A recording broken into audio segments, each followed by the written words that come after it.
Hello, hello, guys. Yo, Nico, what's up?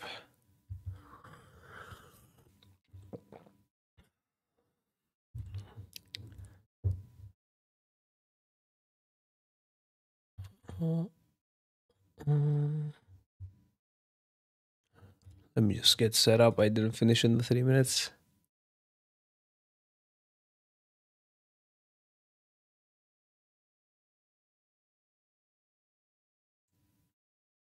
Oh, wrong account, wrong license. I can't stream my screen to you guys though. There we go.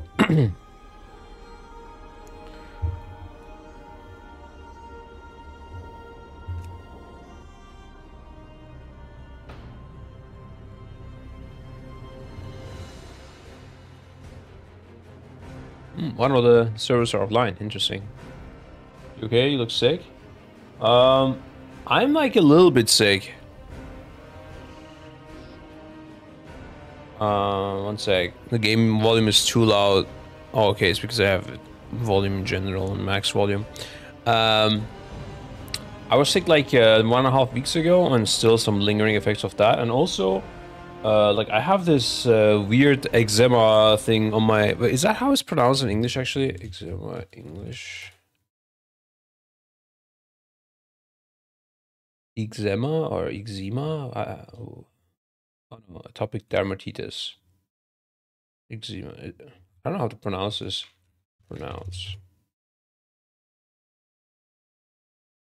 Eczema. Eczema. Eczema. That sounds not English at all, but okay. Eczema. Yeah, I have that. Aber die Friese sitzt ordentlich, schaut richtig gut aus. Bro, I've never heard someone call it die Friese. Nice. Thanks. Yeah, I was at the barber. He's talking about my hair, guys. I think, at least. My German slang is not very good. It's been a while. I may have forgotten things. Yeah, I have this weird eczema, and it like procced first before the race, and then use some creams and shit, and it got better during the race, and then it got really bad after, and then I did the water fasting thing, and it went away, or it was about to go away, and then 2 days after I ate, it fully procced again like crazy. Like yesterday morning, I woke up and my whole face is just red.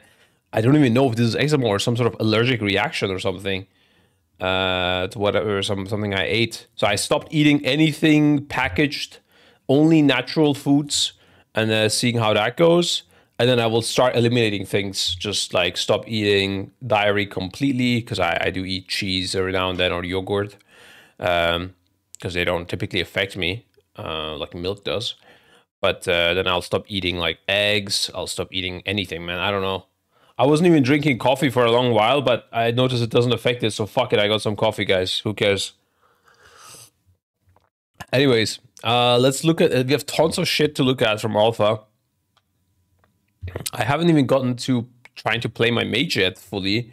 Like trying to make some proper builds. I saw the Arcane Orb build from Preheat today in some YouTube short. I was actually memeing with those Arcane Orb builds, but apparently there's a talent that gives you CDR on your Arcane Orb, so you can keep shooting those triple Arcane Orbs, which is kind of crazy how that looks.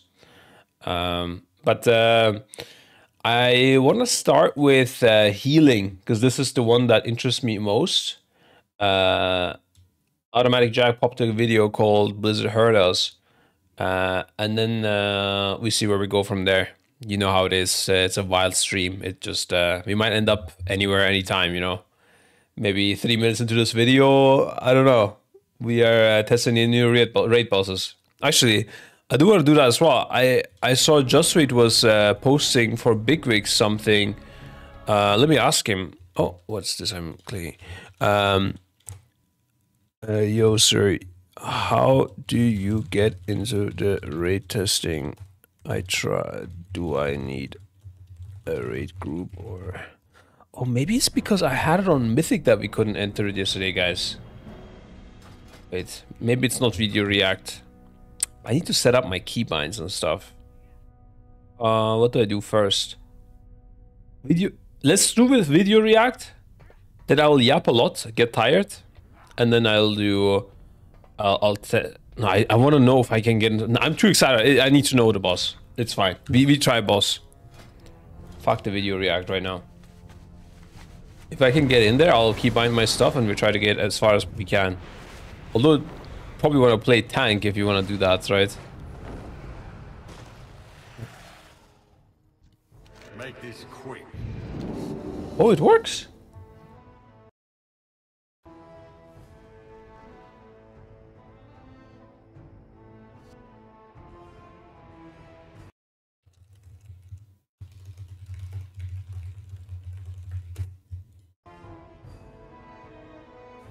It's a hopeful video with all 3 major specs.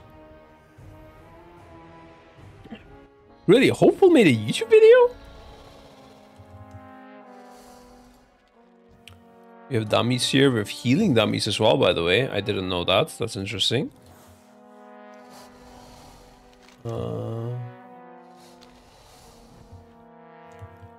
Okay, I need to keybind my stuff, though.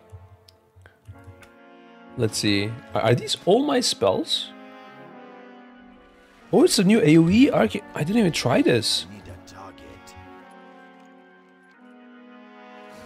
Oh, this is from the target. I thought this is a placed thing, actually, when I read this. Well, this looks like there's going to be a lot of trash, guys.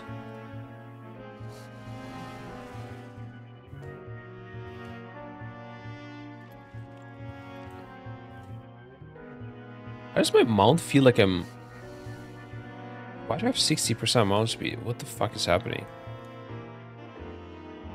Wait. Did the bird just fly down? I think so, right? Okay, yeah, we need to... I mean, let's see how this process looks like. Oi, oi, oi.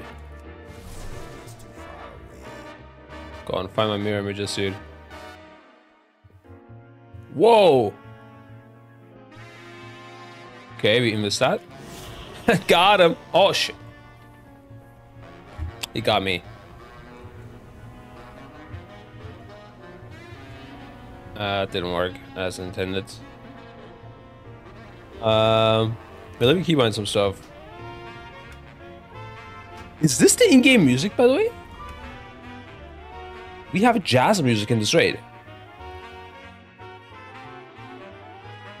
What the fuck? Wait, how do you do keybinds on the WoW UI actually? A quick keybind mode. Okay. Oh. That was a misclick, that's good. Oh, no, I don't want to do that.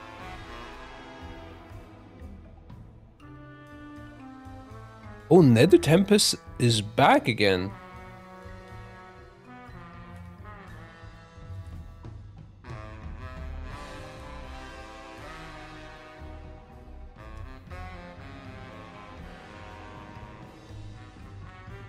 You cannot have 2 keybinds from 1 button?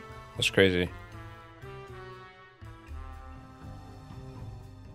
Oh, it should be enough, I guess. Okay. Video shift R here.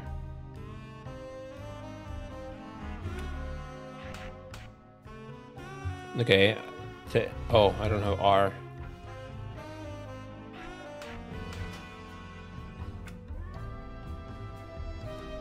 Did you watch what, the maximum live stream on YouTube? All the developers. I actually tuned in yesterday night, but I didn't like. I listened to like maybe 10 minutes of it, and then I had to go. If even that, honestly.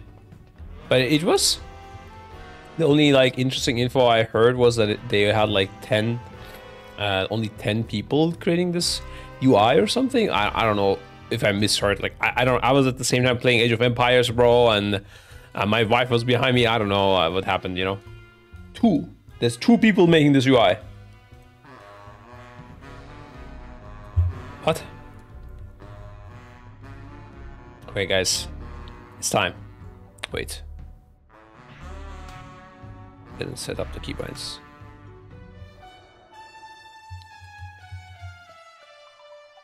How did I mess this up? That's great. Do I need to go here every time right click and press quick keybind mode? Is there no keybind for this? Okay. Let's see. Harmony. Infuse with absorbing 50% of all shadow damage taken. Uh-huh. Okay. Okay, yeah. This is gonna be rough as a singular person, but... So how does this work? Is this a majestic phoenix form wielding the power of radiant light and different void? It takes a hold. Updating to all players every second. And infusing players with light or void feather. Infuse with absorbing 50% of all holy. Ah, so you want the light feather guys to deal with the light mechanics, void guys with the void mechanics. I see. I guess it's random what you get. Internal fire fuse with dying, inflicting fire damage to all players for 3 seconds. This effect happens 50% more often while better and is rebirthing. Wait, what?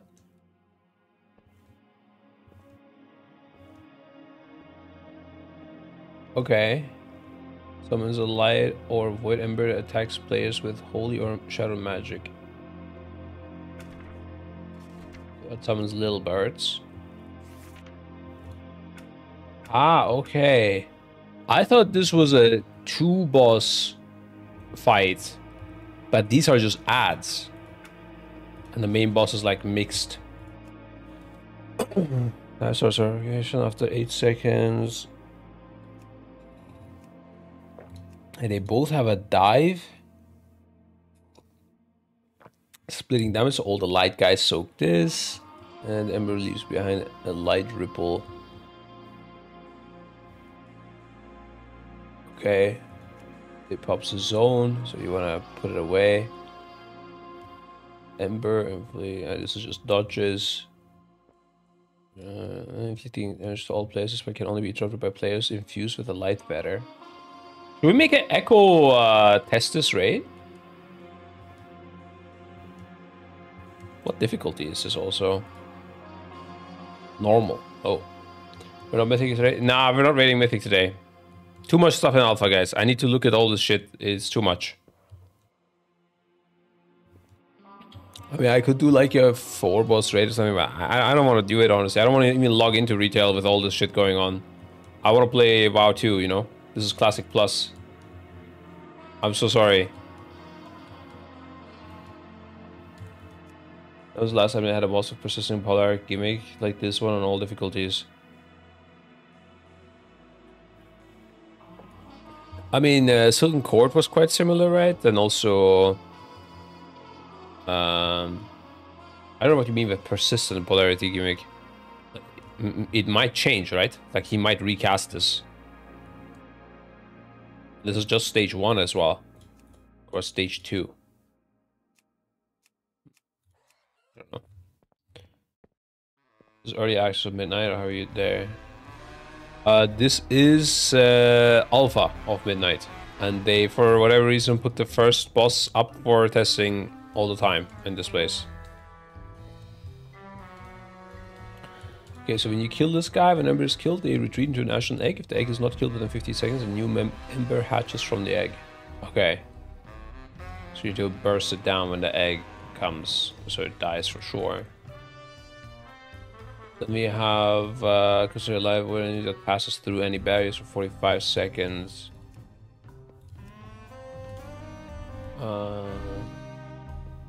Okay, let's see how far we get with this info. Maybe not, actually. Maybe read this a bit more. It's fine. I'm gonna see the mechanics and then I'm gonna adjust. I need to be less greedy though with my spells. So first, Harmony of Extremes, I got the Void Feather, so light will hurt me extra.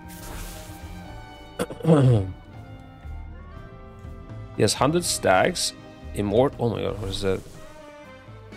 Okay, we're gonna immune this. This is light dive, which also, I don't know if that spawned the thingy. Oh, I don't have cancel aura. Okay, we got fucked. I didn't have cancel aura for my ice block, bro.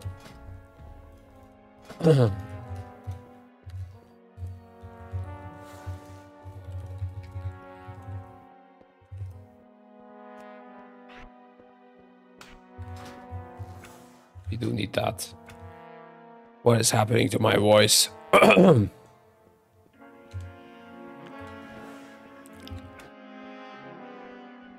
So, like, you think they will do a damage level squish for midnight? They did do a damage squish already. Look at my items. I'm level 80 right now. I don't know what the max level is. Is it 90? Honestly, I don't even know what the max level is currently on retail. Is that 80? I guess so. Hello, subscribe from the lands where it is noon. Hello, THD, mister. I heard you're quite disappointed in the recent changes in this game, sir. Make sure you enable timeline. Oh, don't need to enable that. Is it a gameplay enhancement? Of course. Now I know what to do. Thank you, THD.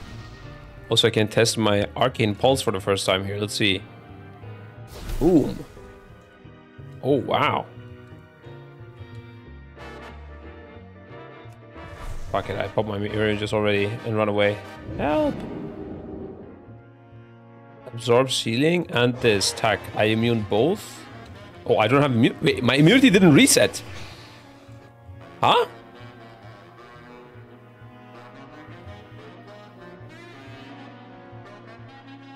Why is this happening now again, bro? And also the timeline got stuck.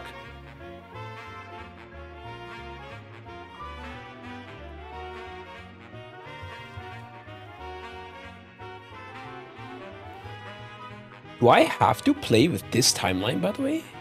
Can I not have a proper timeline? Like normal Wigwigs?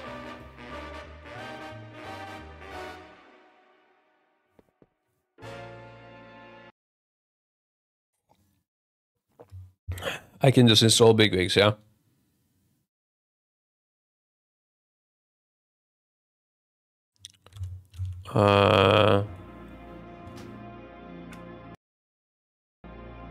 What is it like actually on CurseForge and everything or what? So it gets stuck on your screen, bro. This is crazy, Blizzard, man. That's wild, bro.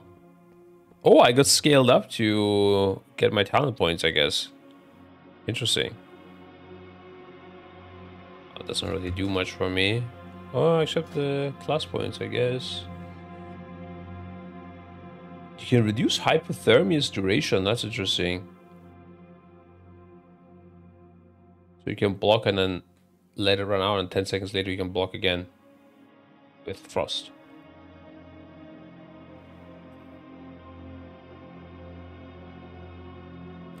Guys, one thing they gotta fix, like, please, just fucking remove spell steal and remove curse from the talents, bro.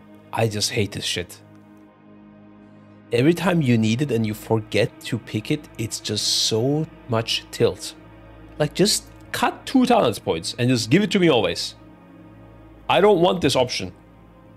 The zip at the bottom. Oh, thank you, sir. Source code zip. Duck. 1 sec. File Explorer.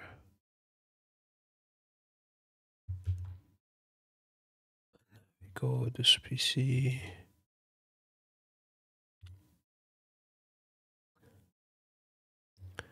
Is it under beta or XPTR? That's the question. Looks like beta. Yeah, beta.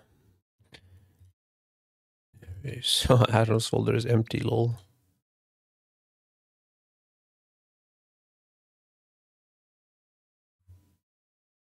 That's weird. The folder itself is called bigwigs 3999.9. But there's no subfolder, so I guess that's it. Reloading.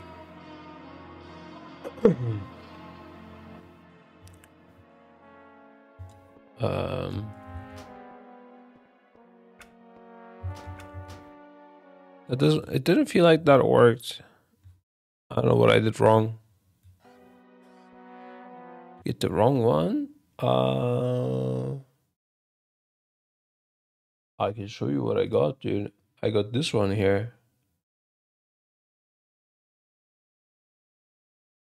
Is that the one with the virus or what? Wait, hold up.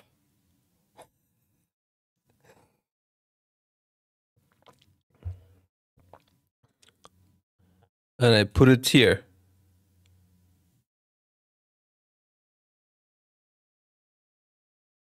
This looks like this on download.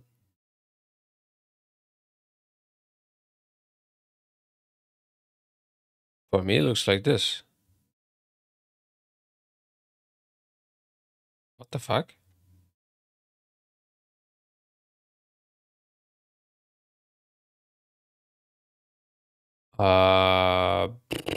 Okay. What? You click the assets zip on the GitLab.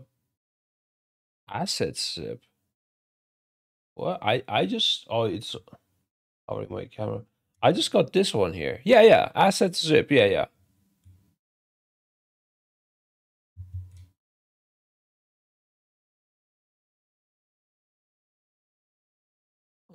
Maybe something got weird during the unpacking. No. You just have a different file than me for whatever reason. Maybe I need to restart, but this is the first add-on.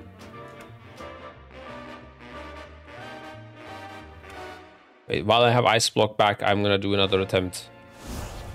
Okay, we need to start with alter time, but alter time actually heals me back up. I like that heals the heal absorb. I need to do it right before. And now. And now we block it. It's gonna dive at my location. Now we blink out. Surely I outranged this. Surely. Yep. Oh my goodness. I did not expect that. But we can maybe take a light orb. Worst case. I don't have any personals anymore in the stats. Getting shot by this mob, dude. Oh shit! They just keep coming. I think that's as far as we get as Arcane, at least. Let me go first, and I can survive a bit more, and then we see the ending.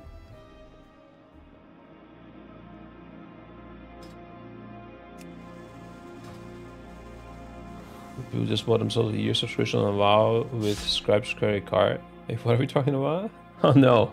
No, please, guys. But yeah, the big fix file I have is just a different one. I don't know. I mean, is it not just on, like, why would they not just put it on CurseForge? It surely is there, right? Okay. Cursor does not even find the beta. Manually add game. This PC check beta. Okay, retail beta is now tracked. Browse bigwigs and install. Maybe this works. Reloading. Oh. What are you testing? I just have new timers, and also just wanted to see the boss ones. Okay, I did click away those. No, I got it. Look. I kind of have like both things now in there, but as long as it works, bro. I look, I just literally got it from CurseForge, yeah. This one is the one I had from GitHub, which I don't know what's going on here, but either way. Now I can do Flash Weeks and get some nice Lua errors. Let's fucking go. Maybe a, oh god. This is why I don't want add-ons, bro. Okay, I mean to respec out of ice cold, and you want to get as many blink charges as possible, dude.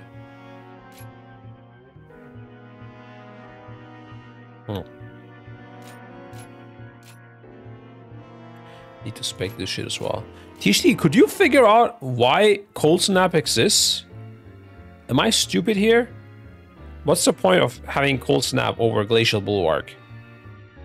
Is it just Frost Nova and Cone of Cold?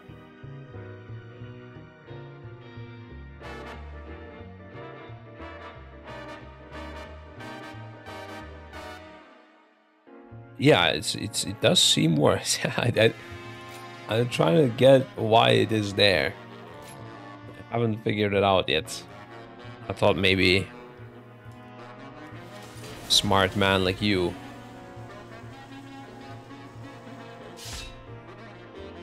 Yeah, definitely charges are better. Maybe they're iterating on it. Okay, let's start our amazing pull with a Glacial Spike. Apparently I can just... Oh my, why is... What the fuck? My Glacial Spike cast... Oh no, I don't have my keybinds. Help. Mirror images. Okay.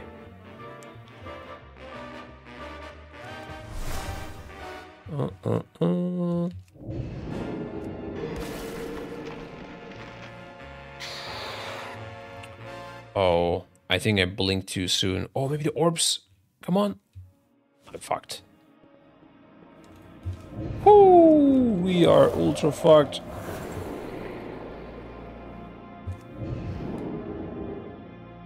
Mass invis. Oh, okay. How does mass invis work in a fight? I thought you can't use it in combat. Does not affect allies in combat. But does it affect me? Wait, was this always the case? I hate mages. Wait, I need to set up my keybinds though. What was that 75 on all the time? What if there was like a 75 here? Where's art? Dude, I love that I have so few keybinds. You hate this THT, right? You want the rotation to be as it is right now?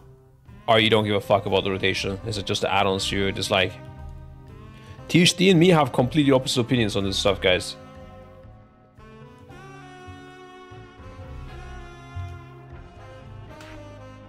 You don't like demo. Okay, I never liked Warlock anyways, to be honest with you, and he's a Warlock, so I guess it makes sense that we have different opinions.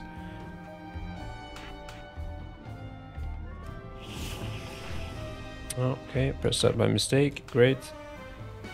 I need to target something first. Okay, go here.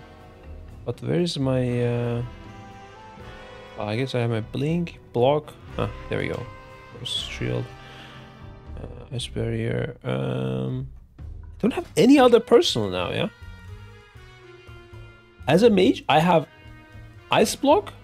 Okay, I have ice barrier. I'm not even counting this as a personal.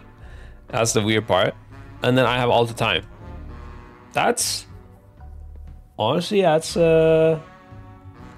quite interesting to be this week. I feel like this is how normal players must play, like non-mage players.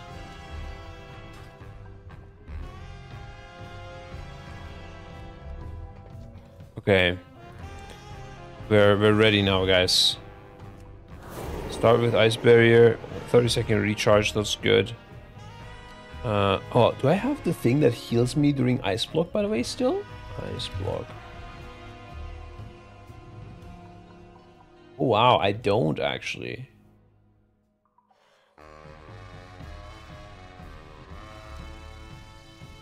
They turn down into hypothermia reduction. In case an additional charge, that's where this is going. Interesting.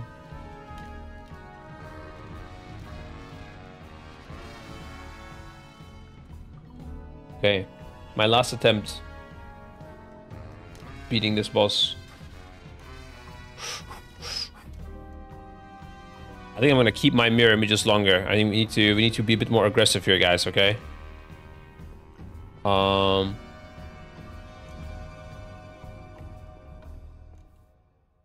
Okay, I think I got it. Now watch this gameplay. This is gonna be interesting. I don't know if this is gonna work. Let's see.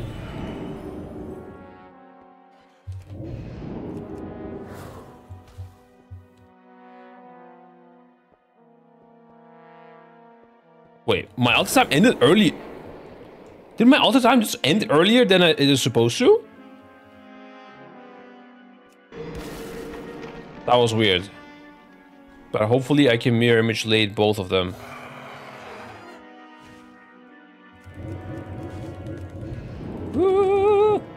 Nice. Okay, now this is the problematic part. We are fucked. Wow, that did no damage to me. I thought it's gonna be 50% reduce only. But the dark one is actually super chill when I have the dark feather.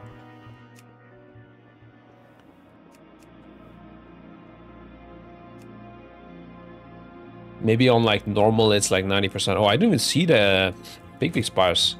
Let's see.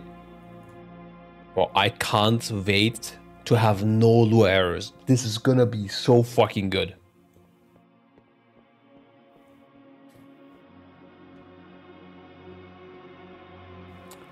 I can't wait for it. Surely it will happen. Yeah, I mean, I can console script errors for now, sure. I kind of want to know when something breaks, you know? I didn't have this before I installed my first add-on. Where do you... Moving anchors, emphasized bars, normal bars.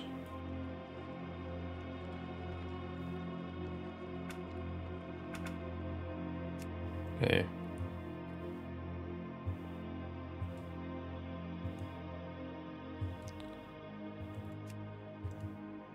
Okay, the initial thing that I had planned did not work out really. But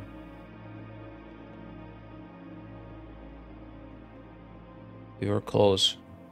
Need to just use one blink charge, but that doesn't work either actually. How did I do it before? Ah, I had this. Okay, yeah. But the way I started was, I guess, the play.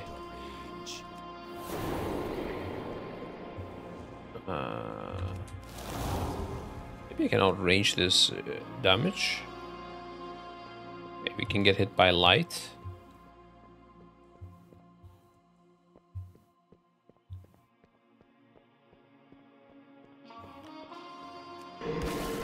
I kind of forgot what I'm doing, but it should be okay. Maybe spam, spam, spam, spam, spam. Oh! Okay, bro, it spawned on me!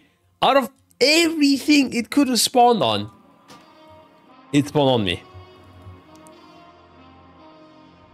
Alright, next one, we go really far. Trust. Actually, my ice block cooldown is fucked.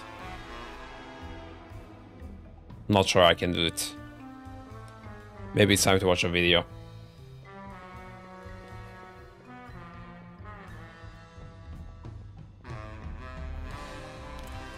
There's $1 in the company, but I cannot believe they won't give us a way to hide certain buffs or debuffs. We can't hide certain buffs, just like on their buff tracker, right? But yeah, I guess you can't like, see externals and stuff properly.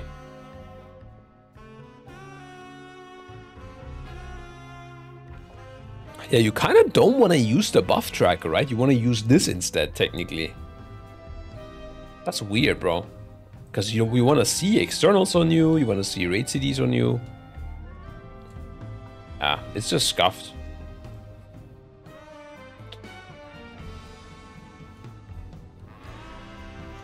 I'm gonna get way less debuffs. Yeah.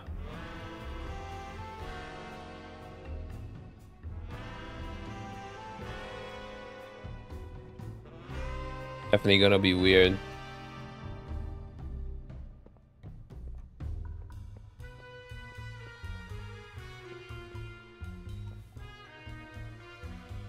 Okay, I'm gonna do my final attempt with 2 stacks without greeding too much. And then we go as far as we go.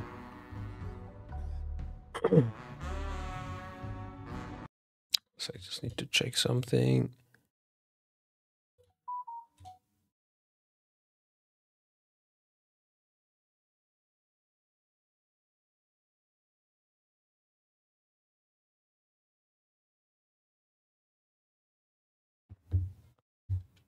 Okay. Admit it, we won't survive that long. We want to quickly try this mass invest thing. Okay, that doesn't do anything.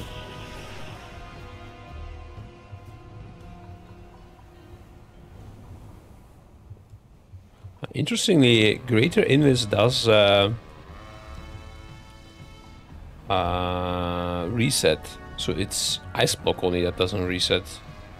Maybe because it has charges and gets scuffed? I don't know. Yeah, at least get rid of other people leave us on nameplates, or is that not a thing as well? I think that is a thing, but I'm not sure. Oh, you can't? Holy fuck.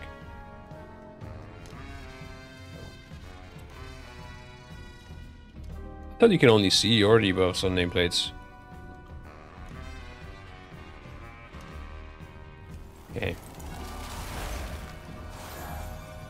It's time, guys.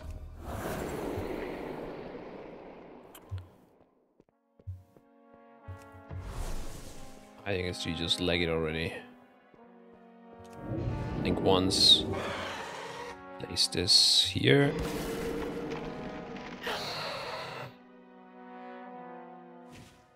We are allowed to touch black. We just blink, fuck it. Where's the white ones? Oh, there we go. A bit late. Blink again.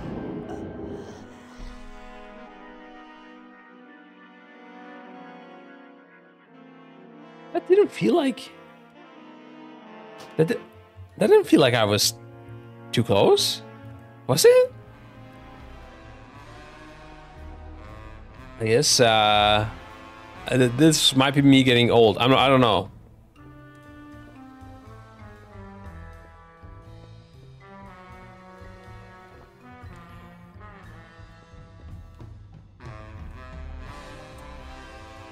But damn, I'm getting low, by the way, HP wise. I think I need to alter. What do I alter? Because I get the dispellable debuff. It's rough, bro. Oh, I have temporal realignment right now. Is that what I want? Sure, I guess so. That'll get me some HP. Okay, this definitely final attempt, guys.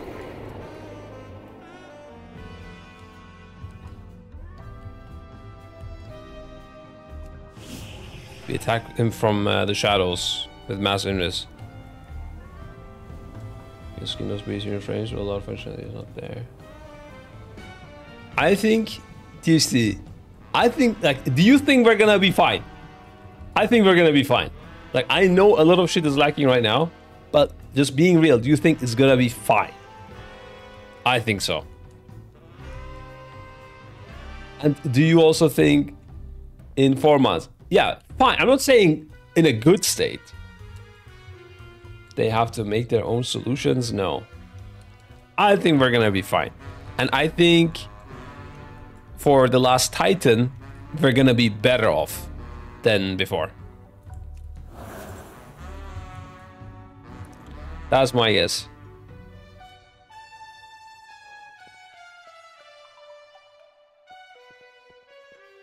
But of course, everyone has their own standards, right?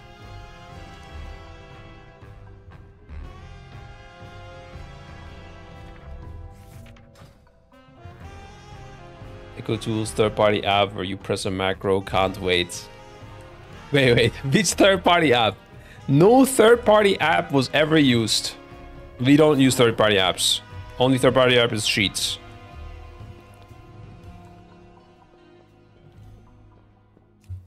There we go here. I think I'm gonna do a sneaky gameplay here, guys. Watch this. Oh shit.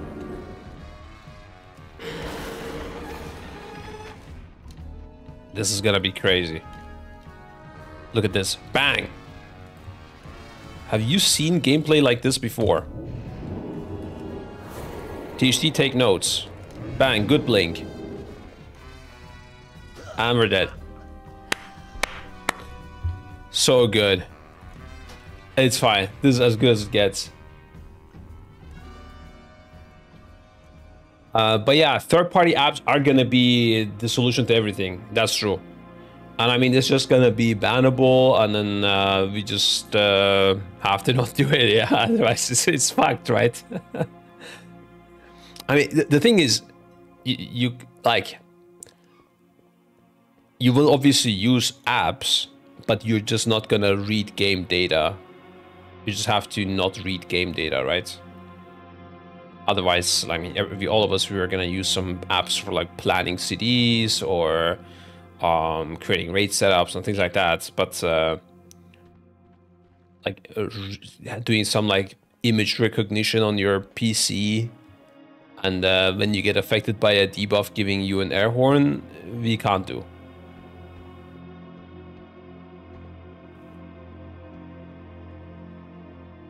I mean, honestly, like, I think it might also be like the step towards making the race like a proper esports and just playing in a controlled environment, you know? And then you can't do any of that. Like, they just check your PC if they are suspicious. It won't be automated using AI.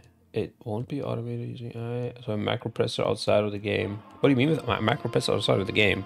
Oh, you mean like I press a macro and then that will alert someone to PI THT now. Something like that.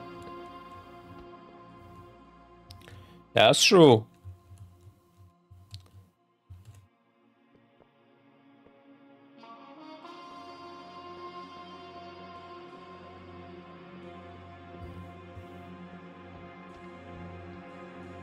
They call their phone.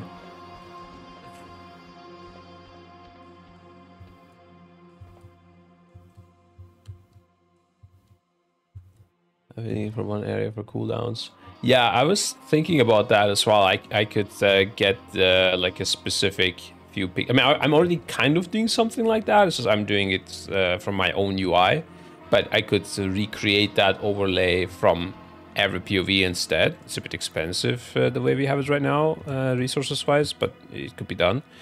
I mean, realistically, they're just gonna say if you do any of that, we're gonna ban you. And then it's up to you whether you risk it or not, right?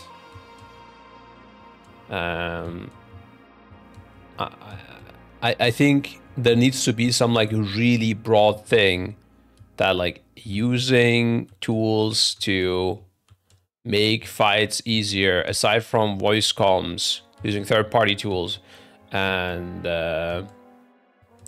you know, with exceptions, right? Like the use of a keyboard is allowed, for example, you know, is not allowed, and just don't allow anything aside from voice comms and whatever the game provides you. In fact, they don't even have to say voice comms because the game provides you voice comms. So any feature that is provided that is not in the game needs to be against the TOS, and if they do that, that should fix it. Like that should encapsulate everything. And then, yeah, the problem is they will never be able to figure it out. Yeah, you cannot enforce it, of course not. But realistically, guys, in a group of like 20-man raiding thing, right? It's very hard to keep secrets. You can't really cheat without people knowing about it eventually. So Like, I don't think we would do anything. It's just not worth the headache. If Blizzard is like precise with what they want, you know. But yeah, if they do similar thing with like private auras, yeah, macros are allowed, you know, things like that, then people will find ways around it. Yeah, maybe that's when the Chinese will do it. True. I mean, they do have prize money.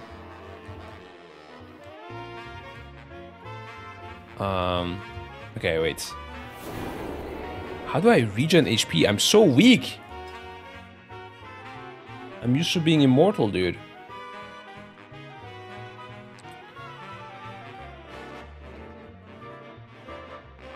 I think I need to ice block earlier so I can ice block again.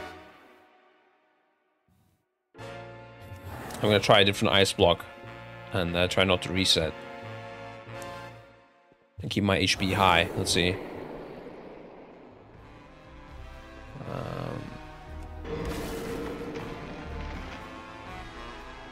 I can ice block for this again.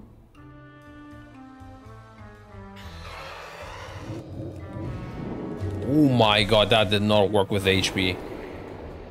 The thing ticked on me, bro. Holy fuck.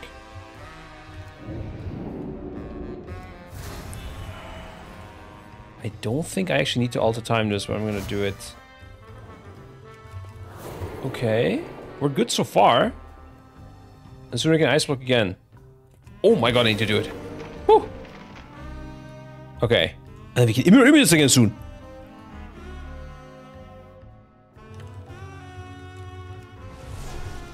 Oh no, that was so close, bro. But it just keeps going. I can't beat this. I think this might be too hard solo. Cancel aura macro plus blink did not take out damage. To not take it damage. You can actually not cancel aura macro plus blink. You can do blink plus ice block macro. That's what was used in the past, but cancel aura plus blink won't work because the cancel aura takes some time. It's weird.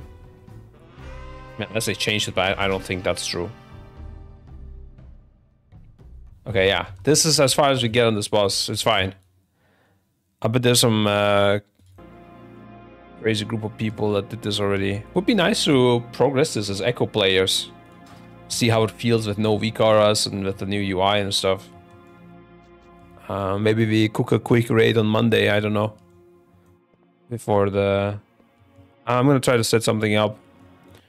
Yeah, we'll see. How a macro you press on possibility that does a rage warning instead of big weeks warnings. Yeah, that will probably be a thing, yeah.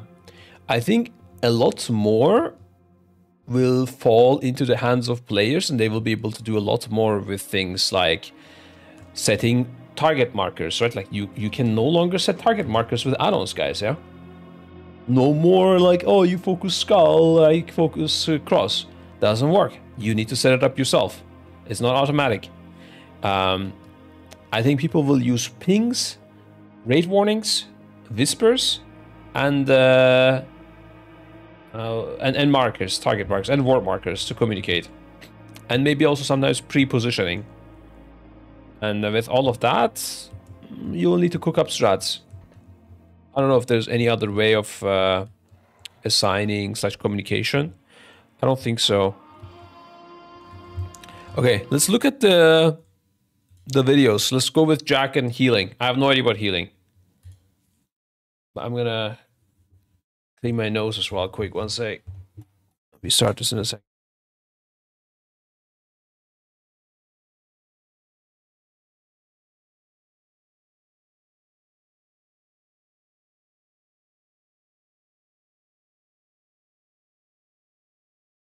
Pack communication. I think pack communication will be better than VCars because, I mean, you guys saw maybe my last raid on Sunday. We got to Fractalus, had a nice group, and then we couldn't get the VCara going, and then we couldn't kill it because of it. We had even a random pull where the VCara wasn't working, and we got it to 20%. But it's really hard to do fractals without a weak aura, and when it doesn't work on some people, it's fucked. And that stuff will no longer exist. Instead, you will have like accepted strategies or forms of communications or dealing with mechanics that you just say like, we're gonna use this guide or this like strat, and people are just gonna do it. I don't think it's gonna take some time for the community to learn, but I think after that it's gonna be a lot better than weak auras with how complex the weak auras got. Okay, let's pop the video. Healer changes that they proposed for the Midnight expansion, and also relating it to our last video on healing that we made a month ago, talking about how healing needed to change. The three main factors I talked about in that video: the raid cooldown sort of spam, where you would just layer multiple raid cooldowns on top of each other to deal with damage. The bloat was definitely with how many different modifiers and trackers and things that you need to juggle between to actually make your spells do real healing, and the lack of like priority and single target healing. So I'm very pleased to see this blue post by Blizzard, because they talk about that stuff from the very beginning. They say they know that in the War Within, healing is generally very fast-paced, and healing spells can rapidly shift your raid from a severely damaged state to nearly full health in a matter of seconds. It is stressful to react to rapidly changing health bars, and is very intimidating for newer healers what they should be doing at any moment. Healers have a large variety of high-power cooldowns that they can rotate through to handle basically every major damage event that they encounter. So in Midnight, we have made some changes with a goal of slowing down the rate at which you can heal up a party or raid member from a severely injured state. We want healing to require less pre-planning of knowing which cooldown to use at which precise moment. We want there to be less ramp up of complicated ability sequences to get effective output for your healing spells. And then they start digging into the changes. There was some confusion. I do see the complicated ability sequences to get effective throughput of your healing spells, because everyone's rotation got easier. But the first part is a bit like slightly concerning. If I was a healer, I would maybe be like, damn, this is gonna be like really boring, right? I don't think it will be, bro. I think it'll be fine. I think it'll be still very hard. And also, like, healing is so fucking hard right now. I think it's fine if it gets easier. It's still gonna be rough. Right, you know, the slow healing bores the hell out of me. But do you think it's slow right now? I mean, it's not slow right now.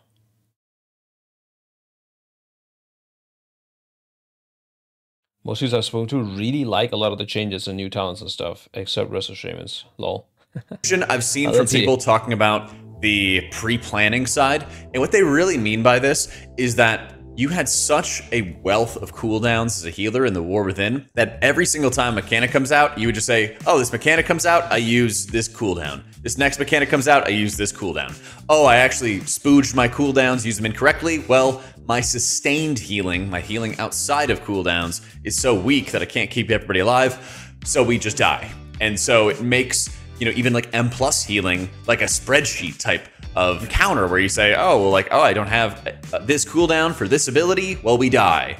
And making it so that more so in the past, in previous expansions, where your sustained healing was high, you just had to execute your priority really well to do that high HBS, making that more of a priority rather than, I have a cooldown, I can't help but win instead.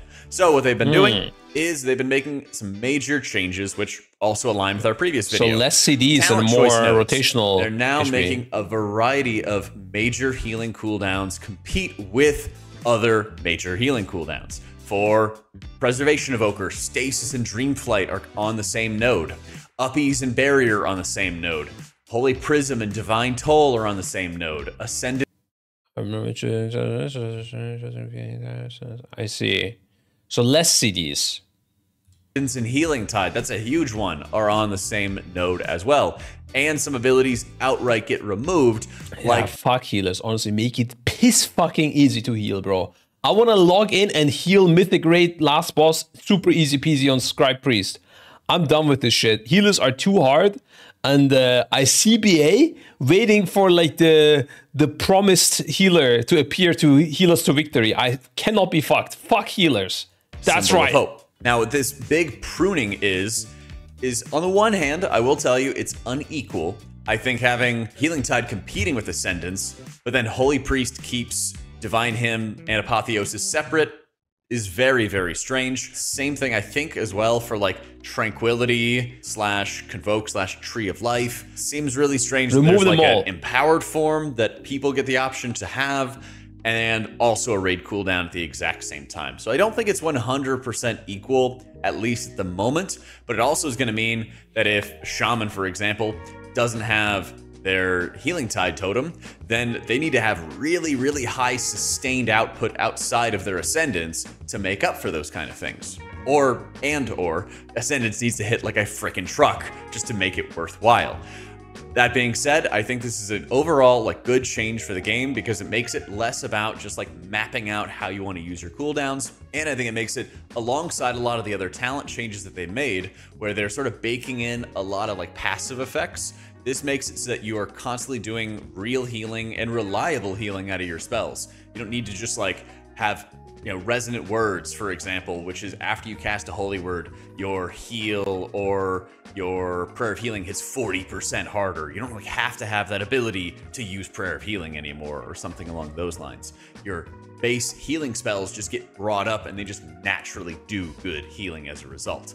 Those, I think, are some of the really big benefits out of healing going into Midnight. I think that's sort of like their goal. God fucking bless. You won't need a PhD in healology to assign the healing cities.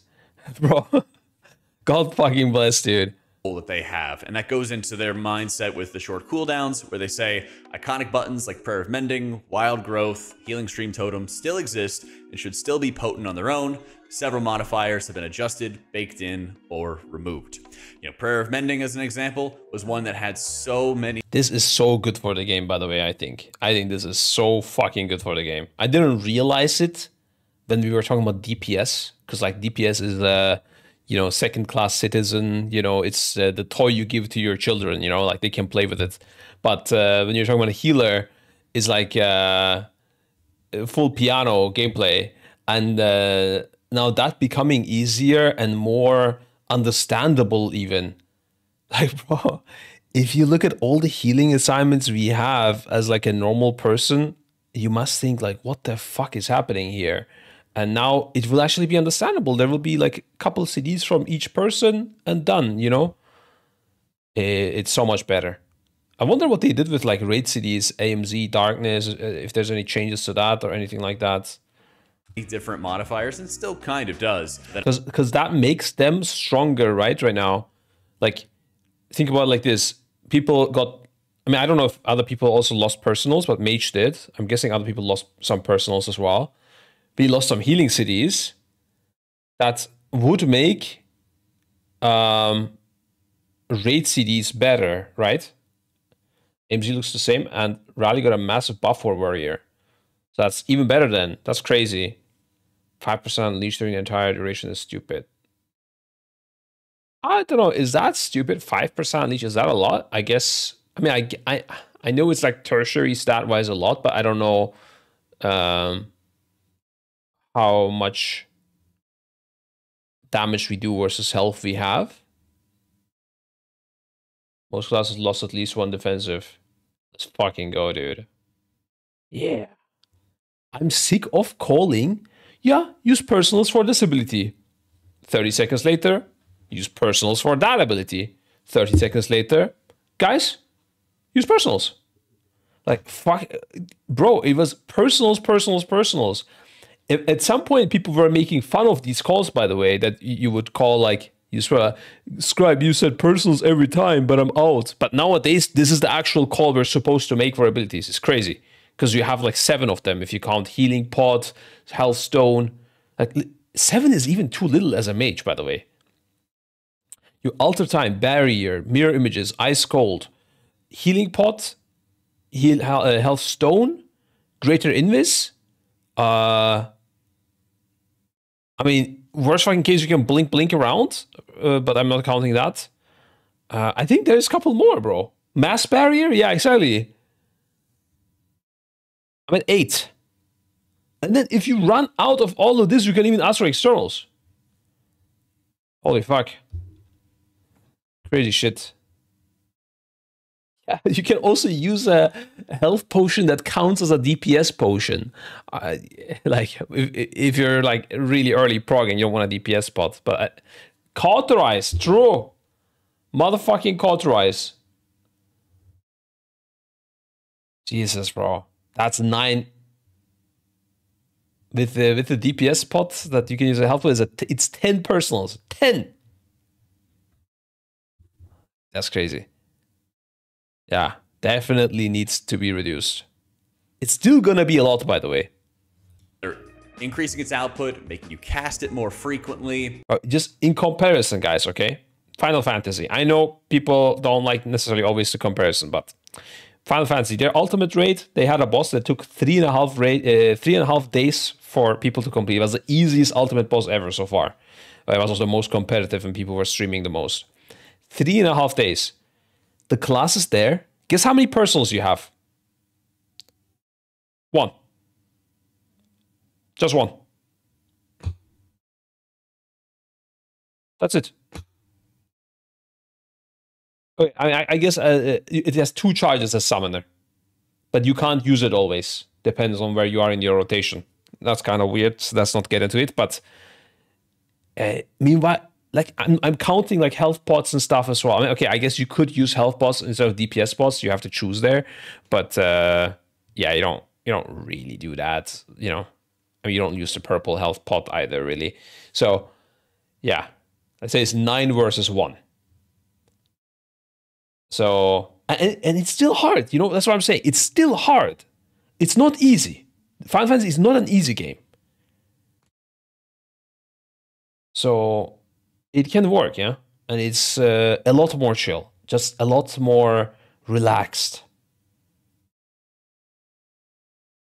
Yeah. And we don't even assign those personals when we, like, do raids. I mean, yeah, no, I don't think we ever assigned personals.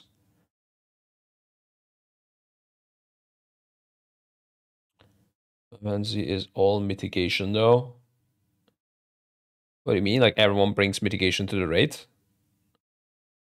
Yeah, but you also only have 8 players. Here you have like rallies and AMZs and all that shit, darknesses.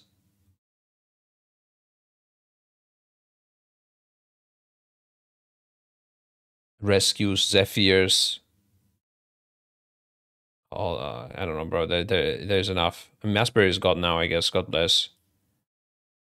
Yeah, anyways. And proccing other additional effects. So they had things like answered prayers, which procs your apotheosis off of prayer of mending bounces, just flat out removed, so that you don't have to worry about when you're timing all of your proc effects or when you're predicting when you're getting your apotheosis, you can start planning around it. And so from the health bar's yo-yoing perspective, less cooldowns means that they're able to have more sort of like deadly damage that can still challenge you. And when you have less cooldowns, your pie chart or your pie of various healing contributors, where do you get your healing from, is also meaning that more of your like chain heal, heal wave, flash heal for Holy Priest are also going to be larger pieces of the pie now, because you're going to have less healing effects that are coming from just random sources or less healing that's dedicated only into your cooldown windows. And a lot of the write-ups for healers going into this expansion have talked about just that. You know, Paladins, for example, had their write-up saying, we want to remove a lot of this like fluff healing that's kind of coming from nowhere and everywhere, because it doesn't feel satisfying for your spenders, it doesn't feel satisfying for your holy shock. What is? I might actually start healing as well. One of the big things back then why I didn't start healing was like when I was playing alts and stuff, is I hated the UI creation. It would drive me crazy to like try to fix my rate frames, because I was never satisfied. But if there is a limited options anyways, and everyone's going to play with the same thing, then I'm not gonna be as sad, you know? Satisfying is learning a new skill before WoW takes up all your time when midnight drops. And that's why our sponsor for today's video, boot.dev, is here to help. They teach you from start to finish how to code in Python, Go, SQL, and a whole bunch more programming languages with their platform built like an RPG game, giving you challenges, quests, achievements, and all kinds of tracking as you're on your learning journey. Whether you're looking to brush up on some new skills or change your career entirely, they have a variety of courses which you can test and experiment. I'm wondering what the gain is versus just using AI to learn these things, by the way. AI is so good at coding nowadays. Interactive features, getting you writing a ton of code from the very beginning, helping you learn by doing, just like Coding in SQL. Yeah, I don't know what that means either.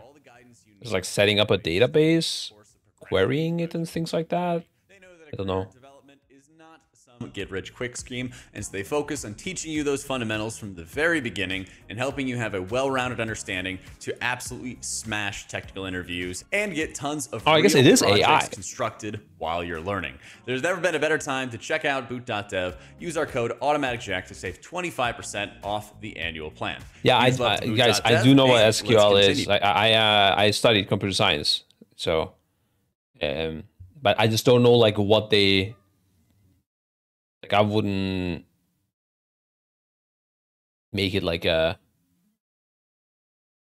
big unique selling point that I'm teaching SQL, because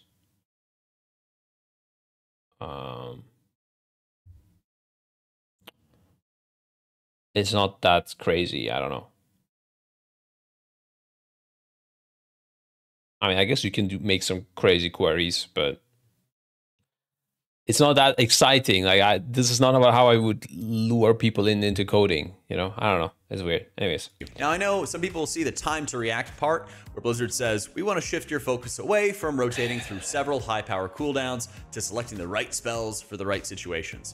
I've seen a few people posting on social media about it already, about how this could be like a big negative for them. And I really disagree. There's two main factors that I disagree with. One, with less healing cooldowns in the game, then Blizzard's gonna make damage, hopefully, less crazy spiky and less dependent on, oh, do you have cooldowns? Or, hey, this ability comes out, you're expected to have healing cooldowns here in order to deal with it. And then the other side of it is that, you know, there's some cooldowns in the game where, you know, maybe it's Ascendance and you just mash chain heals or something and you can't help but transfer all the healing to the right people. Or maybe it's like Convoke and you're just casting all of these spells while you're sort of channeling it.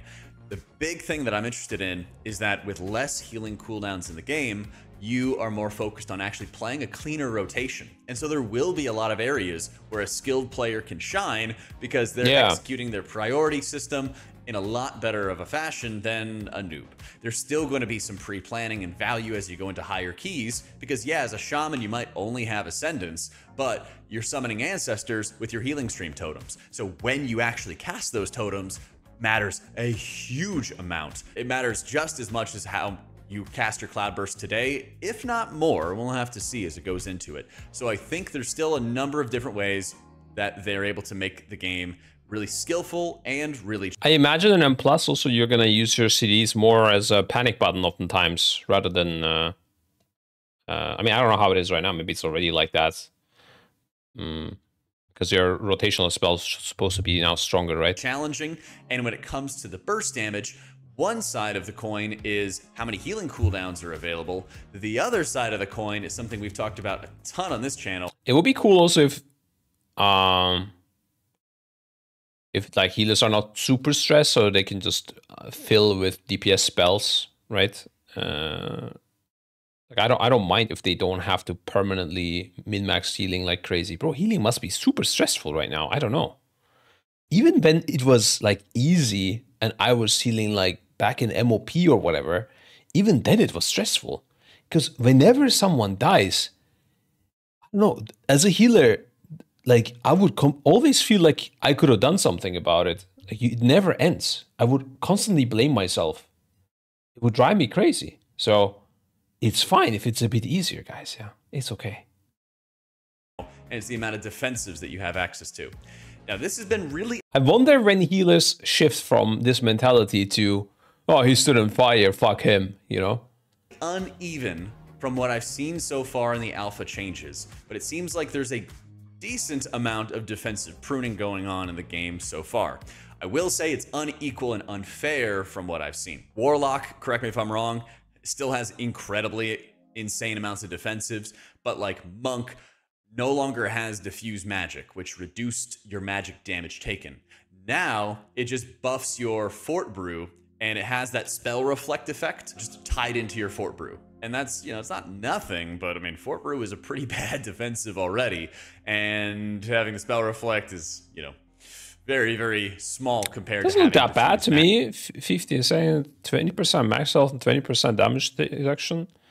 2 minutes to eat. That doesn't look too bad to me. I don't know. the way it used to be. Shaman loses Stone Bulwark Totem, and now How does the all currently active harmful magical effects on your back to your original caster if possible? How does this work currently? Are there any spells you can actually get rid of with diffuse magic? Is it like only magical effect, like dispellable effects, and you just dispel yourself, or how does it work? You have to take also into account increased load from all new comps required in raids, so stuff has to be easier for that to work. Of course, yeah. Oh, you're gonna be playing, like, you're gonna be much more playing a fight than just playing your class and having a Vikara tell you what to do in a fight. Any magic effect, it's like it reflect, but after the cast. The only weird thing is if like raid leaders can solve it fully for everyone. So it's instead of Vikaras, you have raid leaders, and you have like 2-3 in the team that assign stuff, and everybody else is kind of like playing like a Vikara, which might be the case, but I think it's still gonna require a little bit more thinking than that. It will be more fun in my opinion. I think so too, bro. I think all the add-on lovers are that are dooming right now are gonna be surprised unless they just sit there waiting to hate for no reason. I think once they play it, especially like 2 tiers from now, like let's not think about the beginning of Midnight, okay? Like this is not just that. WoW is here to stay. We're hopefully not gonna die in the next months. It's gonna be just so much better, I think. Also, every area of the game is gonna be better. Not just raiding. I think M+ is gonna be better. PvP is gonna be better. Playing alts is gonna be better. Like fucking everything is gonna be better. I am fully optimistic about this. Hashtag WoW partner, by the way. See, guys, do you see this propaganda? And I didn't get that fucking mug. Can you believe it? Okay, no, actually, I had to sign up for it, and I didn't. I forgot. Fuck. I can't blame them again. Again optimistic. Again WoW partner. God damn it. Midnight Season 100% will be clusterfuck. It is what it is, guys. Sacrifices will be made. Maybe we do a budget event for the first tier. You know, see what's happening. Do you listen to the interview of VCAR devs or another stream? Bro, there's so many interviews. I don't even know which one you mean, man. Let me finish this video. Diffuse magic the way it used to be. Shaman loses Stone Bulwark Totem, and now Stone Bulwark wasn't an amazing cooldown or anything, but it, you know, losing the ability. The roundtable of Max yesterday, I only tuned into the stream for like 5-10 minutes. I didn't really hear any interesting things that I like didn't know about. Is still going to be very noticeable. Meanwhile, you know, like Priest, they still keep fade damage reduction, Desperate Prayer, and they have Protective Light, where you get 10% from damage reduction. Like, I wouldn't be upset at all if they removed Protective Light, but then baked in some kind of passive defensive or something like that, as long as we're at a semi-equal level in terms of our defensive value. So it's unequal at the moment, but if they continue with pruning defensives, which I think that they should, even if it means that they're going to give us like more stamina, or this class takes a little less magic, this class like takes a little bit less fizz, I think that would be the preferred area, because when you have lots of active defensive buttons, that's my problem, is pushing the button to have the defensive. Well, I also don't want random defenses. I hate that shit as well. Like, I don't know. Every time you take damage, you have a chance to heal 5% of your HP. I hate this kind of shit, bro. This disgusts me. Makes it really hard for Blizzard to tune damage because they might expect players to, use their defenses. Well, unless you're a tank or something, 80% effectively or something like that. But you healers will know there's a very big difference between a shaman hitting Astral Shift before damage happens and then hitting Astral Shift at 10% life after they've taken all the damage. It's hugely different in terms of how their health bars go. And the more they reduce the active defensives that players have on hand, I think the smoother the damage is going to be as a result. They did remove things like Greater Invis's damage reduction for Mage. They removed Mass Barrier, which I'm really surprised by as well. I mentioned earlier, Symbol of Hope getting removed entirely just means there's going to be less sort of raid calls for, hey, everybody, hit all your defensives together at the same time. What about Zephyr? Is Zephyr still in the game? 30 seconds later. That definitely helps going forward, and it definitely makes it a lot easier to make sure that there's less bursty damage that's going to be coming out as well. Now, with all the glazing that I did earlier, I still do have some concerns going into the new expansion. They've talked about with the hero talent and new talent point adjustments that they do not want any of the hero talent nodes to enhance utility or defensiveness, which is a good thing. But they are also adding Apex talents into the mix. And one of my biggest concerns is having the Apex talents turning into another round of like proc effects to track. We've seen it already with some of the things like Benediction for Holy Priest, where your prayer of mendings are sort of randomly buffing up your flash heals. That we'll see. I've already seen a lot of like passive healing effects baked into Holy Priest, for example, where you have like 4 or 5 different new modifiers for Cosmic Ripple, where you just immediately explode for like random healing. And those things subtract away from the pie that is buffing up your flash heals or your prayer of healing or your holy words in the process. So I'm kind of worried about there still being a lot of like passive effects that are increasing your healing and not being tied specifically to you press this button, you push up that specific person or multiple targets health bars in the process. I do think there still is some more bloat, and I think that's sort of inevitable with them constantly adding new talents and new abilities and to sort of keep things fresh. I am a little concerned about where mana is going to be, but we won't really know how that's going to look until we get the chance to play it a lot. But the problem that I always end up seeing is that in beta, by the time that we get to test raids or the time we get to test M+, they have like a 2 or 3 week window to properly make tuning adjustments. And they usually focus more on, is everybody doing enough healing compared to each other versus how does this spec feel with mana? How does that spec feel with mana? Especially when it comes into dungeon content, because that true. Also, is this inner raid and social magic still tuning exist? I as wonder. raid content does. So really kind of concerned about that. And I've been doing like my Resto Druid adventures on stream, and I'm just like amazed at how insanely efficient my mana is as Druid compared to No mythic raid now, Priest, or even in some cases you say like playing as like Shaman. There's so many times where I feel like I'm just burning mana considerably faster than playing something like Resto Druid on live. I'd also say they can definitely go farther when it comes to some of the pruning and some of the adjustments with defensives. I think especially when it comes to the defensives that other specs are bringing to the table, like the Zephyrs, the AMZs, rallies, all those things coming in. I think lenience as well for Disc Priest could definitely be like removed in its entirety. It doesn't look like they want to take away from the stuff that's like supporting the raid. They want to make your personal gameplay simpler, but they want to keep the whole, I mean, that's why also they're keeping augmentation, right? Even though they're reworking it, they're simplifying, but they like the idea of supporting each other. That's why you still have inner raids, Zephyr and stuff. I mean, mass barriers, I guess, gone, but also a mass barrier was rarely used. I mean, okay, in M+, probably it was used a lot to support your group, but in raids, at least, it was rarely used to support your group, except on the very high level, right? Mages typically don't want to press that button. We need more spell support for the raid. I don't think we need more. I think we're good where we are, honestly. Crazy, or isn't this vanilla class design? I don't know. I mean, it is. I did call it Classic Plus yesterday. I mean, Midnight Alpha, I think, is the closest I've seen the game go towards like a Classic Plus direction. Having to jump down the pit of the Spurge, that's the LFG mythic bugs. What? More diversity, I mean. Diversity is definitely, I wouldn't say this is as diverse as classic and will never be on retail. Like you heard him still trying to say like, oh, it's unfair, some people have more personals than others. You know, retail is always going to be more balanced, I think, compared to classic. And when you try to balance things, you make them very similar to each other unavoidably. Diversity and balance cannot coexist together, really.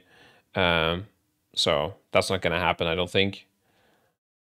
It may just need more personals. It could happen. I would prefer more diversity in the specs, and that comes with restrictions on like custom restrictions they put in onto the raid on you. For example, you cannot bring more than one of each spec or something like that. But then you can have, for example, mages be crazy strong on AoE. I don't know, rogues could have incredible single target burst, and DKs have the craziest cleave. Warrior has the craziest melee AoE or whatever, you know? Like, you have like all these OP things, and then you have like enhancement being the consistent damage class or whatever. But because you can't stack them, they are never really OP to a level where they would fuck the game, you know, make encounters a joke or something like that. But yeah, like let's say a fight has big fucking AoE, you want to bring a mage. And can you do it without? Yeah, but it will be much, much harder. I don't mind that design at all. In fact, I think I prefer it. But yeah, I guess maybe because of M plus, so that it's not like, because you can't fit all the specs into it, right? Maybe that's why they don't want to, they don't do that kind of stuff. They try to keep things very balanced, which in the end results in that anyways, but still it can get way crazier, right? You can't tell your second mage in your roster he will only be a backup. Yeah, you wouldn't, the guild structure would completely change. You wouldn't have a second mage. Yeah,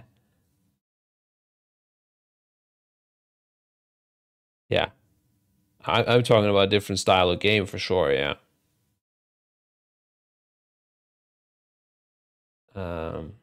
Yeah.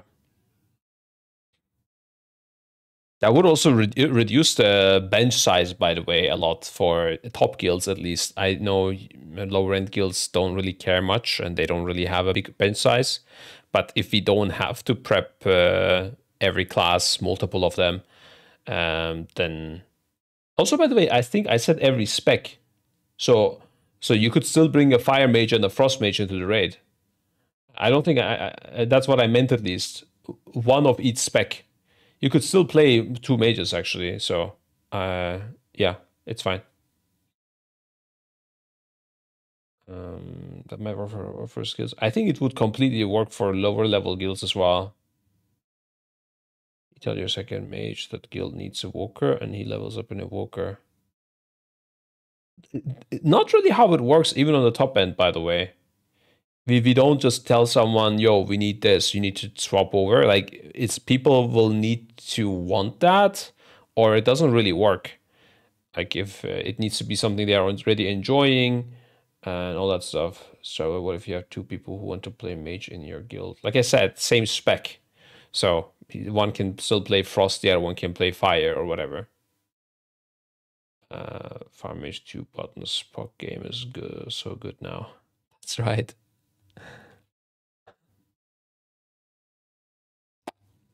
Yeah. Okay. Still kind of focused on having Aura Mastery stay where it is. I would love it if like Aura Mastery felt strong, but like Devo Aura didn't exist. Actually, I'm curious, guys. We're just on the fire mage thing. Scribe Queen Ashara. How many buttons did I didn't upload this video, did I?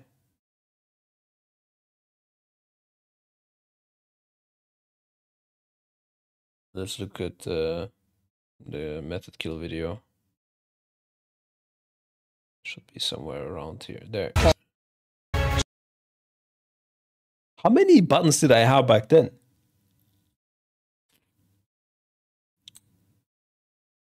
Isn't this exact same playstyle now? Ah, you don't have Scourge, right? That's true. I don't know why they removed Scourge. I think that was a bit weird. But aside from that, if Scourge was there, it would be the exact same playstyle. Is there anything add-on on that? Oh, they have Pyroclasm added. We didn't play Pyroclasm here. Legion, what are we talking about? Farmers, Young Scribe and Flish. Yeah, who looks better, guys? Young Scribe or Old Scribe? Be honest. You can be honest here. It's fine. Old Scribe looked better? Okay. Wait. 1 sec. When you say Old Scribe, you mean the current one, like not the back in the days. Okay. I thought you meant old one, this one for some reason, even though I worded it that way. Sorry, my bad. Current scribe. Nice, good job. Yeah, that was the correct answer, by the way. We continue streaming. I was, yeah, all good. Now look at that. Tracking cooldowns back then already. Incredible, dude. What a time to be alive.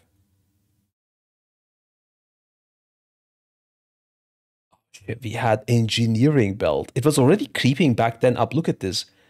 Health pot, health stone, and engineering belt, dude. Crazy shit. Oh, and also we had rule of power. Never mind. Yeah, no, that is definitely more complex than the current fire mage. Braces from Mechanome too. That's true. That's true, yeah. But I mean, that's I think that's can happen, right? Font of Power, dude. This trinket was so fucking good, guys. Actually, I need to show this pump. 1 second. This was peak fire mage, bro. Wait, why did I say scribe? Surely I have a video on this. No, I back then I wasn't doing anything. How do I not have this video? I played this fight so good. They must have. Wait, what was it was Nazoth Scribe. I don't have a video, right? Ah. Okay, Nazoth method. Maybe they show my POV.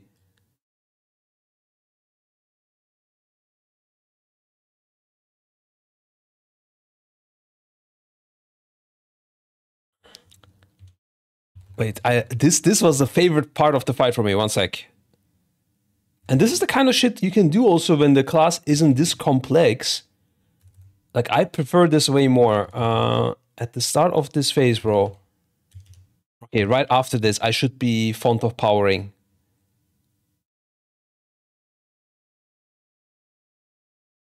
Oh, I think I already did it, maybe. There should be a mage combust here somewhere. Please swap to my POV. Anytime now. Do I see me? Any font of powers in the chat, guys? Can you see it? Holy fuck, I don't remember this fight as good as I thought I do.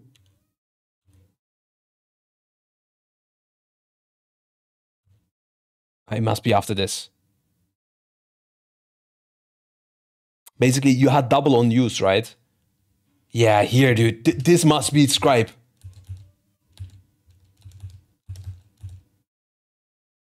The other noob mages, they were not using double on use on these, and I was destroying them, dude. It was so nice.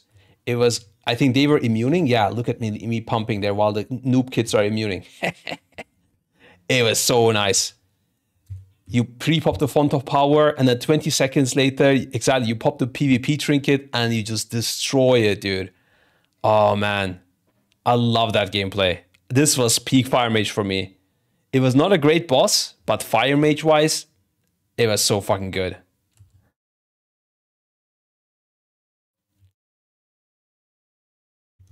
Yeah. POV wasn't in there at all, man. Oh, there it is. Look at me. Oh, font of power is back, holding it for the exit. Oh, I'm using it before I go up. That is fucked up. That's crazy. I must be gonna. Oh my god, I'm gonna pump so much when I go up there.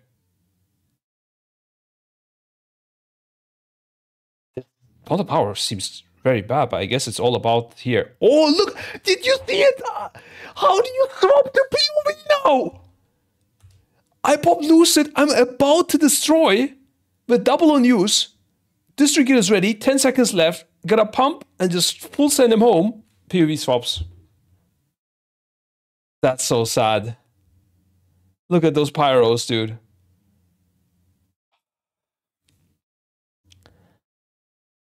And then we get Scope POV. What is he doing? Oh, he lost HP. Wow. That's crazy. He dipped to 80%. Good thing we swapped to this. Fuck. Tilted. I thought I was gonna be happy watching this video. But they absolutely love those like, little bits of damage reduction that sort of add up. But all those things make for really swingy behavior. But yeah, with like little bit complexity, they can also do cool other shit like, you know, adding an item or double on use or some trinket that you can play around. I think there will be always something to min-max, bro. I think it's gonna be fine. Although Fire Mage maybe a little too easy. I gotta see it now. Maybe too easy. Who's rate leading? Of course, yours truly, dude. Back in the day, you were rate leading in game. Do you have this thing? Do you not have this thing? And so much fun. Stack all these things on top of each other. If you keep removing blocks, you know, it's going to be really, really noticeable when you don't have this spec or this cooldown. But I do remember when I was popping that double on use that I initially showed, I said, on this one, I don't want to talk. Just play it without me. But then in the end, I think I had asked Nogi to help me raid lead because he was outside. But then he couldn't really do it. I don't know if he was like... Oh, he's not used to rate leading, I guess, whatever. And then I did it anyways while popping the double on use. That's why I felt good about it, dude. In your raid group. That's when it feels so good. When you play your a hard rotation and you're rate leading good, that feels so good. I had that on Hell Yeah as well with Surrender to Madness. Surrender to Madness rate leading was cracked shit, dude. And damage is going to feel way burstier, way worse as a result. And my final concern is just based off of raids and M+ together. One of the biggest things is that, yes, Mythic Plus is infinitely scaling content, so it's always going to get into one-shot territory eventually, but it's a spectrum. It's definitely a wide spectrum. When you had like plus 30 keystones before the keystone squish, it took a lot longer to get to that level where people were starting to get wombo comboed and just one banged out of nowhere. When it comes to a whole expansion, there's a lot of power that Blizzard likes to add through tier sets, trinkets, all that great stuff, which feels really satisfying when you get them. But in order for them to also make damage not insanely bursty the way it is in Manaforge Omega right now, they need to have enough runway space, basically. What they did in Battle for Azeroth is you would gain additional stamina and power as you were increasing in your neck levels. But basically, you would gain more power. And what I mean by power is you would push up health bars faster as you got more gear and more upgrades with your borrowed power, faster than you'd get stamina. They'd both be going up, but you would see the player power rise at a faster typically rate a thing. than your stamina. That's as far as I know, this has always been a thing with expansions. You typically towards the last year of the expansions, the health bars go brr all the time, like back down, and you also don't go as much. Like back in the days, it was always this case. But I don't know what happened. I have stopped monitoring healing stuff since Ryzen took over, kind of. The benefit of rising them both together, though... Also, things changed a lot in general, because back in the days, you also wouldn't have high haste on the first tier, but nowadays you do. I don't know. Was that it didn't get out of whack too quickly or anything. And as a result, it still felt like healing could be really satisfying throughout all of raid progression, because you could still have rot encounters. You could still have lots of ticking damage. And Nyalotha was extraordinarily well known for the ticking damage on a ton of different encounters, especially on things like N'Zoth. So What my biggest concern is, do they have enough runway to make sure that they can keep on increasing stamina while still increasing player power over time and making that feel satisfying? One of the areas that would absolutely help is if they, probably the biggest thing that I've been preaching for years, is adding some kind of buff to healing in 5-mans. That way, the starting point is that you heal a little bit faster in 5-mans, so it's a little bit more reliable to push up health bars quickly. And then you're a little bit slower in raids where you have, 4 or 5 healers to help you in the process of healing up health bars. And then as they sort of rise together throughout the expansion, you still feel comfortable healing solo while not pushing up health bars and yo-yoing them crazy fast in a raid, because everybody can top off quickly thanks to 5-man tuning. In a lot of BFA, they did not have good 5-man tuning. And it was only a couple specs that actually could heal high-end content. Yeah, or just be weaker in raids. But yeah, it's I think it's the fact that in 5-mans you can only feel 5 targets, but in 20-mans your healing scales with more targets, right? If it didn't scale with more, it should be like maybe AoE on DPS, where when you're healing more than 5 targets, it just does less healing.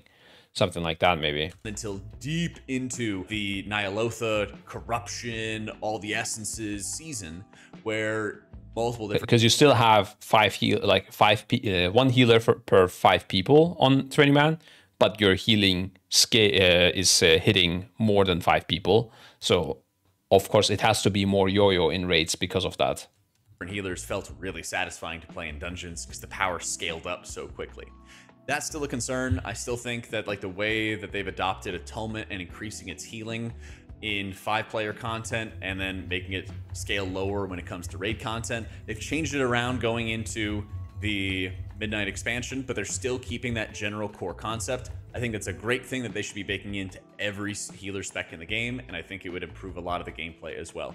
But overall, they kind of covered a lot of the bases I had in my video last month, and you can go check it out if you want to, just to see what my thoughts were before these changes were made. I'm really satisfied with the direction that they're going.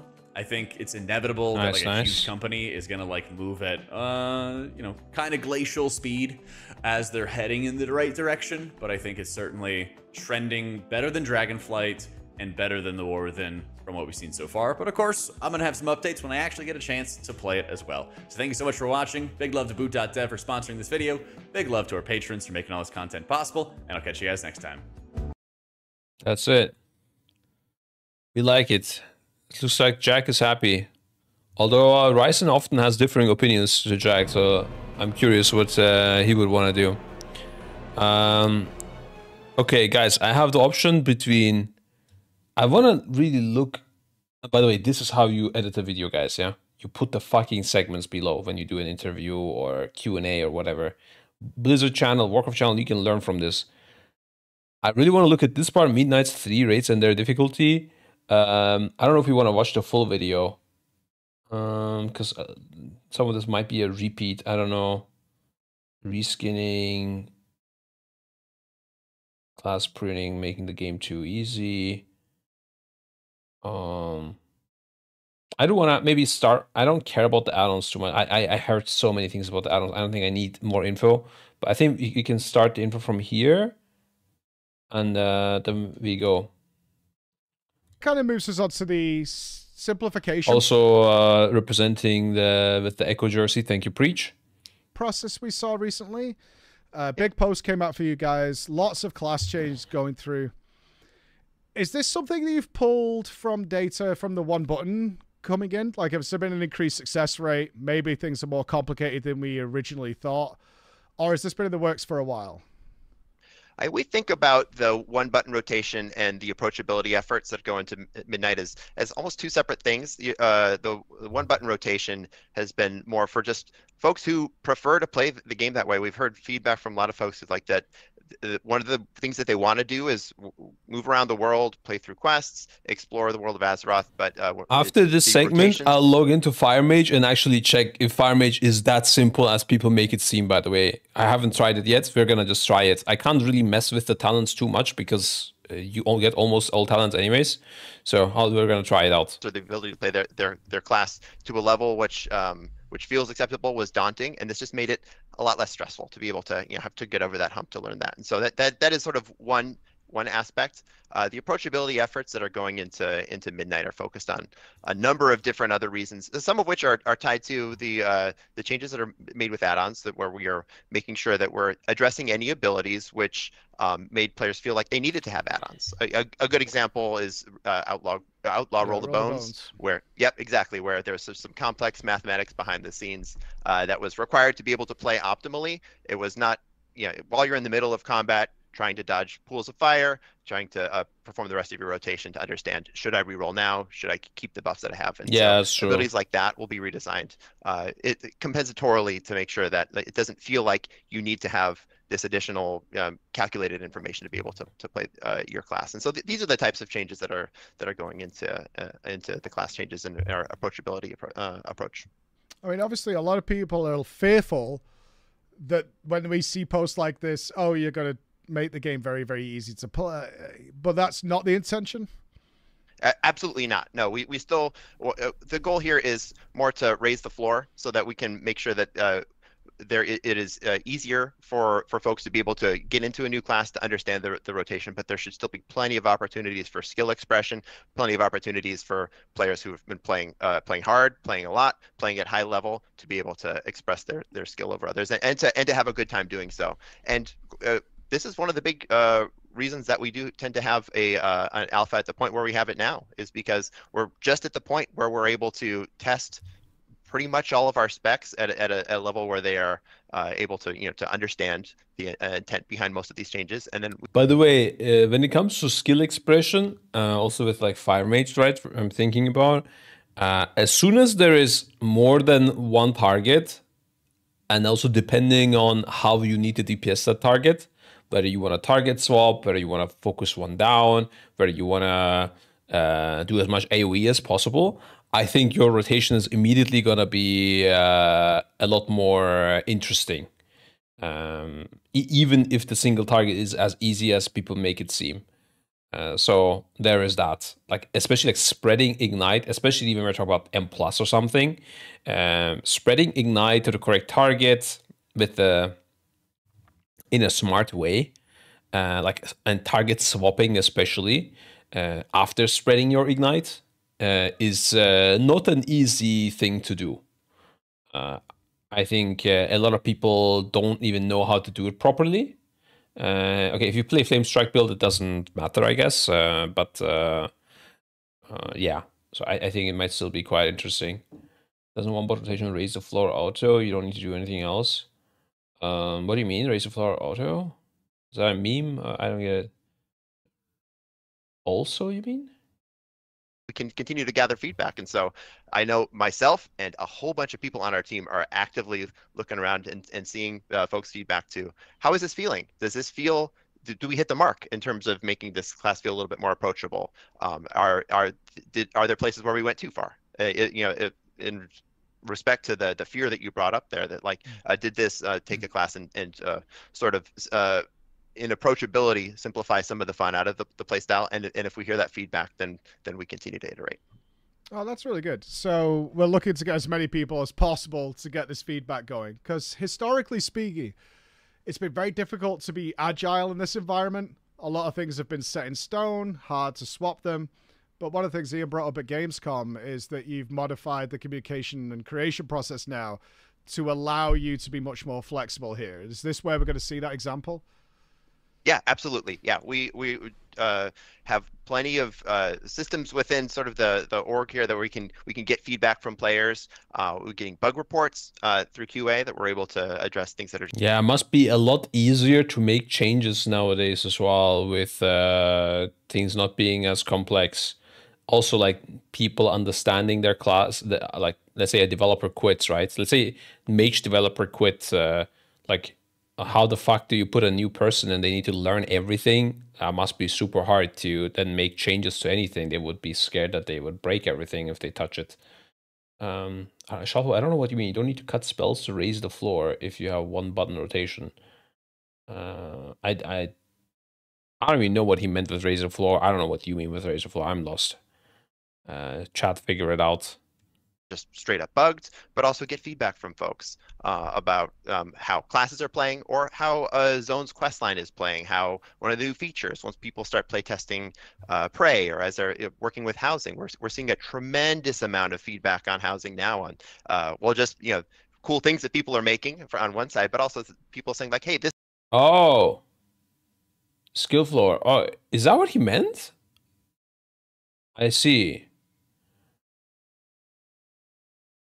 I'm not sure if that's what he meant, but okay.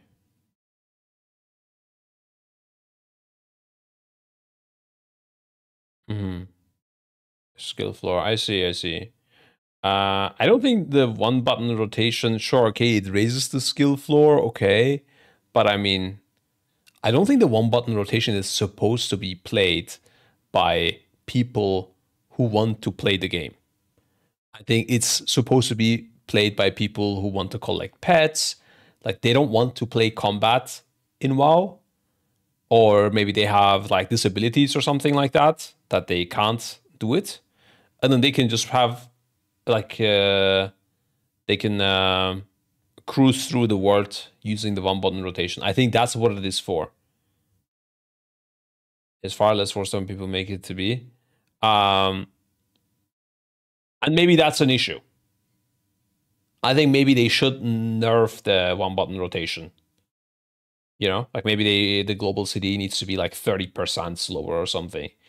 Because I don't think you should ever use the one button rotation, let's say, in a heroic raid. I don't know. That's what I think. I think this is something you use for like older content. If you're like an achievement collector type of person, or you're gonna get carried. You're playing with a group of friends, a heroic raid maybe, but you're getting carried. Like you're not trying to be good. Yeah, you shouldn't get a 60% parse with it. Exactly. I don't think you should be using it while leveling unless you're playing again for achievements and pet battles and transmog.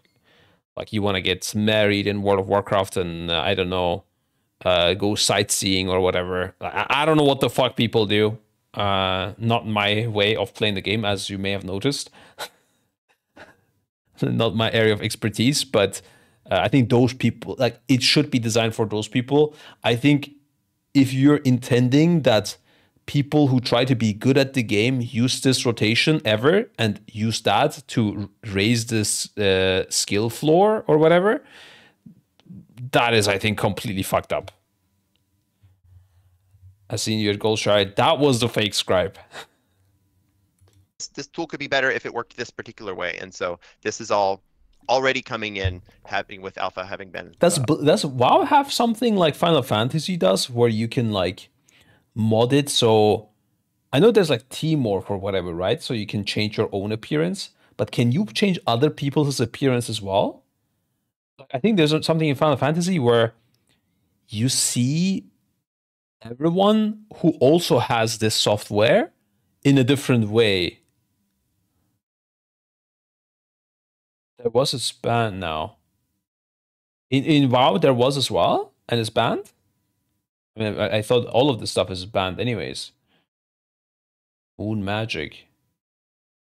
Moon magic does sound like what I'm talking about, guys. I don't know what it is, but I feel like that's what I'm saying. It still exists. New add-on that appear a day after. Banning did nothing. Okay, so it does exist. Okay, yeah. I'm just doing some research because we might need some gold for next year. So yeah, okay, all good. Open for just about 24 hours now. Well, that's good. I wanted to ask you, actually, personally, now you're in charge of Midnight, you're traditionally known for coming up with really creative, really interesting piece of content that's a little outside the norm. But Ian also brought up there's a parity element as different teams are making a different expansions. Have you been able to put yourself into Midnight? Like your creative touches? Or have you been hands off? Well, of course, it takes a Blizzard to make a Blizzard game, and so there's a whole bunch of people who are putting all sorts of creative efforts into what's going into Midnight.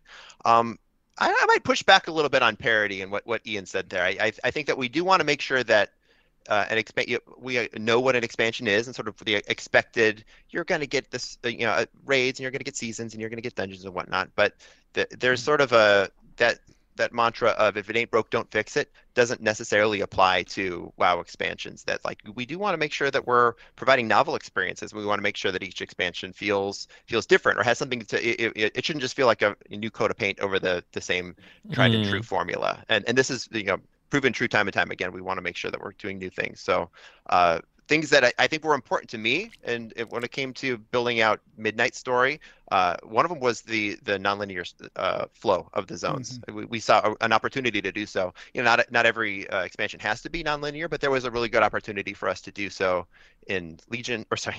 Well, I think questing in general and leveling needs to be completely reworked. Like this is one thing that he's talking about, like what to expect. I know exactly how questing will be in this next expansion, and I hate it. I've never enjoyed it since when did I not enjoy leveling? Probably like MOP, I think. Wrath I enjoyed still. I don't know. Not as much as TBC. Definitely not as much as Classic, but I think MOP at that point I did not enjoy it. Cataclysm, I did level quite a bit from level 1 also to see all the new zones and stuff. But I don't know if I would say I enjoyed it. I just leveled through it like a freak. I don't know. Remember slamming some characters. I was assuming was the last time we were enjoyed it. Yeah, I don't know. I think they need to change it up. It's I wonder how much of the community actually enjoys this process.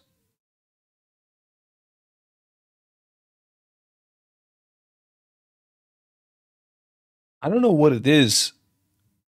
Like this just mindless quest I don't like. I like questing is chill. I think it's too long for me. Like not necessarily the leveling process, the questing is too long. I want less questing, more I don't know. Interesting experiences. More exploration. I don't know what you could explore, but I guess yeah, the campaign could be shorter, but I don't think the side quests are good. Like maybe you level only 5 of your levels with the campaign and everything, and then you just go into dungeons and you keep leveling there or something. I don't know. When Alcoholic quit it in Shadowlands because leveling was terrible. Yeah, I hated Shadowlands, especially with the Venthyr zone, bro. But oh wait, no, Shadowlands you also had to do the campaign for each what do you call those factions or like these Venthyr and all of that covenants. You had to do the campaign on each of them on every alt. That was so fucked up. RuneScape quests are peak. Yeah, I love RuneScape quests. I think it's the game where I like questing the most is RuneScape. Yeah. But it's also like a different vibe in RuneScape, right? It's like, I don't know how new content gets introduced in RuneScape.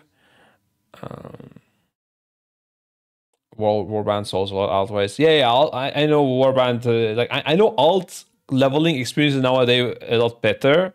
I'm just talking about, like, your main. I just don't like...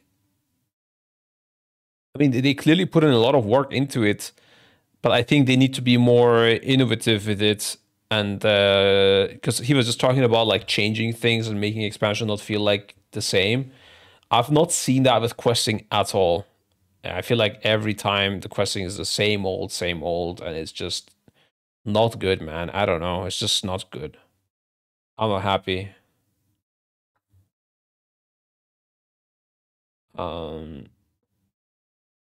WoW still has the best questing experience out of any MMO I've played. That is crazy to me. That is just wild. Destiny 2 is way better. I think RuneScape is better. I'm not talking about Classic, by the way. I think Classic is good. Classic leveling is a good experience because there your leveling matters and you are like discovering the zones and everything. Uh, Destiny 2 questing is better, yeah, for sure, bro.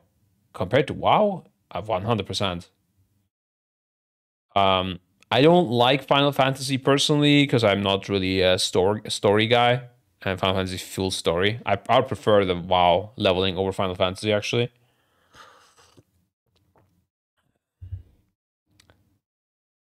Classic leveling is so damn boring.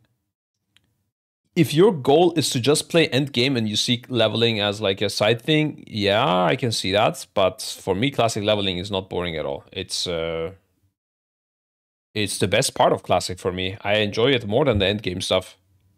That's the crazy thing. For me, classic is leveling. I actually never really played the endgame in classic. I only ever leveled.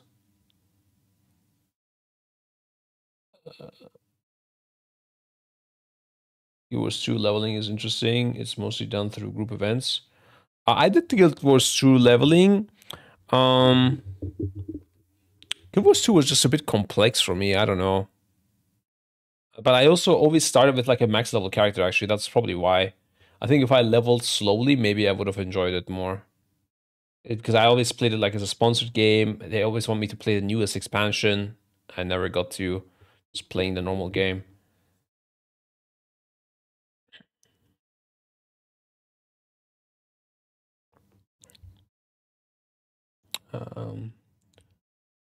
But yeah, like what bothers me is it's always the same thing since a long time with WoW, and it's just not that interesting anymore. I don't know, man. Like they could literally make leveling last only like 2 hours, and I would be completely fine with it. Hope there's an Echo Brander back. Of course it is. And you know where to get it, guys. Exclamation mark merch in the chat. In Midnight when we built these the zones that we built. Also, sort of trying to break the structure of a campaign chapter is a zone and a zone is a campaign chapter with the Eretor's Journey. This was also something that we worked closely with, Chris Metzen and the creative team to start to build the structure of this expansion and say like, hey, let's not just say that the old world is for going back to and visiting with nostalgia and nostalgia alone, but we can use the old world for our actual like story moving forward. And so that Eretor's Journey does take place in places like Stratholme and places like Blackrock Mountain. And so these are a couple of the areas that I want. This is also, I think, really cool. Yeah, I don't know if I got that right, but going into old world places to complete certain quests, I think is really nice. And I don't even think that you need to be fighting some crazy mobs there or something like that. I don't know. Maybe you go back to, like you said, like Stratholme, and then you find like you're supposed to look for some book that will have some info about what's happening right now or something like some prophecy or whatever. Like just it's like some old zones are still important for the new story. I think that's good stuff as well. There's so many cool things in the old zones. I wish they were more alive, dude. To put a little bit of extra, creativity that was important to me into this. Prey is also another feature which I'm really excited to see people playing with, just because it seemed like I'm not too excited about Prey. a fun thing to do to hunt someone and also have them hunting you. I don't think it's his idea. Well, again, takes a team. So I'll say this started as something that came out of my desk. Sure, like this was looking at like what are some things that we can do that that make the outdoor world more interesting. And we looked at delves. Zekvir, Underpin, Kaiveza can show up every once in a while, and that's an exciting moment. You look at games like Diablo 3 or Diablo 4 where the butcher will show up, and like that's like, oh shoot, I need to do something to like it. Can we engineer more moments like that? and there was a cool story opportunity. Like, I want random things like, let's say you get to level 85, right? And let's assume max level is level 90. I don't know what it is exactly right now. But at level 85, you need to complete a delve, and it's easy enough that you could literally complete it with the extra action button. You know, just like, it's not like something crazy cooked hard. Let's say like a normal raid difficulty thing. Anybody should be able to kill the first boss on normal. If you can't kill the first boss on normal, bro, guys, it's fine if you're not max level then, yeah? Not gonna lie. So something of that difficulty, and then you do it, and you get like your half your level suddenly just from that. Like, I want that kind of like randomness in leveling, you know? It's currently, it's like you do a quest, you get 10k XP. You do another quest, you get 10k XP. You do an elite quest, you do 20k XP. You get another quest, 10k XP. You do a speaking quest, 1k XP. It's always the same shit, bro. There's nothing new. I just do some like unique things. Like, I wish, for example, that this okay, maybe again some people hate it, but I think the quest, there should be a quest to do. Let's say I did finish the campaign, I reached level 85 again or whatever. I should get a quest to enter the new epic battleground. They created a new epic battleground that 90% of the player base probably won't ever play. I should get a quest to enter it, and I get half my level just from completing it. And I get like 70% if I win. Just send me in there. Just fucking send me in there so I play it once. At least fucking once, bro. But what am I gonna do instead? I'm gonna do some fucking side quests. What, save 7 butterflies and 8 raccoons? Like, bro, what are we talking about? Actually, I'm tilted now, man. Fuck.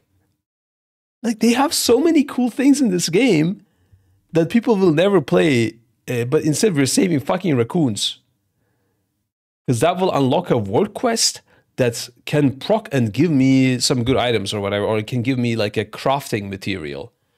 I don't know. I think this is ridiculous, bro. The leveling experience, you should do the campaign, and then it should be completely up to you what you do, and there should be some cool-ass rewards for doing some of the new activities out there that give you big XP. You know? How to say these turtles. Yeah.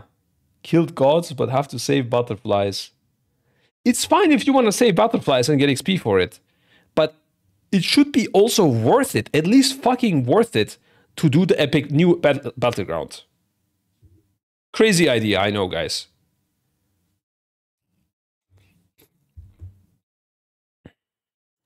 Yeah. I don't know. To do so, leveling needs to be changed. I wish they would see this. I wish they could fucking see it. The nature of the elves and Silver Moon, where they're this would also excite new players coming in, by the way. sort of high and regal, but they've also got this skeezy underbelly where there's murder row and there's all sorts of underhanded dealings that have always been going on and continue to go on even now in Modern Azeroth. They're like, we can build this cool prey system. So that was sort of the starting assignment. The team and the people who are building the quests and the underpinnings of the system beneath, or who came back and said like, hey, this is actually an opportunity to add some additional difficulty to the outdoor world. That was never part of the assignment. That was sort of like a cool opportunity that they discovered. And arguably, I would say the more exciting part of Prey now is that this is a way, when you get to hard mode and nightmare mode, to take your adventures through Zulaman, your adventures through Harandar or whatnot, and make those something which is actually going to keep you a little bit more on your toes, if that's your thing. And of course, a lot of folks, if you just want to go herb and pick herbs, do mining or whatever, you don't have to opt into that difficulty. But if you want a little bit more challenge and a little bit more reward in outdoor gameplay, Prey is actually a pretty interesting backdoor way into. I even think mining and herbalism should give you like big XP or whatever, you know, like, or whatever your crafting. I mean, I guess they actually did that with crafting your first crafts. True, they did it. Yeah, just apply this idea to more things in the game. Like, every time I do a new type of activity, the first time I should get big XP.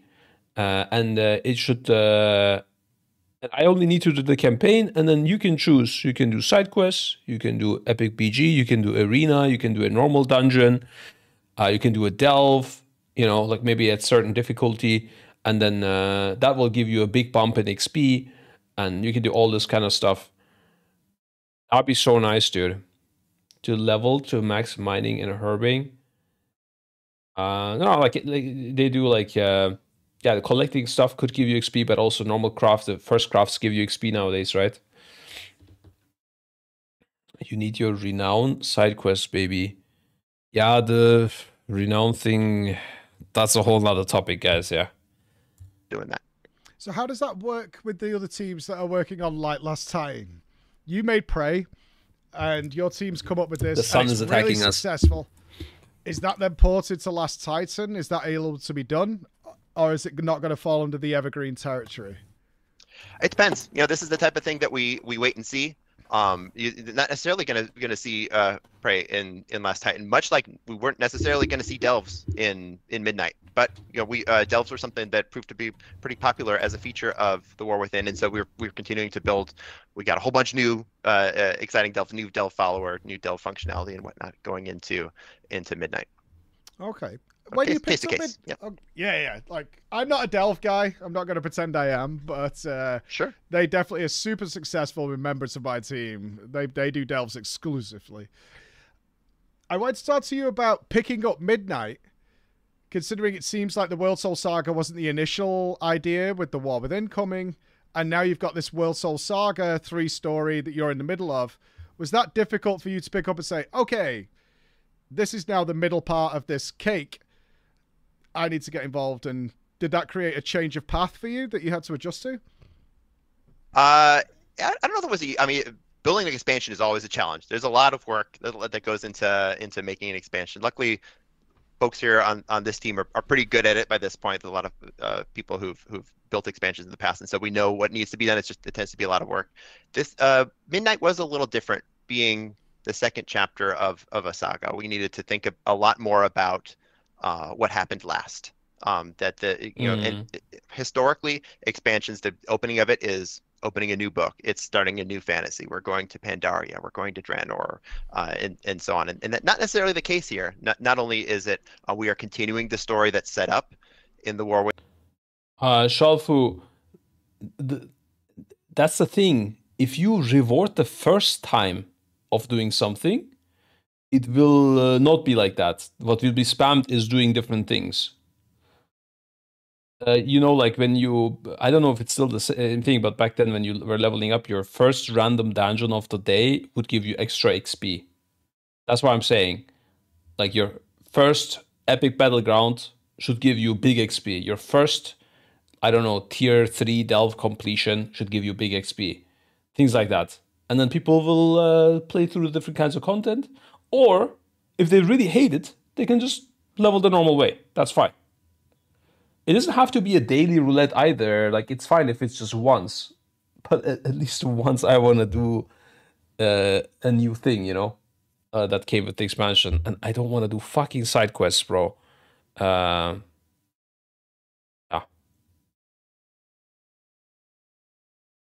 I think side quests are the, like, least entertaining part of WoW that is pushed so much to level up. It's so sad.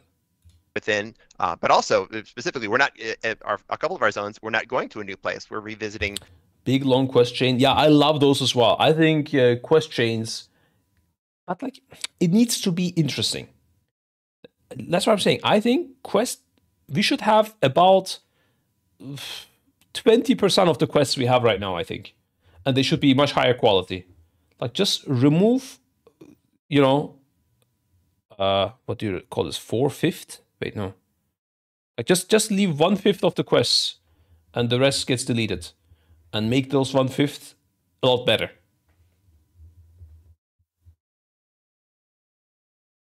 some of the older zones by going to Eversong Woods, going to Zulaman, which is not an older zone, but is an older dungeon, and we're used to that fantasy.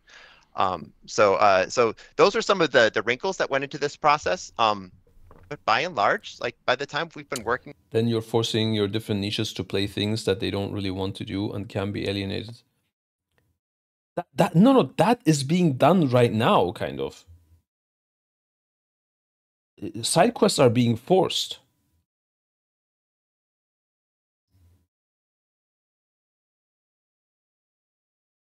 Or what do you mean?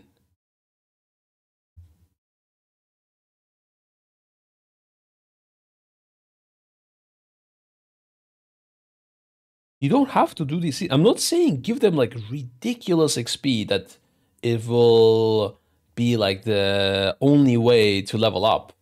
I think um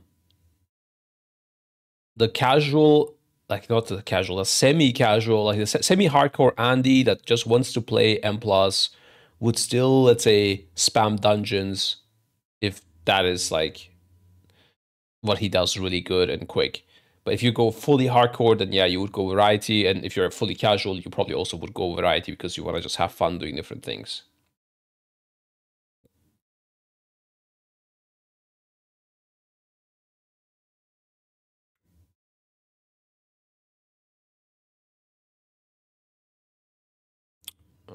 I don't really understand because, I mean, yeah, I guess if you really hate PvP and you really love the current way, then what I'm saying is against what you're saying. But I still think it's better overall for the people because you want people to play different. You want people to try out the different new things in the game that you created. At least try it out. At least incentivize trying it out. If you don't even do that, that's, I think, just sad. Might as well not create it.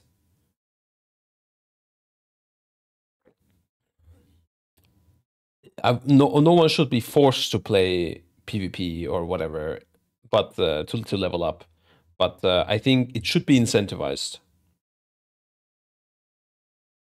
You can always lure players to do side quests with good rewards. Now some side quests are giving like 10 valor stones and 20 gold.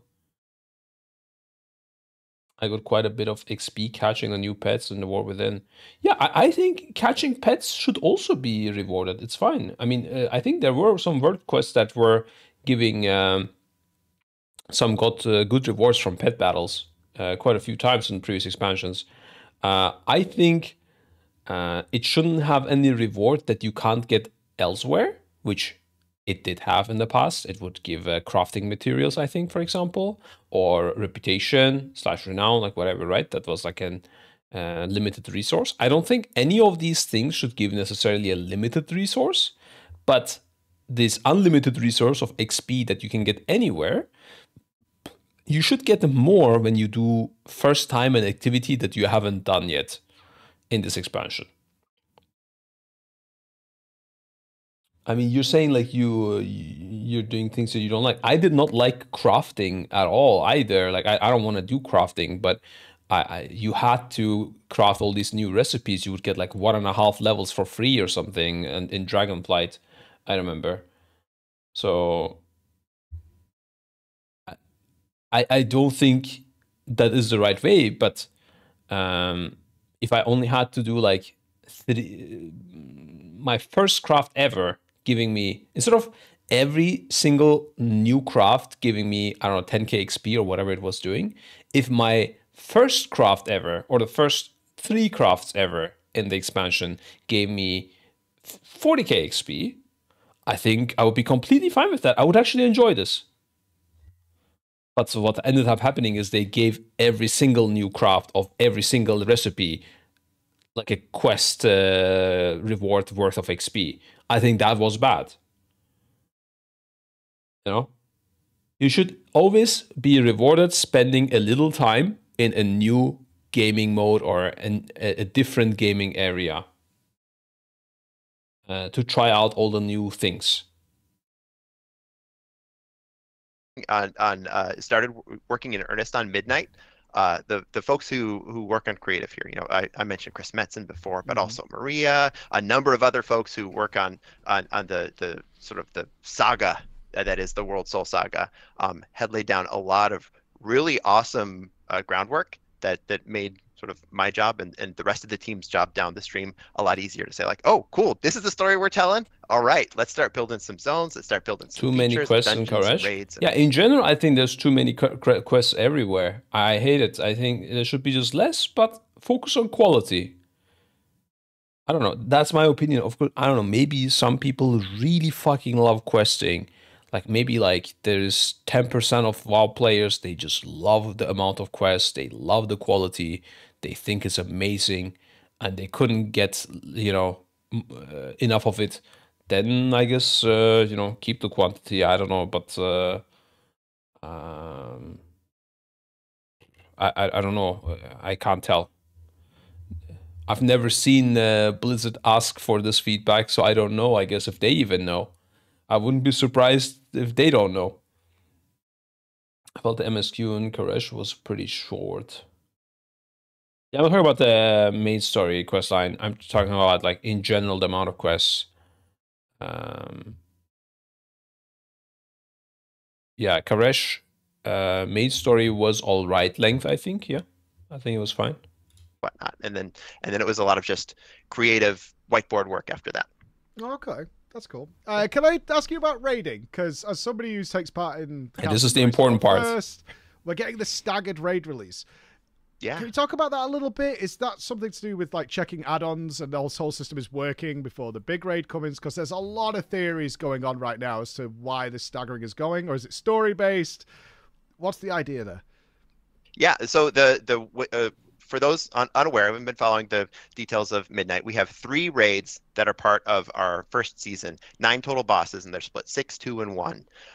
When the season starts, 2 of those raids, the 6 boss raid, the Void Spire, and the 1 boss raid, the Dreamwell, will be able to. No, so sorry, name escapes me while I'm on live stream, but nevertheless. Dream Rift, there we go. Thank you. Yep. Is the second raid that is available, and then a couple weeks later, the March on Qualdanas becomes available. The reason we decided to split up the raids is due to player feedback. This is something that actually came from our encounter team, having built a couple 8-boss raids a couple times in a row. We wanted to mix things up, and we'd heard feedback from players that like, it would be nice to have a breakup, to have some split raids like we have in the past. Going back to that mantra I said of like, if it ain't broke, don't fix it, doesn't necessarily apply. This is like, yeah, we do want to make sure that we're injecting novelty by changing the formula every once in a while. So this is sort of the idea there. And so the plan was, okay, let's do 2 raids this time. And then as we built it out, one of our leading counter designers said, actually, I've got an idea. What if we did 3? And so we Look at MOP split raids suck ass. Really? When I played MOP, I didn't think it sucked ass at all. What is bad about split raids? Maybe there's something I can't remember. Was Mogushan Vaults into Heart of Fear into Terrace of Endless Springs, right? And then Throne of Thunder into Siege of Orgrimmar. Travel time between raid?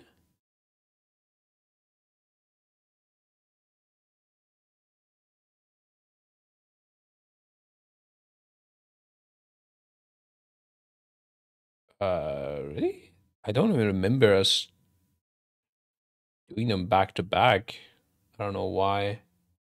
I love it. It was good, but for first year of MOP, had way more bosses in total. They didn't release at the same time, though. I think maybe they did that on MOP Classic. But in normal MOP, they didn't release at the same time, right? I think there was time between. Maybe Terrace came right after Heart of Fear, but I don't think it was at the same time.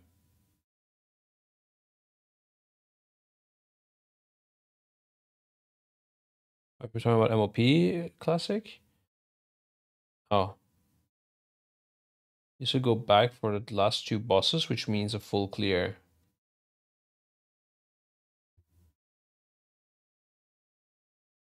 Go back for the last 2 bosses in Heart of Fear or what? I see.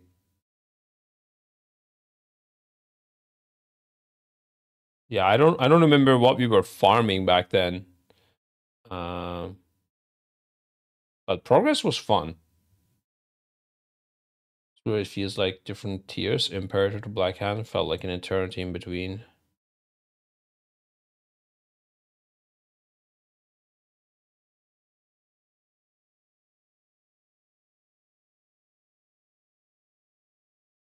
Yeah, it does feel like different tiers to me as well.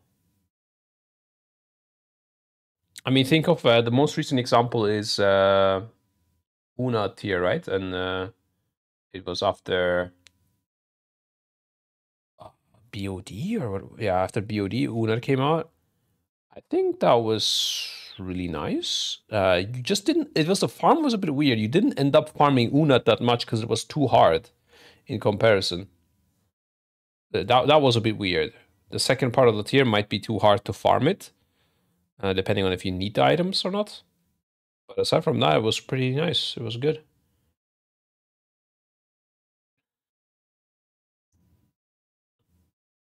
We also was proing BOD still because BOD was a monster. True, that might be an issue. But I mean, I don't know. Is that so bad? I don't know. Who cares? Like, if you're still progressing BOD and another raid comes out, okay. Maybe you kill the first boss of the other raid and then go back to BOD or do whatever the fuck you want. I don't think it's that big of a deal. Like, oh no, you're getting more content. Like, okay, it's fine. We made it work and found this a way to add the Dream Rift raid in as well. Now, as far as splitting things up kind of time-wise and why they're staggered, this is a function of story. This is because it has nothing to do, like is mentioned, with add-ons. It's more to do with the adoption of story mode raids as something which we really just started dabbling with in the last expansion in the War Within, as a way to take the content that happens in a raid and allow players, even players who don't step into any difficulty of raid, to be able to see the story that happens there. And we saw some really good success with that. A lot of folks choosing to hop into story mode raids and see the story there. And so we said, well, we've got some really cool twists and turns. Yeah, we go now. This is too long. Yeah, I think people are complaining a bit too much, bro, for sure. Like, I don't know, guys. Just enjoy the ride. Like, it's fine, yeah? If you're behind, then you're behind. I mean, you're going to be behind even if the raid doesn't come out. You still suck. It's okay. Just enjoy the process of learning and getting better instead of thinking like, oh no, new raid came out and I'm still busy with the previous one. Okay, take a break from the previous one, play the new raid for a day, see if it's easier, harder, pick the one you want to continue, enjoy.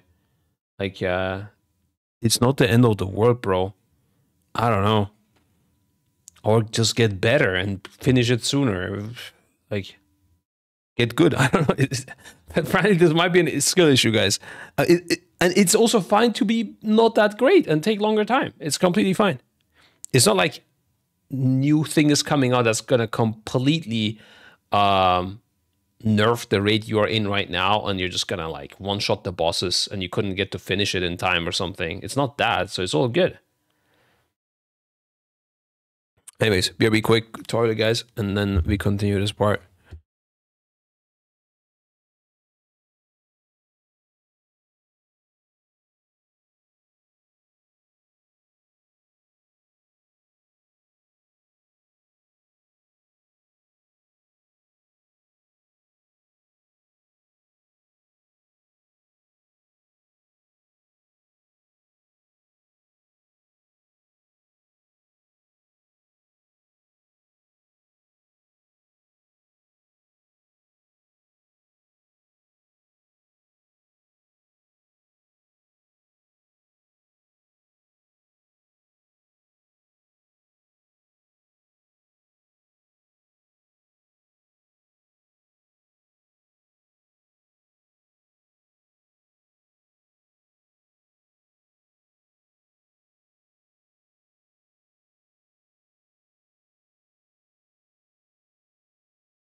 Yeah.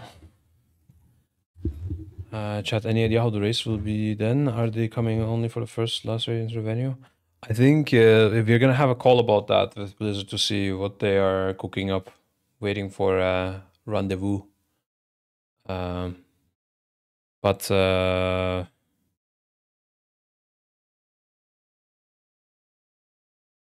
yeah, it really depends. I think we would gather for both in the venue.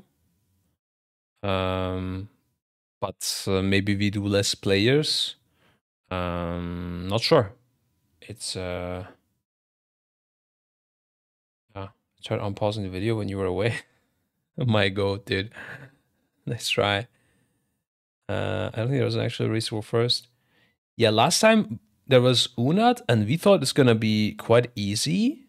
And we didn't take even time of work and stuff. But then it turned out to be like lasting 6 days or 7 days or something like that. So it was quite hard.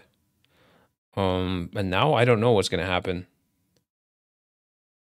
What would help with getting more people to Mythic rating? It already kind of hard joining a guild and learning fights. This whole thing they're doing is gonna help a lot. The whole add-on pruning and the classes becoming simpler and stuff is gonna help a lot automatically. Aside from that, I think cutting the difficulty would help. So if you had like no normal or no heroic, and Mythic is just the next step, would help a lot as well. I think those two things would be enough at this point, because they like the add-on stuff is gonna help already a shit ton, and the classes being easier. I don't think trash is relevant. I don't know what you guys are cooking there, but I mean, sure, they can cut trash. I'm not a fan of trash, but I don't think that's why people are not Mythic rating. Or Mythic, oh yeah, that's true as well. That's big. That is big. I think they should cut Mythic Lookout though a few weeks after the race ends or something like that. Like maybe 1 month after the raid release, something like that. I think. I mean, the other thing would be obvious, of course, better for pugs if it was instantly. It would maybe break some guilds though. That's the only potential concern. And yeah, I don't know. I don't know if the guilds need to stay alive, the guild system, but not sure.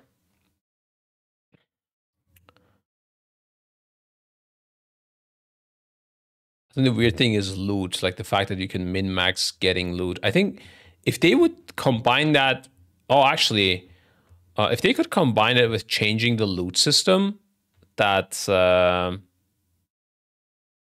it's something like personal loot on Mythic or something like this, or how would this work?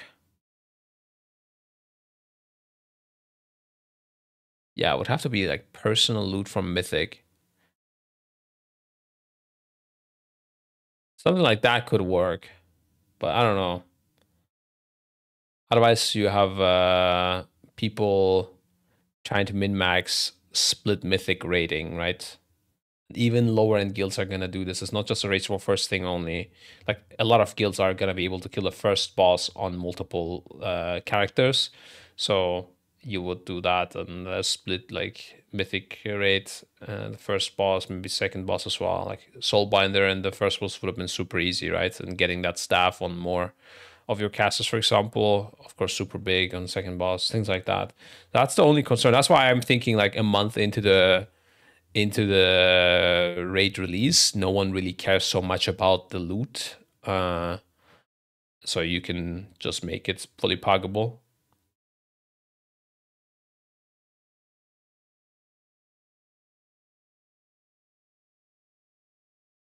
At the very least, you could, if you are, wait, does that make sense? If you are saved, go into a fight that you are saved on and help with killing the boss without contributing to the loot. That should be possible, and I don't think that hurts anyone.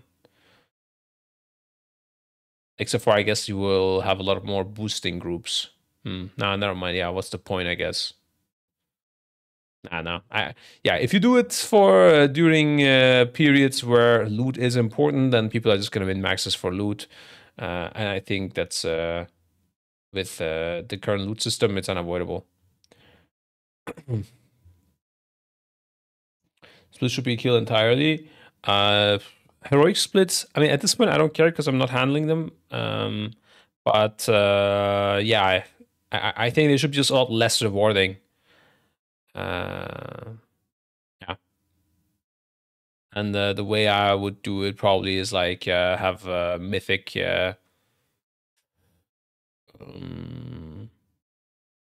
don't know. There's a bunch of ways. It's fine. I don't want to get into it. It's like it's a whole cook. Turns.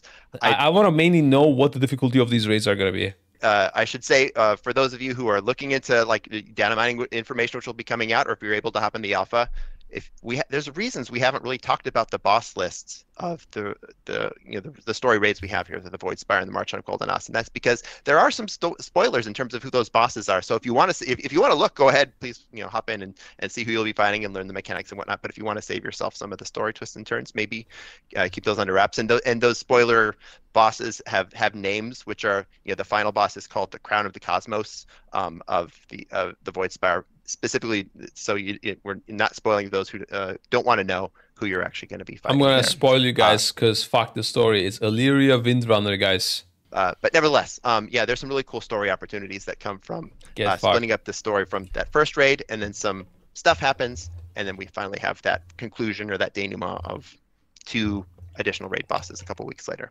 I think stuff happens has been the common thread that has been said to me by so many of you guys. Maria has used it on me so many times. Xalatath is attacking the Sunwell for reasons, because stuff is going on, and it's all going to work.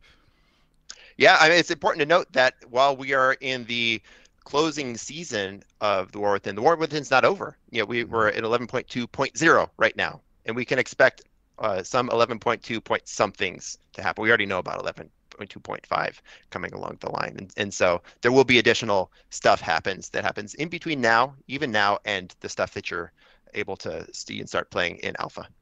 Is there something you're really excited about? It's a much more story-focused World of Warcraft, where trying to get those players to be like, this story is great, we think it's going to be good, and now to the point where we're staggering raids for story reasons. Are you seeing an uptake in people caring about the spoilers?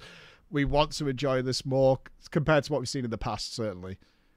I don't know yet. This sort of putting a spoiler in a raid is new. I'm sort of curious to see how folks respond to that. And this is the type of thing that we do want to try things which are different, try things that are risky and dangerous. I wish I could enjoy the whole story thing. I just I don't care at all. To mix up the presentation of a WoW expansion and give people a different experience. And so we're going to see how people respond to this. And maybe what that ends up meaning is some future raids do have more story connotations. Maybe it means like, no, the raids will be more of a spur off the main story. A good example of this was the first raid of last expansion, where you're fighting against the Nerubian Queen. The main thread of the story was actually completed in quests when you have Illyria fighting against Xalatath and whatnot. That was separate from what happened in the raid. The raid was still very important, but it wasn't load-bearing story that led into what happened in Undermine and whatnot. And so we'll see how folks respond to that. I think that what about the difficulties? A really cool fantasy game, and anytime we can inject some interesting, cool story into that fantasy that gets people excited and invested in the world, invested in the characters, invested in their characters' involvement in it is a positive thing. And so we'll keep shooting for that whenever we can. So on the other hand, though, we should expect the difficulty across these raids, even while staggered, to be similar. Mythic in the early raids will be similar to the difficulty of Mythic later, even though we've had some gearing up process. Yeah, this is something we're gonna test out as we move through the testing process as well. So that for that first kind of group of 7 bosses, you will have the 6 bosses of Void Spire, which will have a progression similar to what you would seen in a 8-boss raid in the last couple of expansions or last couple of seasons. Okay. That one boss that is in the Dream Rift is going to be somewhere in the middle. Of the 7, maybe it's 3rd or 4th most difficult. We'll see, and we do expect folks who are playing through that season, especially folks who are playing through Race of World first, to want to complete the entirety of those 7 bosses. The latter 2 will be harder, largely because you'll have gear by that point, and so for it to be a satisfying experience, it just doesn't fall over in one pull. You want to have a satisfying number of pulls so that the achievement means something. That will be a bit harder. I would say that that first boss of those two, the one that's testable on alpha right now, Beleren, would maybe not be as hard as the final boss of Voidspire, but that last one should be the exclamation point at the end of season 1. That's very exciting, Paul. Thank you very much. That's great. Sir? Wait, he said a lot of things there. He said the first 7 bosses are gonna be similar to like the last raid we had, like an 8 boss raid that we had, and then the last boss of the 2 boss raid, he says is gonna be the hardest boss out of all, but it's only 1 boss, so huh.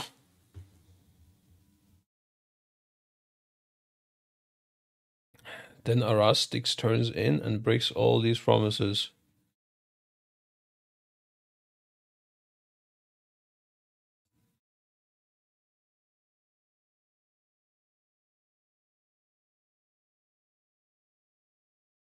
I don't know how many pulls we had on Araz, but I mean, Styx wasn't harder than Dimensius, right? I think he meant Voice Spire, final boss equals Saladar, and Illyria being Dimensius.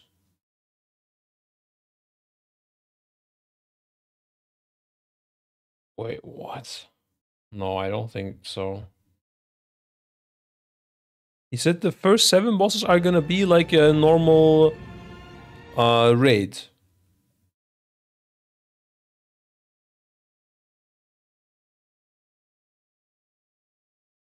The guild had 30 pulls in Araz. That sounds normal. The last 2 minutes. I'm repeating. It's Is not in the 2 Dream minutes. Rift. So that for that first kind of whenever we can. Mythic in the early raids will be similar to the difficulty of Mythic later, even though we've had some gearing up process. Yeah, this is something we're gonna test out as we move through the testing process as well. So that for that first kind of group of 7 bosses, you will have the 6 bosses of Voidspire, which will have a progression similar to what you would seen in a 8 boss raid in the last couple of expansions or last couple of seasons. That one boss. So the 6 boss raid is gonna be like an 8 boss raid. That is in the Dream Rift is going to be somewhere in the middle, of the 7, maybe it's 3rd or 4th most difficult. We'll see, and we do expect folks who are playing through that season, especially folks who are playing through Race of World first, to want to complete the entirety of those 7 bosses. The latter 2 will be harder, largely because you'll have gear by that point, and so for it to be a satisfying experience, it just doesn't fall over in one pull. You want to have a satisfying number of pulls so that the achievement means something. That will be a bit harder. I would say that that first boss of those 2, the one that's testable on alpha right now, Beleren, would maybe not be as hard as the final boss of Voidspire, but that last one should be the exclamation point at the end of season 1. That's very exciting, Paul. Thank you very much. That's great. Sir, My last There you stuff. go. There you go, guys. So it sounds like we're gonna have 2 raids to war first, pretty much. It sounds to me like the first tier is gonna last. I mean, the thing is, we also have Heroic Week. That's the weird part. And I don't know if the second raid, like the last two boss raid, if that's gonna have a Heroic Week as well. I would think not, but it will be a bit weird.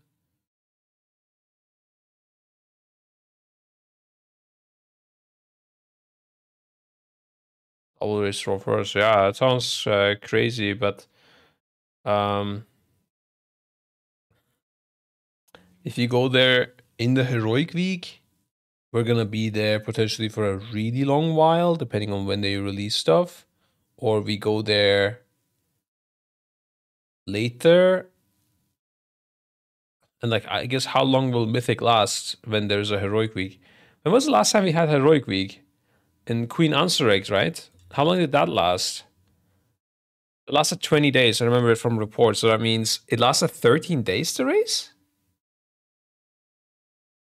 The Mythic race? Is that true?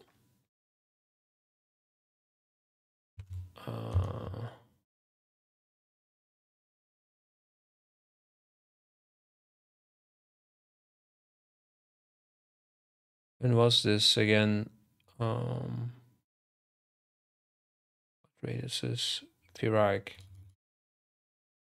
Was it November? September? September it was, yeah. But this is heroic. Mythic week 1. Yeah, day 20.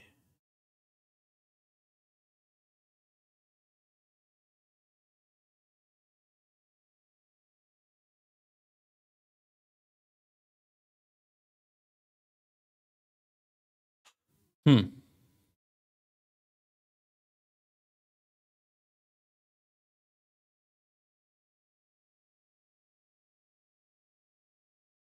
Interesting.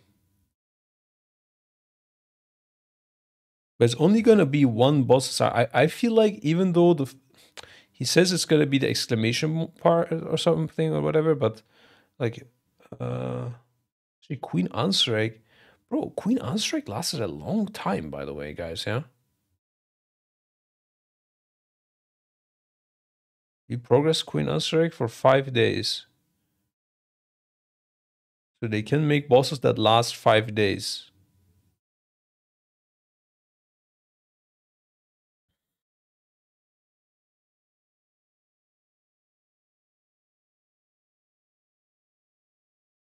I don't see this end boss lasting longer than a week. I don't see any boss in World of Warcraft lasting more than 1 week.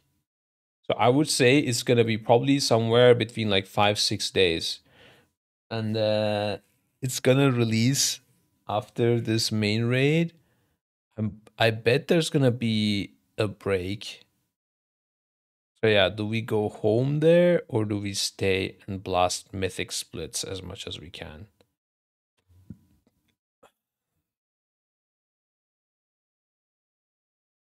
And somehow try to have that be worth it money-wise.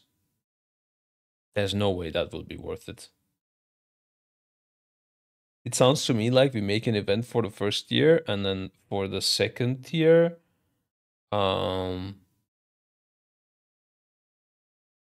we fly home first.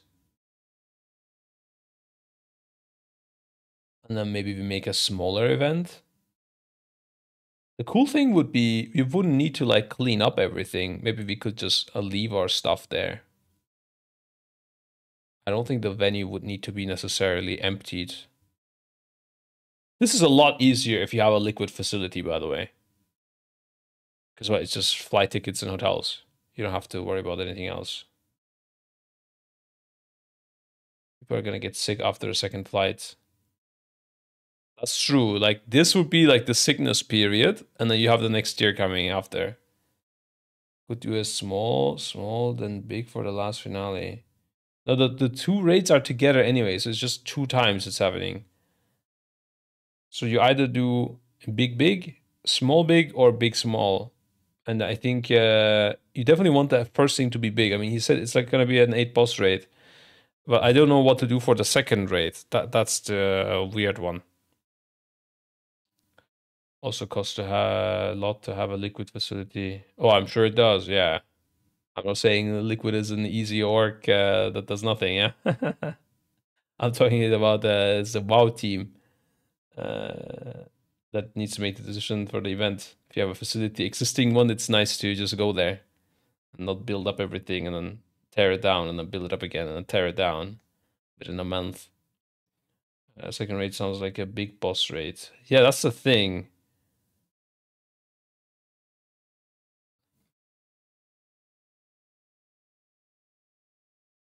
Yeah, it's weird, man.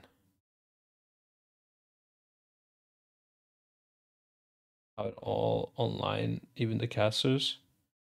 I don't think having the casters online would be worth it. But maybe, I don't know. Maybe. Race for first in Cerberus Castle. Yeah, it's fine. I mean, this we got the info we got. I mean, we're gonna ask them more details anyways. I think we're just gonna do pretty much what Blizzard tells us. Yeah, if they say yeah, it's gonna be worth, we're gonna do it. Yeah. What would be a banger thing is if we got 13 days and then we got another 13 days. That would be fucking insane. That would be really good business wise as well. It would be hiring a lot of people out, but we could just pay them more so everyone's happier. Money relaxes people very quickly, guys. I've noticed. Whenever somebody is not relaxed, you just pay them more, and then they're very chill. Before you have to go is about housing. We're planning to have we're going to bring FF14 to WoW. I talked to you about this in Boston. We're going to have DJs that are already preparing. We're having a big party. Some of the things we talked about then were like player limits within the I call them wards, neighborhoods, which are huge. Have we got any idea of what we're going to be allowed to do there? Like, is it going to be limited to like 60 people or several hundred? I know it's a selfish question, but I'm curious for the type of events we could do in this new environment. We're going to be relying on you and your community to help us test this, to figure out what the limit is before the servers light on fire. Oh, yeah. And really that is sort of the limit here. The philosophical approach to housing is and always has been since it kind of came up was let players do what they think is fun. This applies to the way that we allow decor, which is throw out all the rules. You can place things wherever you want, clip it into a wall, rotate it, flip it, grow it, shrink it, float it in the middle of the air. And it would be insane to have a racial first party, dude. Turn off gravity doesn't really matter. Allowing players that flexibility to do things, some might say people are going to build the ugliest crazy houses because you're giving them too much control. But with that power comes the ability to build truly majestic, awesome, wonderful things. 100%. I think the same, generally applies to like the social structures in neighborhoods as well, that like we wouldn't artificially limit the number of folks that can hang out in a house, in a neighborhood or whatnot. Much like is the case with a shard in the outdoor world or in a city where we're largely limited by performance. If enough people show up that you're dealing with slideshows or dealing with disconnects or anything like that, then absolutely that's not a positive experience for anyone. But beyond that, like, party on. Is that ever solvable? I have brought it up in the past. That's what I was thinking. It's like, will we ever get to the stage where we can have a couple of thousand people playing smoothly, or is it just the internet just can't support it?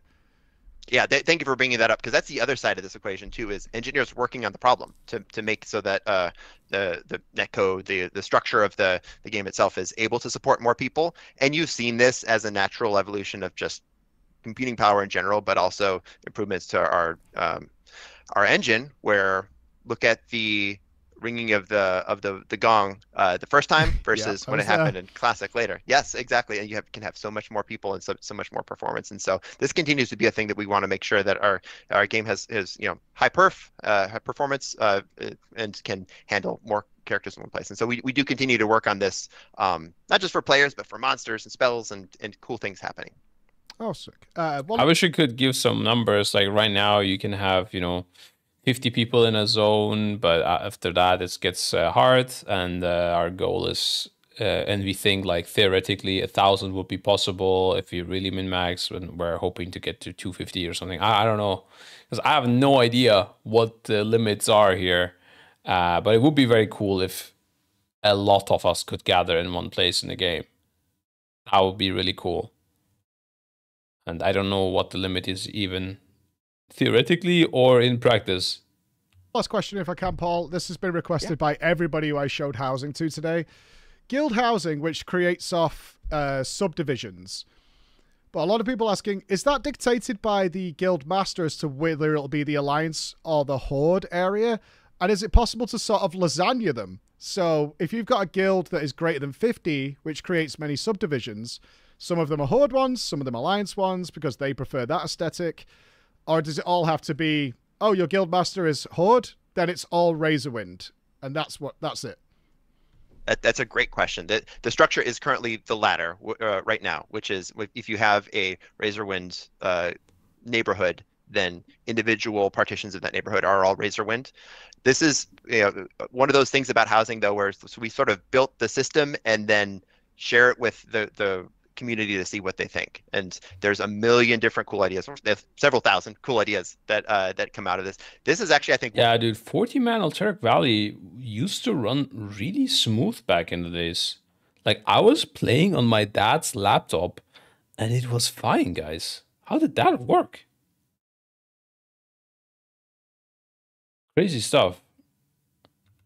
one of them that like I can see this as a natural evolution of if there's a desire for large guilds to have multiple subdivisions of their neighborhood which are of different districts, why not? It's just a matter of taking the time to build that out and prioritizing that against the 999 other really cool ideas that we're looking to build into housing. Oh, that's superb. Okay, my time is up with you. Always wonderful talking to you, Paul. Have a great day. I know you're doing lots of stuff today, but appreciate your time every time. Thank you for the great questions. Thank you for your community for you know, playing the game, and look forward to seeing you in Alpha and Midnight. Bye bye. So long. Bye bye, guys. I felt like I was leaving a Zoom meeting. Okay. Let's. I had promised that we. Bro, I don't like the music of this raid. That we try Fire Mage with the new rotation. Cook up a build. Let's see. Oh, I ended up here. At least I still have my portals. That's good. So respec fire.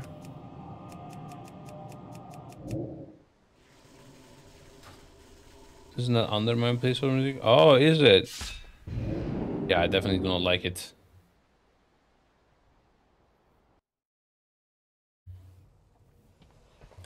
Because when many people is quadratic scaling, you have to send everyone information about everyone. Yeah, that's sad. Maybe in housing, like someone was saying, you could restrict spell casting and you could have more people or something. This is stuck on my screen, by the way. Like, so I just disable like this. Yeah, it worked.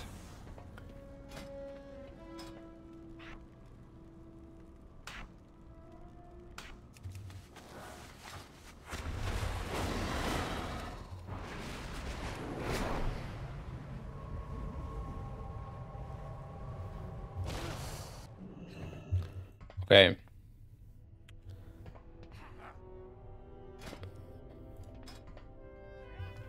Blast Wave does no longer exist, right?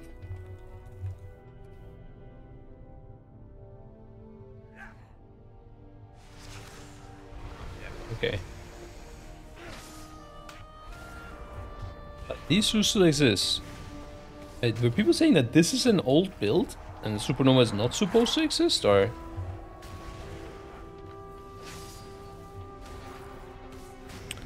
Okay, let's see. Let's try to make a full single target fire build, okay, guys?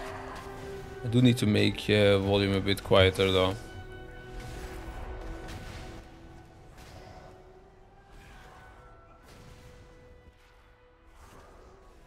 Okay.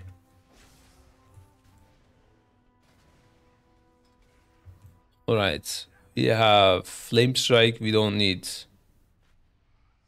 Fuel the Fire, we don't need. Has a change spell critical strike chance to build up a hot streak. Yeah. Needle 5% increase damage for each enemy damages up to 25%. Okay. Flame Patch.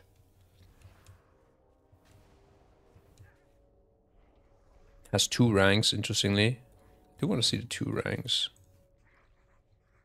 Wait, no, what? Thought I saw 2 ranks here. Was that a UI bug, or am I just getting blind here? What the fuck? Oh, then I can't pick Meteor if I don't spec all of this, which means we probably won't have Meteor. Pyroblast and Flame Strike damage. This we might have.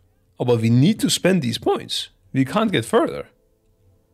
So I have to pick Flame Strike. And this, by the way, is super weird. Selecting between casting it on your target or casting it on your mouse. What the fuck is that? Wait a sec. Oh, but no, sorry, never mind. I can spray. Oh, is this intended?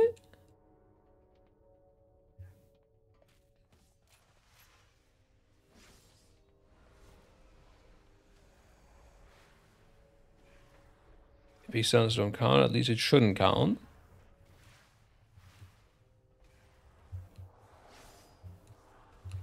Is this intended though?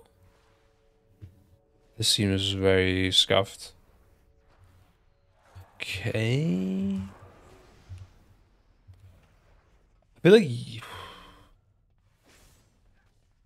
I guess in a way, I don't see why it shouldn't be allowed. Epic Sound is supposed to be the form of last tier of unlocks. Same as Shadow Crash this season. Wait, Shadow Priest has similar talents like this that is not bound to anything? What is Shadow Crush?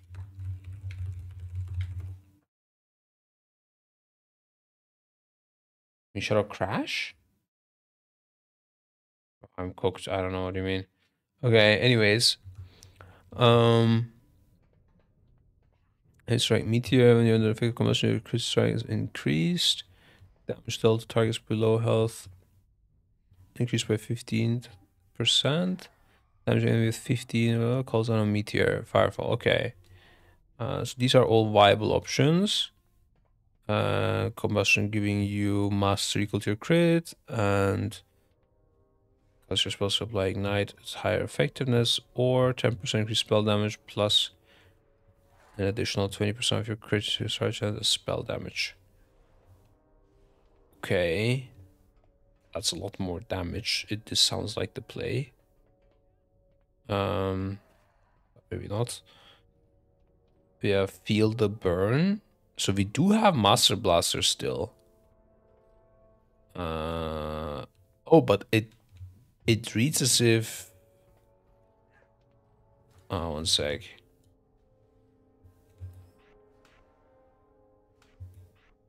Let's quickly put some keybinds here.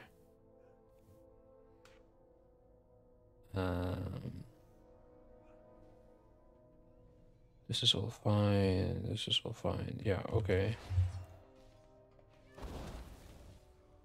So 7. So if I go this, will it refresh fully or will it go down and stack before it ends? Oh, it does go down and stack. Oh, okay. So you don't need to keep this up or anything. You just... I don't even know why it exists at that point then, though. I don't like these things, these kind of talents that just exist, but like you're not supposed to do with it. Like buffs that you're not supposed to do anything with. I don't know. I feel like they should be handled differently.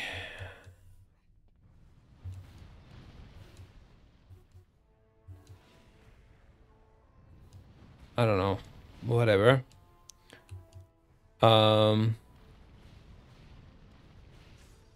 Cast of Power Blast of Flame Strike is reduced. Cast time. Doesn't sound worth it unless you go Pyroclasm, I guess. Make maximum 2 stacks, 230% additional damage.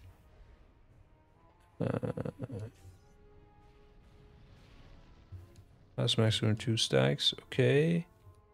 Let's make things complex and pick that talent. And then your Fire Blast is increased. Your direct damage spells reduce the cooldown of Fire Blast by 0.5 seconds. That sounds good. What about this? Casting Pyroblast or Flamestrike has an 8% chance to summon a storm of 5 cinders that pursue your target.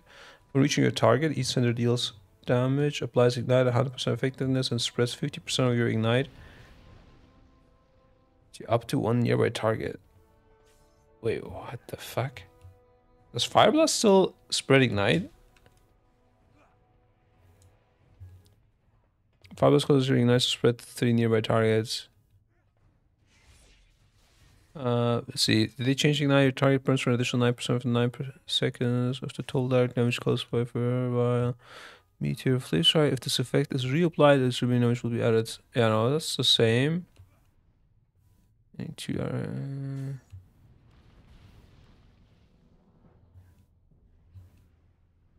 Okay. 3.5 second cast. I have Meteor right now. Fireball, 2-second cast. Max recharge, 10-second recharge. Blazing barrier. Okay. Okay, we go back. Need talents. Yeah, I'll take the talents 1 sec. So we have Scorch here. That's a passive. Or we have Fire Starter. So you either have Fireball always critically strikes with below 30% health. That still gives you some movement actually. So you don't completely like lose your execute movement. But still obviously Scorch was insane. Fireball damage in enemy below 30% health deals 50% increased damage. Oh wow. Can go really for like that big execute spec.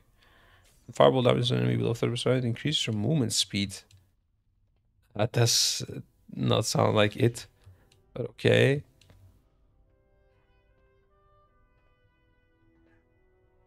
Casting combustion refreshes your fire blast charges. Okay. That does not sound amazing either because your combustion is such a long CD now, right? Actually 1.5. I thought it was 2 minutes. Okay. So you don't have any kindling or anything like that, right? Kindling. Oh, you do. Oh no. Okay, that's just a flat 30 seconds. And this is 10 seconds long. An additional 20% of your... Oh, that's my talent. Okay, what about these talents? Let's see.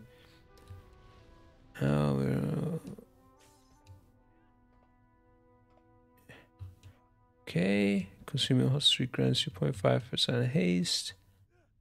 This is also multiple instances overlapping shenanigans. When you cast combustion, Phoenix, random arcane fire spells, more damage.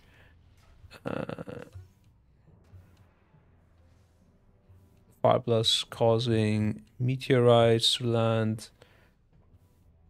Random meteors from fireball. That also decreased fire blast CD. So random fire blast CD reduction. More fire blast CD reduction. Get that random bloodlust. Spell fire spirits can now stack up to 5 times. This is fully whatever. Each for consumer increase your spell damage during combustion. And cause the arcane use cast an exceptional arcane of fire spell. Okay. Most probably barriers, whatever is our utility stuff. When you cast combustion, its duration is extended by 0.5 seconds for each spell fire. So here you have, okay, so a bit longer combustion. Scorch, so just critical strike threshold is increased to 40%.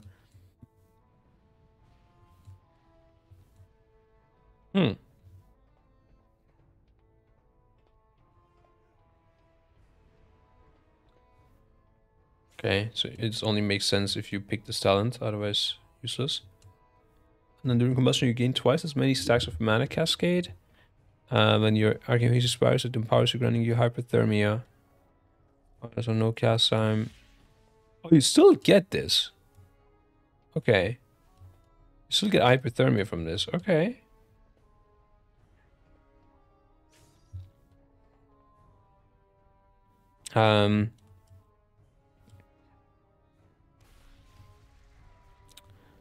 To make it as interesting as possible this spec, we go here. And I mean, I didn't pick Meteor because it just doesn't make sense talent-wise. But otherwise, this is the... Oh, also, how does it work? Hold on, which stands after 3 seconds, dealing to all enemies and burns the ground, dealing 600 damage to all enemies in the area. The enemy closest to the center of the Meteor's impact takes 40% increased damage. Oh! Wait, this is not the case, right? In current? I haven't picked Meteor since a while, but... this 40% closest to the center is new, right? But that's an interesting way to do it. I like the old Meteor where it shared damage, but this is also pretty cool. I can see that being a fun min-max. But I'm gonna also go with... I can't pick these talents, and they're all interesting. Yeah, unselect this. No, I can't.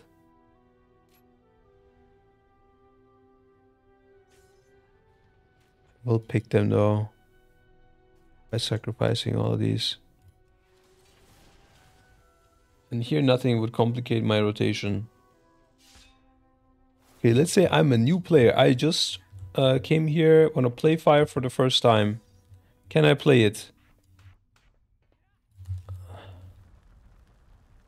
I don't know if I have spell alerts on.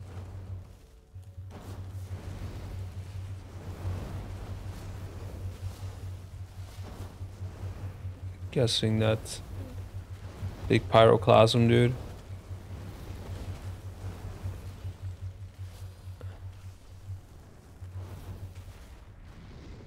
Oh, why did I not get hyperthermia though? Oh, because I just changed specs and I lost my orbs, didn't I? Yeah. So now, this is my rotation for the next minute, guys.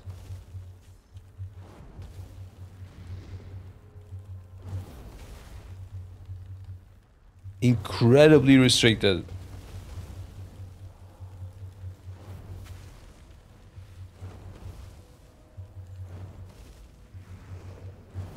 Bro, I don't know if this is not Classic Plus. I don't know what is, guys, yeah?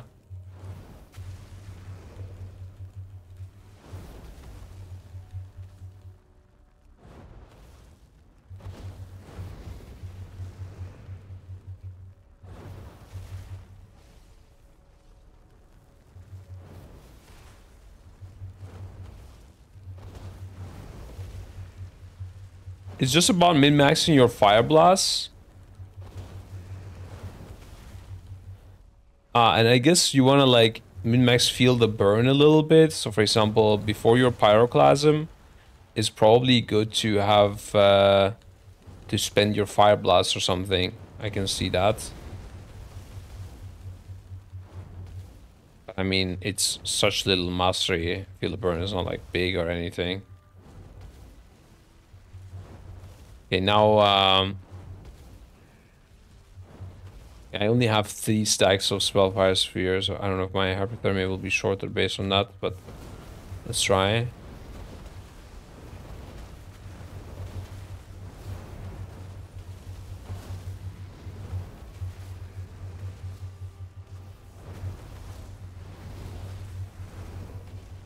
Why am I not getting it? Did I...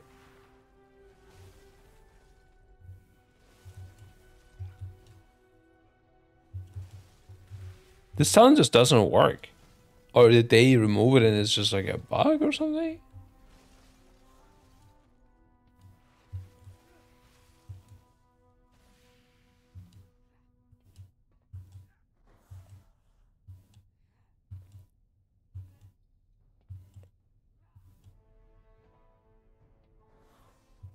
It's bugged, right? Okay.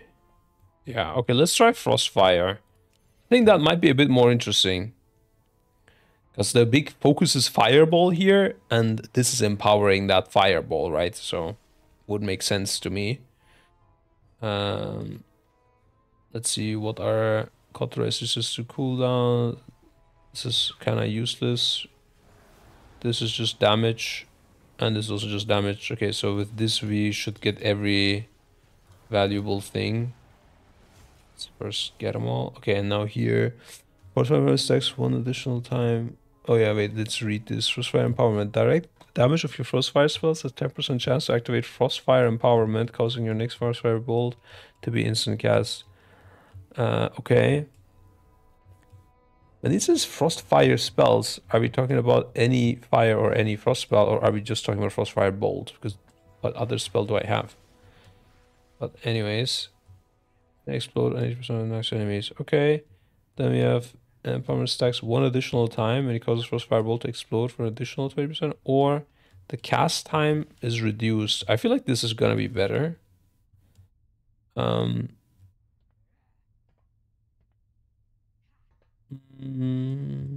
Maybe not. I don't know actually. This is probably better for like I don't know. I'll go with this.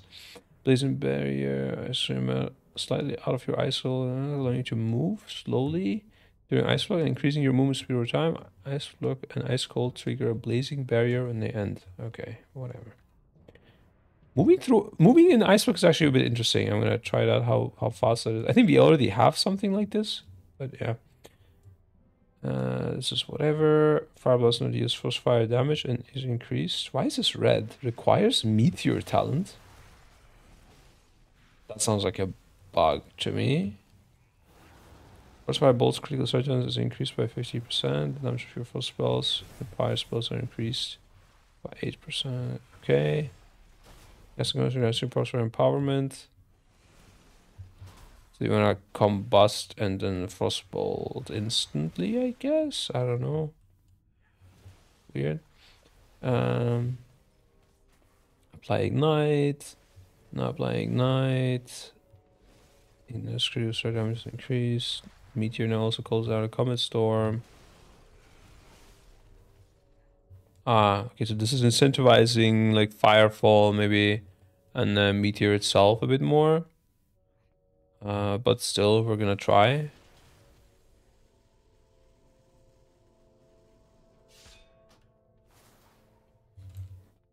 I think this is gonna get reworked, by the way, guys.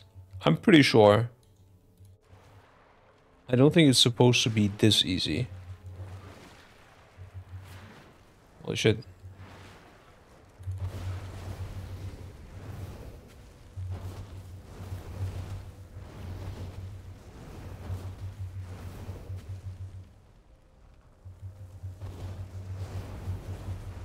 My button is not glowing, so I never got that empowerment, so I guess that's weird. Oh no, this is completely fucked. Look at that, like, I get my empowerment only from Frostfire Bolt, but most of the time when I cast a Frostfire Bolt, I will hard cast another one anyways, so that instant cast part is just completely irrelevant. Like, I need to stop here and now make use of this proc. This should proc off of Pyroblast, not off of Frostfire Bolt.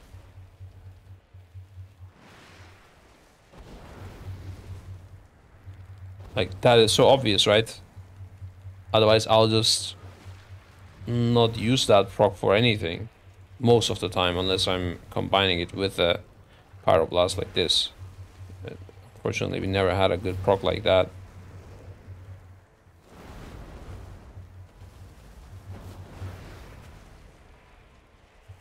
Oh, combustion is only 1 minute cooldown on this, though. Interesting.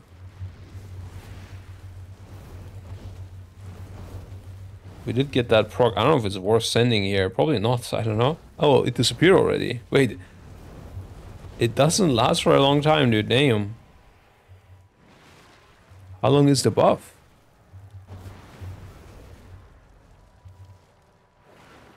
Oh, I got it. Oh no, it does last. Wait, what? I don't know how I got rid of it before. Does Frostfire play with Meteor Talented though? On single target? I don't know, bro. I tried without because it's very expensive picking that talent. I need to get 3 AoE talents to get this talent. Is that really worth it? Ain't no way, huh?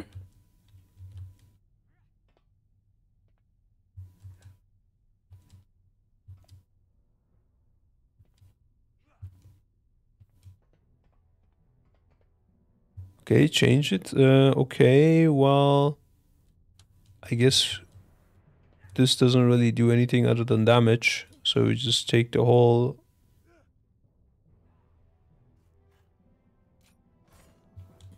Four talents, yeah. This meteor better be blasting these guys, dude. Okay. Oh, no, I meant meteor.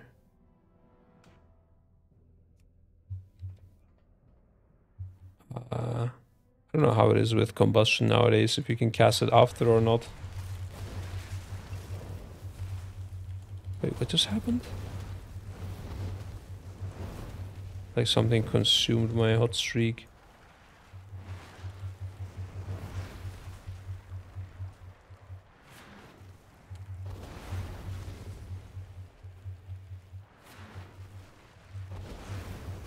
You're using Apex sounds to go down a tree anyway. Stop, that's intended. People think it is.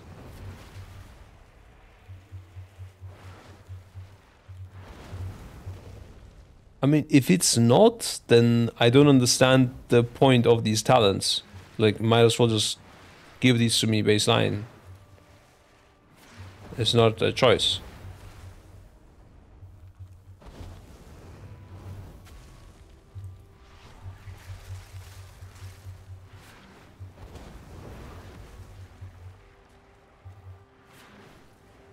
Is Meteor doing big damage or what? Like, I mean, I can't evaluate the damage obviously right now, guys, yeah?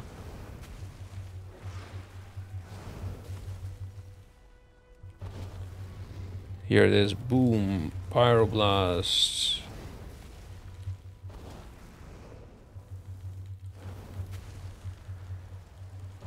Damn, Pyroclasm was big, damn, 15k.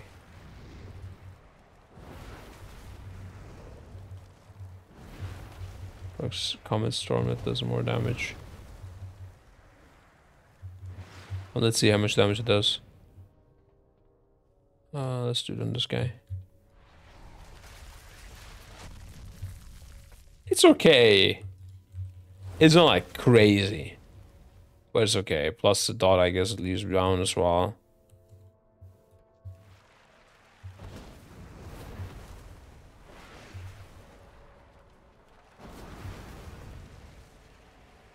I mean, considering it's also some of it is AoE, I guess is pretty good.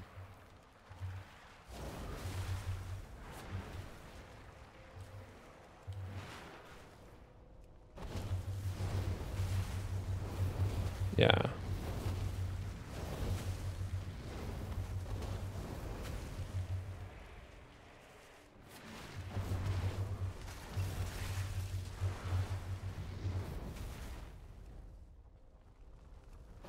And with the 1 minute combustion, it doesn't feel as bad, I must say.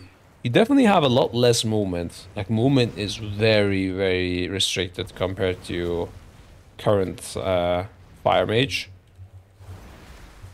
I think if you have maybe... I think you might want to actually... Wait, is this a crazy thing to think? Would you want to go crit so that you have more movement? Could that be a thing? I think so, right?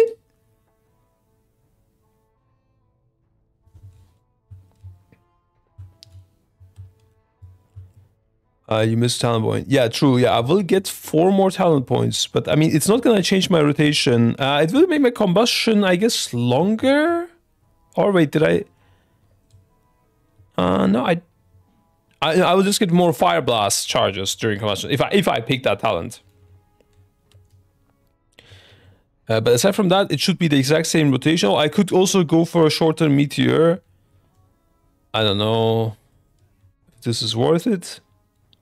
But I would think not, personally, but maybe on AoE fights.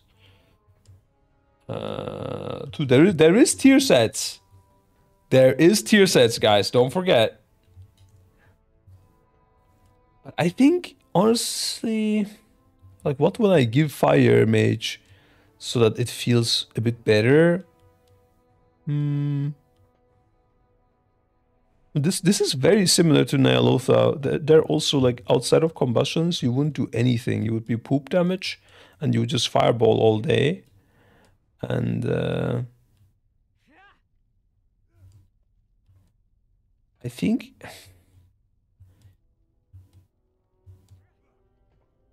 I feel like I have a bit too high haste right now, or maybe it's the latency, because I see the crits late, right? I think that's because of the latency.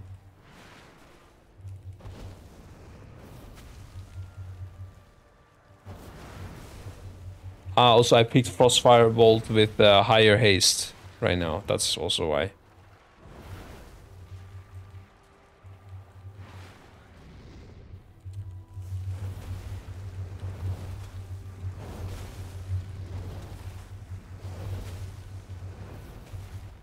Oh, the proc went away again. I didn't notice.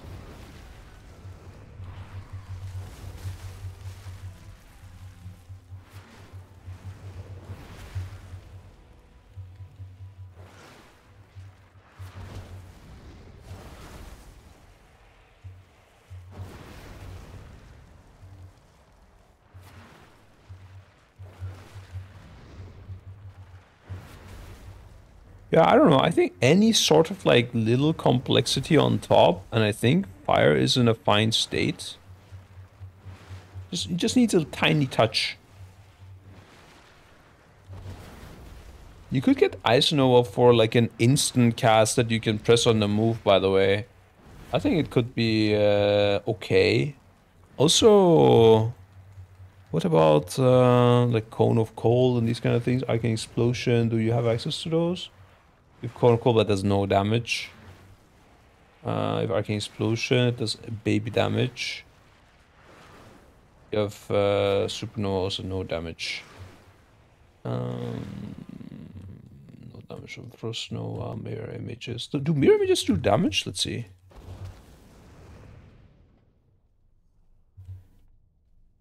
No, just 7 damage. I think Mirror Images could become a DPS CD. Other than that, I think Rune of Power could be a nice addition to this thing. But yeah, I mean, we went through it. People don't like it. It's fine. I don't know. I think it could be interesting. What is this? Oh, it's arcane. Okay, I thought back in the days you would find spells you get when you level up, but there's nothing like that, it seems. Anything else in the class tree that you could get? And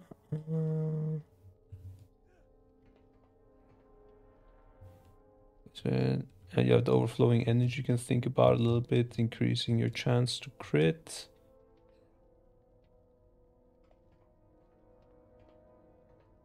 Yeah.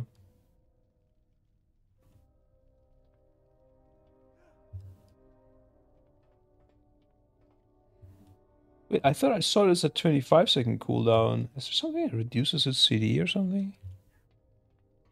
Maybe it's Frost Fire reducing Frost spell CD? I don't know.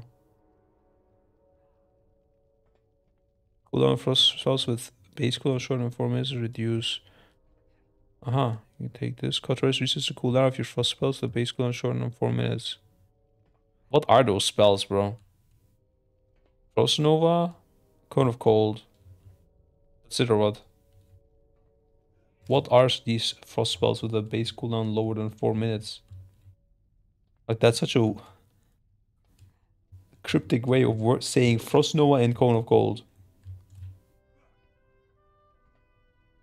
But I guess for... yeah, no bad. Yeah. This block is base cooldown is more, right? Does that work? I don't think so. No. Like the base cooldown, that's why it says base cooldown long. Like that's why there's the restriction. I suppose theme is because I took the talents, guys. It actually reset Icebox CD? Are you serious? This always worked? I didn't know about it? I just always assumed it... No, I mean in retail. This talent exists in retail as well. How do I trigger my cauterize row? I need to go leveling zone. I've not done any of the leveling. Do we want to play some of the leveling? See how that feels like? Go raid. Oh yeah, true. Yeah, it's a bit of a jog. But we can go raid. I could also just level a little bit. It's fine. I want to see kind of where it goes anyways. Travel, teleport to Lady Liadrin. Good start so far. Good start.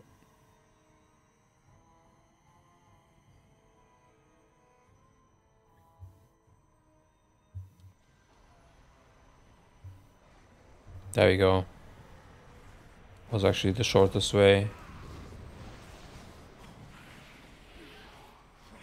It is nearly impossible.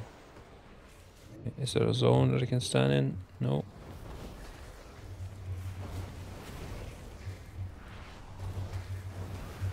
Where's my nameplates, dude? Rise, nameplates. Oh, I keep on that away.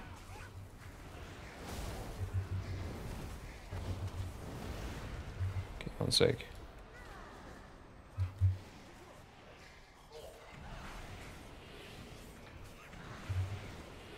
Look at that. I cannot even see my ignite. That must be an option, right?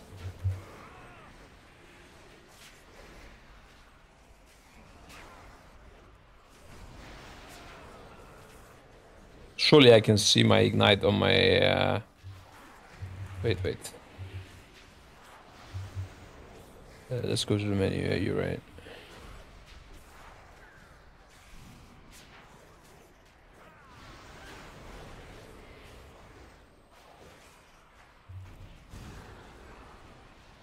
Why do I not see the big deal?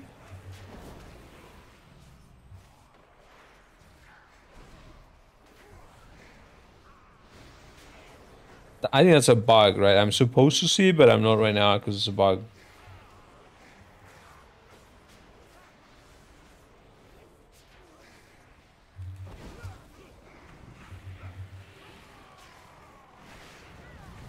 Yeah. I'm gonna disable big pixel, so maybe it's like lowering and causing some issues. I don't know, it's just a bug. I'm supposed to see it.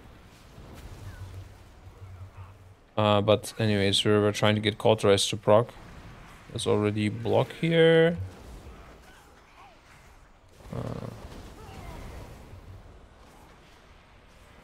How the fuck did I blazing barrier myself?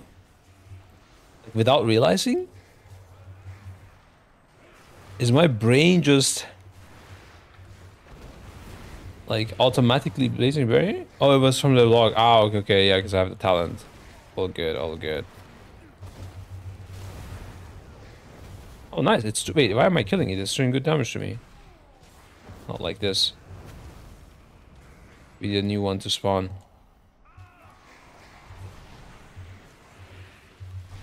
Collecting the zones, dude.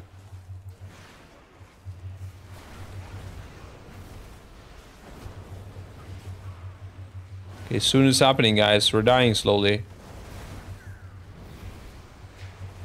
Well, I'm getting heals. There's no fucking way, bro. I think we need to just sit. Does that make it crit? Soon. What's happening? I don't think sitting does anything. Come on! Come on, Ice Block CD! No, it did not reset. Okay, I should have used another Frost spell so we see whether that reset. But I did not do that, so... But I mean, it shouldn't reset, guys, though. It isn't showing either. Yeah, I don't think anything is showing. It's just scuffed, bro. What's my HP right now? Holy moly. Okay. So that's fire, and it really can't get much complicated than that. Guys, I picked everything that can make it complicated. If you play no pyroclasm, then it's like even more free, yeah? It's time to go to like, you know, those homes that like old people go to and start advertising World of Warcraft there so that they can get started, you know? Start a Midnight Alpha, give them free access.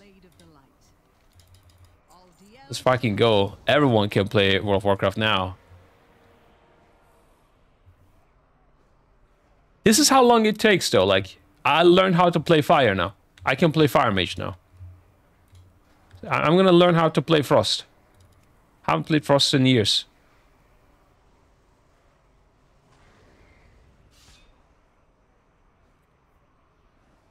Okay. Give me starter build. Does that work? Let's see.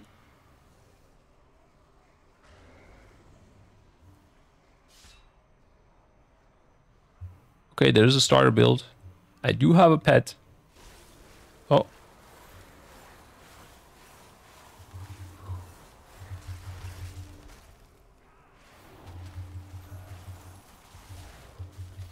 I need to figure this one out still. So let's swap this here. Get this to Q. Where's Q? Oh, Q is not bound at all. It's crazy. Put it here or here, I guess. This can be shift. Oh, my shift 2 was my frozen orb. But now, I haven't changed this. Damn, do I really need to change my frozen orb keybind, dude, for this shit? I think so, guys. Same thing with Arcane Explosion. Maybe I need to change this keybind instead. This is more important, I think. It's fine. Whatever. Let's not overthink it. You have Flurry, and then you have this bad boy. Wait. Does my Frostbolt become Glacial Spike? Is that how it works? What? That is crazy. That is wild. I was wondering what I should put on 3, Ray of Frost or Glacial Spike, because I don't remember what I did last on retail, because they were both on 3 at certain times. Back then it was on the same talent row when I was actively playing Frost. But yeah, now I don't need to think. Great. Put the pet on here.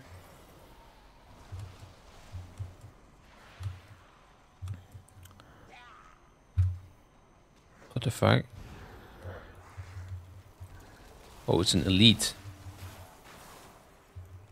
Elite mob. Oh shit, leave me alone. Okay, just went away actually. That worked.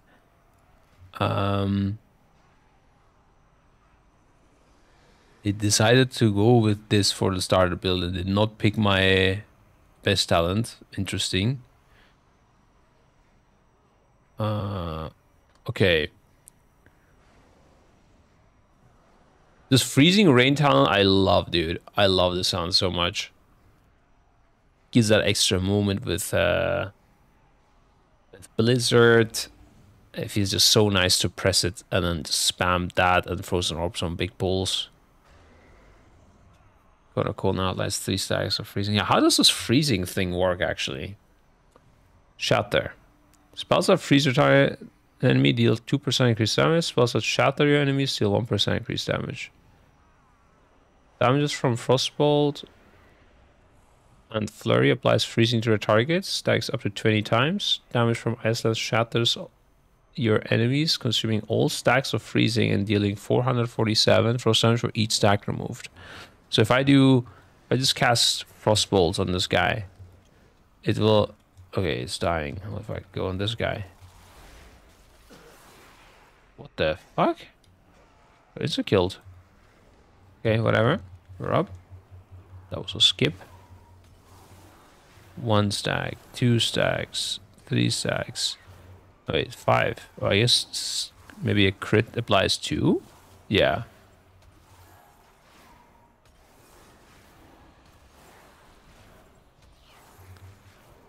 So if I don't Ice Lance until the end, will it just keep refreshing at 20?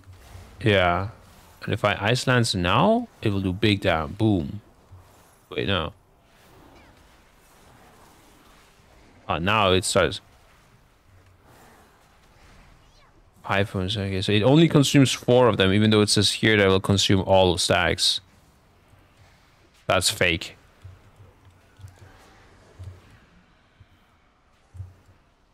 It just doesn't consume any stacks if I have Frost Fingers or whatever it's called nowadays. Fingers of Frost or whatever. Okay. What about the Elemental? How's the pet control in Midnight? Same. And I have Freeze as well. And does Freeze act like a... Let's see.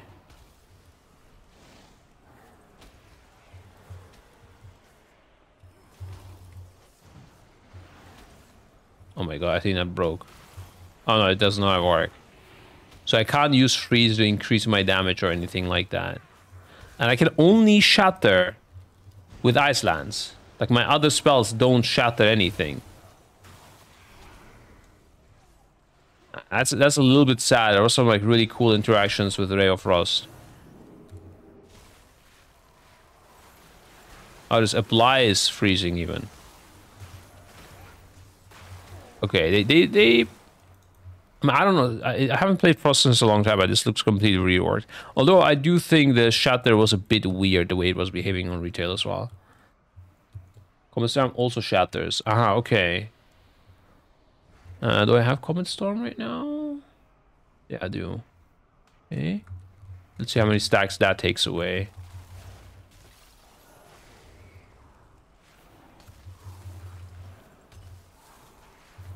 Why is this glowing, dude? This is replaced. Oh! Wait, I was so in shock. I didn't check. How many stacks did it take away, guys? My Blizzard becomes Comet Storm. What? Life is full of mysteries, guys.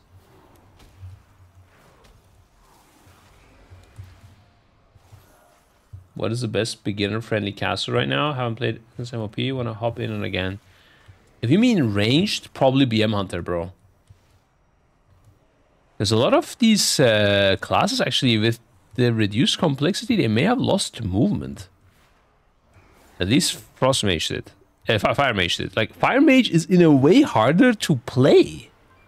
Because your movement is so much harder now.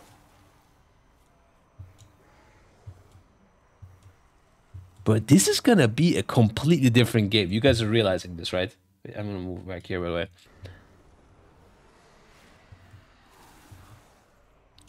It's hard to play because of... It is gonna be a lot harder to like deal with mechanics without losing any damage, though. Like, you need to pre-plan your movement a lot more, especially with Shimmer also getting nerfed.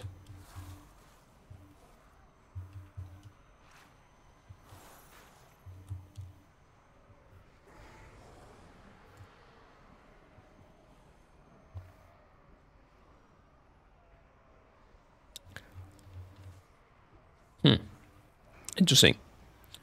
So, okay, let's keep reading the talents. So, shatters 4 stacks of freezing. Oh, it says it here as well. Maybe there's a talent to make it shatter more of them or something as well. I don't know. I would say Frost is definitely more complicated than Fire so far. Not that it's like crazy or anything, but I would say more complicated.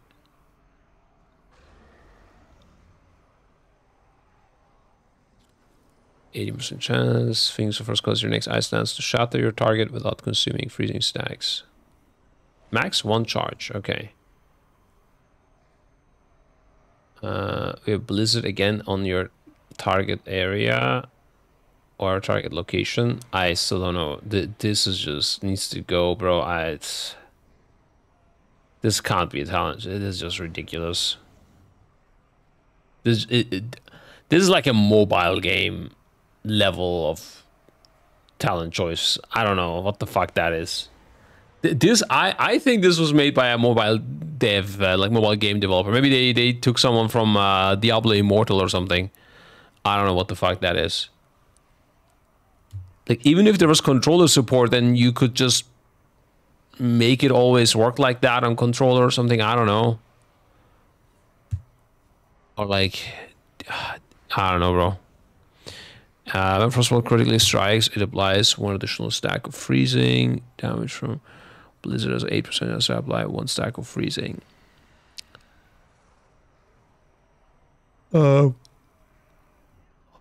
Okay.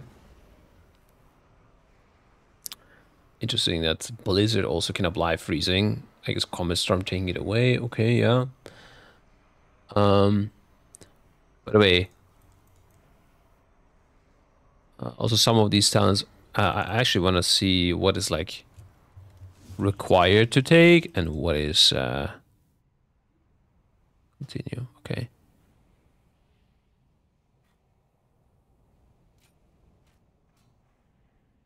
Okay, so technically you would need to take all these. But oh, look at that. Yeah, so fire was bugged then. Look here, I cannot pick the apex points. Well, you told me, but another person told me it's not bugged because Shadow Crash works the same way on retail or something. I don't know what the fuck that was about, but okay, I got played. Happens. Okay, so you have to pick these talents, guys. You're always gonna have this.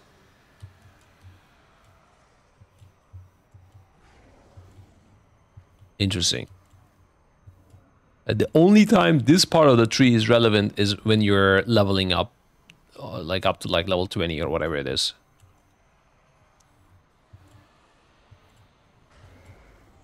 Okay.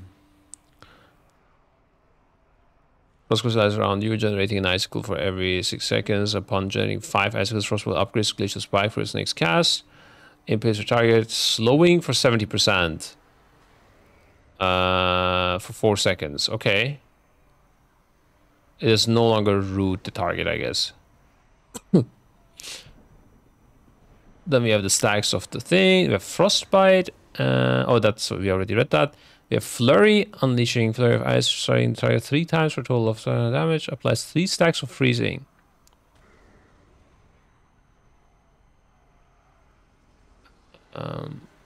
X2 charges. Okay. One interesting thing, by the way, fun fact, guys, what will happen now? I don't know how they design trinkets, but think of back in the days when rotations were simpler. How did you min-max your rotation? People used to track their trinkets and play around them. And what will happen is, for example, you won't just wait for, like, you won't just do your rotation, you will wait for a trinket proc and then pop your CDs with your trinket proc. There's gonna be like things like that. You're gonna have what do you call it? The ability to look at these kind of things that right now you can't do, right? You just, like, when you get your Mugsy Jug or whatever the trinket is called that gives you crit, when you get that proc, it's like you're not gonna wait with your CDs for that. Or I don't know if you have, like, you see I have flurry charges on a long recharge CD. I don't know if I need to use these ever with specific things, but you might not spend it until you get a trinket proc, for example, and things like that, you know. Interestingly, trinkets are, I don't know if they will be on the CD manager, but I think they need to be, right? It's like, it would be fucking weird. Why would Midnight change that? Change what? There was this prudence, DPS on iOS, or should we have short CDs? You might wait 5 to 10 seconds. What trinkets are on a CD manager? Unlikely. That was this as a D pistols a long time ago. So if you have short CDs, you might wait 5-10 seconds. Yeah, I mean, the question isn't like how many seconds you wait. The question is whether you will consider this in your min-max, and the answer is yes, you will. That's what I'm talking about. And I mean, especially if it's like the last use of your, like, if people gotta stop thinking of fucking Sims when they're thinking of how to improve your DPS. Just use your brain. You just use logic. If I'm gonna do one more ray of frost in the fight, or let's say, I don't know, frost fully, I don't know what that will trigger and stuff, but let's say I have one more combustion. We have 1.5 minutes until, or like, yeah, 1.5 minutes until boss dies. Should I use it right now when I have it ready? Or should I wait for a trinket proc and then use it? What do you think? I don't need a sim for this, guys, yeah?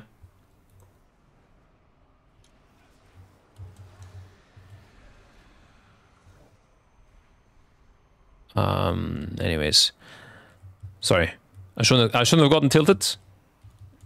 But yeah, don't just like, don't come to me with like, no scribe. Sims say you won't delay. Like, of course you delay when it makes sense.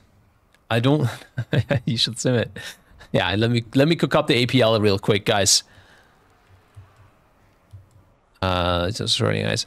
And then like other than that, it will just depend on the fight. It will depend on things, but you will consider your trinket procs for sure. Maybe you pop your CDs, but maybe there's something in your CDs that you send that is big, and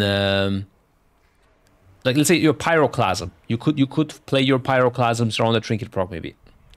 Unlikely, but you know what I mean. Like if there's something you can send, and especially things like this reminded me of it, right? Flurry, 2 charges, 26-second recharge. If I can send this whenever, within 26 seconds, kind of, then you might wait for a trinket proc. Yeah, of course. I don't know if Flurry is actually worth it in this case, but yeah. So wait to see trinket procs. You can definitely see it on the buffs up here, but I don't know if there will be in the Blizzard tracker.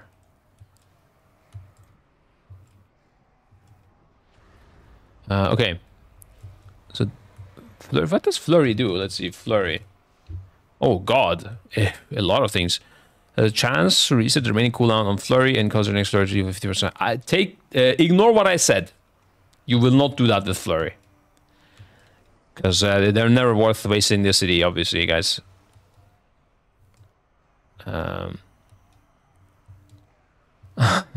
But you could do it with combustion. That was there is a reason I didn't use this example and said I don't know much about frost. Let me give you a fire example. Okay, and it's the last combustion of the fight. This is exactly this reason. But yeah, Flurry also select one additional target. Oh, splitting ice. Okay. Then we have Glacial Attunement doing more damage. Then we have Glacial Assault, chance to call in icy meteor crash, applying freezing, and then Glaciate. Or Restoration Rate first generates 5 icicles, reduce the cooldown of Flurry and Frozen Orb by 16 seconds. Okay, that's pretty cool. That's a rank 0. That's a rank 0. There's talents that are literally not even in the thing yet. Holy moly. Why is my game not complete? Fuck. Increase the maximum charge of Finger of Frost by 1, and you can do up to 3. You definitely want the second one. I don't know if you need the third one, but you definitely want the second one.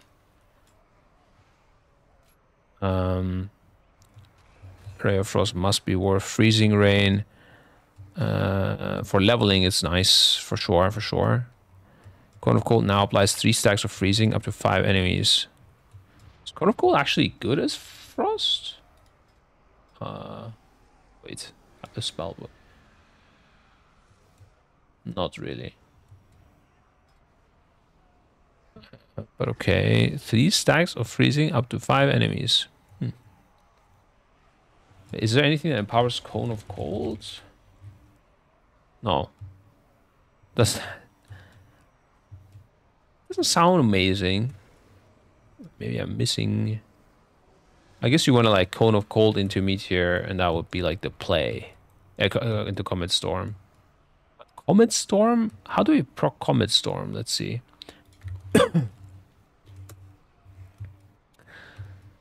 Casting Ray of Frost. Replace your Blizzard with Comet Storm, calling down a series.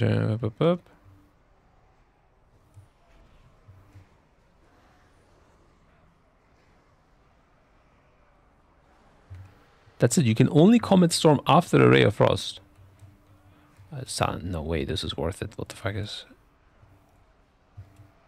Maybe with splitting ice on 2 targets, it's worth to Cone of Cold into Icelands. Doesn't sound like it, but maybe. Is that 3 and 4 the FOF? No, it's 2 and 3. Yeah, it's 3 in total you can get. Okay. Then you have Frostbolt, grants you Fingers of Frost, 25 more often, and Brain Freeze more often. You got your Flurry and Frostbolt spells, strike 1 additional target. Has always nice. Shatter has a 100% increased chance to critically strike. Shatter damage. Okay, that's pretty good. That also means you want to go like 0 crit on Frost, I guess. 100%. Holy moly. They had no mercy. Do you have this right now on retail? It's 100%? Sounds a bit extreme. Back then it was always like less. I remember Classic was like 50% or something, or... Oh, maybe it was 100. Heals are even more boring. But I mean, Classic, you don't have really crit. It's been 100 since TBC? Really? I thought what you had was like always like a soft crit cap that was fine and you wouldn't reach 100%. I think you're lying, bro. What do you mean? Chatter was 66%. There you go. Lying Barons in the fucking chat today, bro. Making me think. God damn it. Jatver. Please just arrest him and put this into his like data, criminal data, so I can look it up later if needed. We need that for Twitch, by the way. When I like right-click a person, I should be able to see from all different streamers their like criminal status. You know, how many times they've been arrested, what the offenses were and stuff. You know, that'd be good. Can't scam me. Real Frost is 70% to 5 nearby enemies. That's pretty cool. I want to see how that looks, actually. Does that change the visuals? That would be sick if it shoots like... Dude, that would be insane. I want to test this right now. This is not a thing, right? I've never seen this. Wait, I'm going to intentionally make sure I'm in combat with all. Okay. Suddenly these paladins just destroy them sometimes.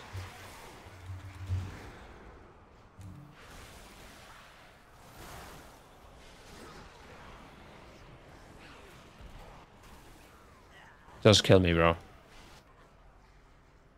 What the fuck? Out of all the mobs in the universe, I found the one that frostlocks me insta. I got insta PvP'd. But I don't think it would have happened. I mean, I don't even see if the talent works or not, damn it. Oh, this sounds juicier anyways. 100% single target pump. It would need to be that there are 4 nearby targets for this to be worth it.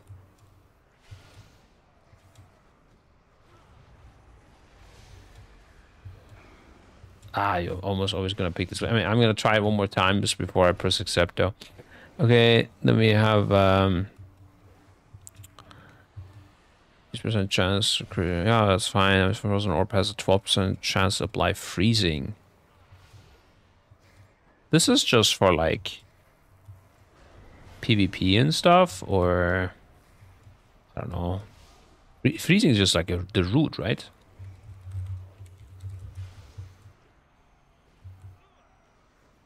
Yeah, I'm pretty sure. Holy fuck, everything is freezing. What is happening? Oh no, freezing is the stacks. Never mind. Oh. It's a shatter stacks. Sorry, I thought it was I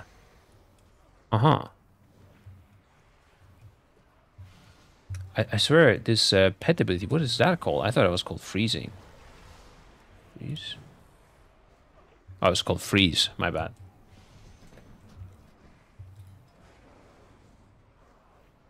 All good. Got confused. Happens, guys. Frozen Orb increases slices damage. Yeah, okay. Mental to follow me. Oh, also this thing, water jet, just does damage. It doesn't give me... I think it gave you like... oh, sheds. It gave you stacks of Fingers of Frost. Doesn't do that anymore, it seems. Let's try it, just to be safe. So doing the ultimate... Oh, it does splash, but it also generates freezing. Oh, look at that. Shattering all that good stuff.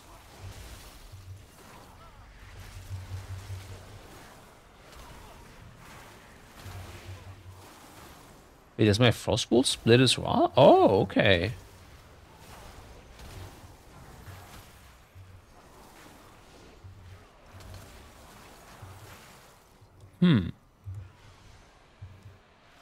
And How does Ice Lance work? It's just damage. And up to 5 nearby freezing enemies.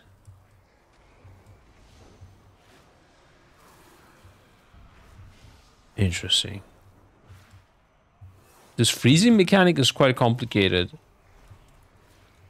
Like how it exactly works. With now Iceland saying it does splash damage. Is that because I have splitting ice? No, right?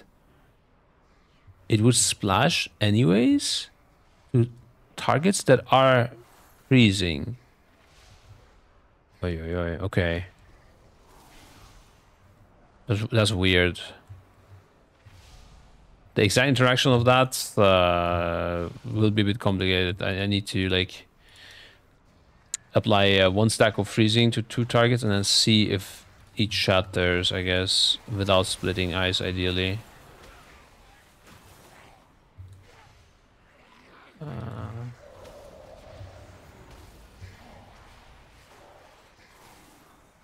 Cocked apply freezing. Yeah, it doesn't work on the thingy.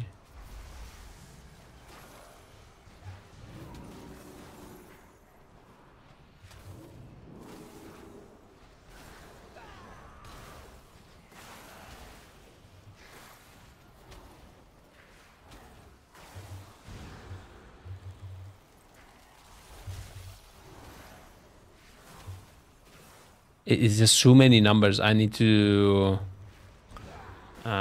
not have splitting eyes, and then I can test it, I guess. I mean, also, I don't really care too much about it, honestly.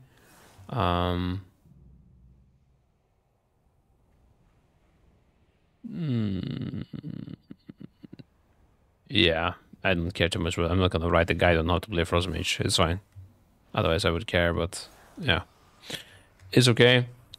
Fractured Frost Ice Fractures on impact, dealing damage to up to 5 additional near-freezing enemies, dealing or Fractured Frost Shatters. Oh, this is that talent.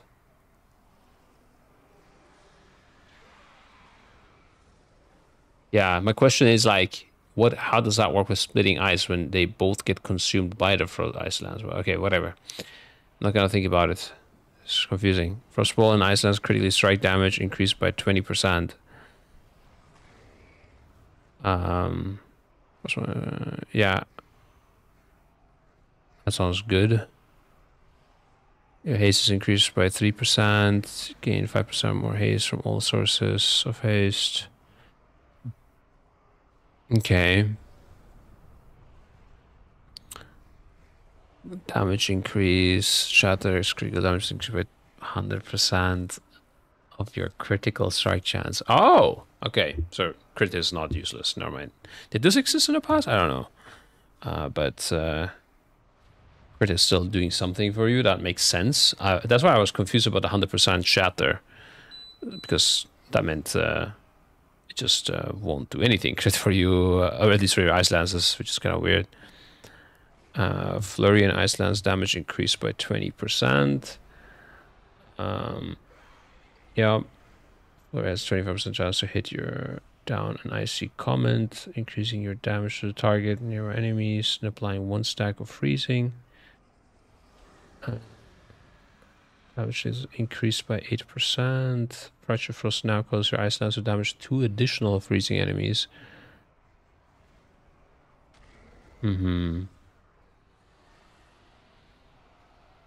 This freezing ability, I'm not sure if I like this. I think it's it seems very half-baked in AoE cases to me, but okay. Like with this frigid fractured frost, like you don't want to consume them, you want to splash to them, I guess. It's weird, I don't know. I've done dev interview yet. We did a couple, yeah. But we did one today, yeah, that's true. Has an 8% increased chance to apply freezing.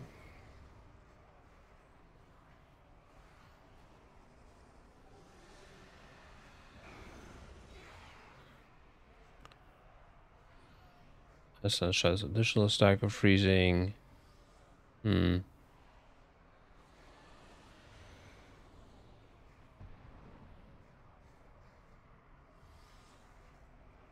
Glacier Spike has a 100% chance to grant you Fingers of Frost. High sense increases shadows damage by 10%. Master Lancer. Interesting. Ray of Frost generates 2 stacks of Fingers of Frost over its duration. Time to generate icicles reduced by 1 second. That's interesting.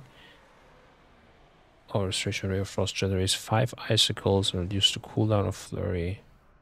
What about these guys? Someone's 4 Hands of Frost. What does that even mean?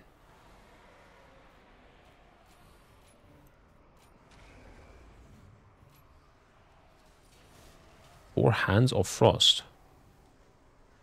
Not Fingers of Frost, Hands of Frost, guys. Oh, and Ray of Frost gives another charge. Holy moly. Each type of freezing you shatter increases your chance to summon a Hand of Frost by additional... What is Hand of Frost? Oh, this one. Shattering enemy has a 10% chance to summon a Hand of Frost. Pursue your target, dealing 1.7 and applying 2 stacks of freezing onto contact. Oh. For 8 seconds, multiple... Okay.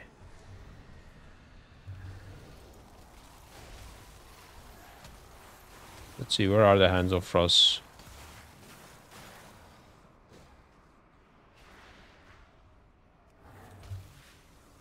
I don't see them.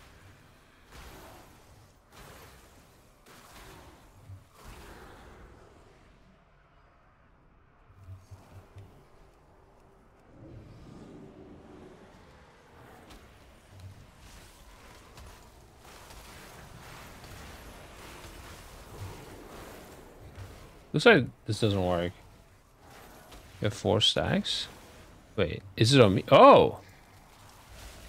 Wait, didn't it say there will be a debuff on the target? She's just running for 8 seconds.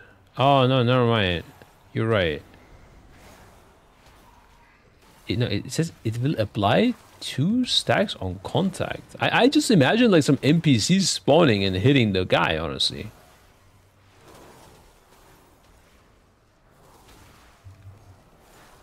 That doesn't seem to be... I don't even know what I misunderstood at this point. I'm just getting...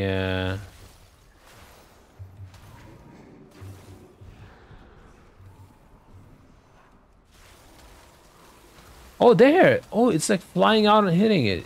Yeah, I see. Okay. I just see the visual. Oh, there you go. You see it. It's like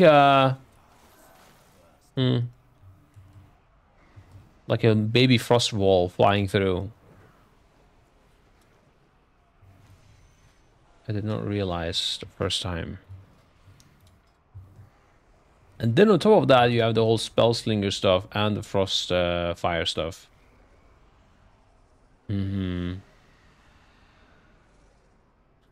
Yeah, this definitely makes my head hurt a little bit, guys. I was also looking for a little hand, dude. I thought I'm gonna spawn some like little hands that's gonna hit the guy, but I prefer this a lot more, honestly. You see this thing, that thing.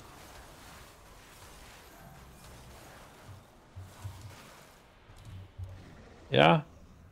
Special sounds on a cloud spreading. What do you think it could mean for mythic rating? I've only seen 2 classes so far, not gonna lie, bro. But I'm okay with it. I like it personally.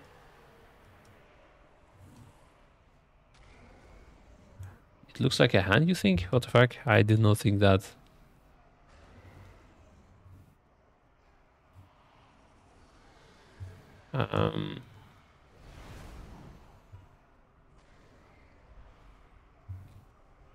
And movement-wise, fire and frost are quite similar, I would say. I guess frost has more consistent movement.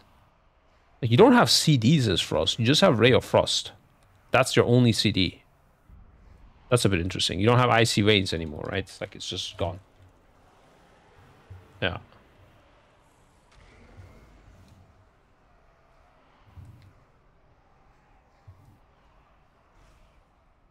It is a very ballsy move that they did this, not gonna lie.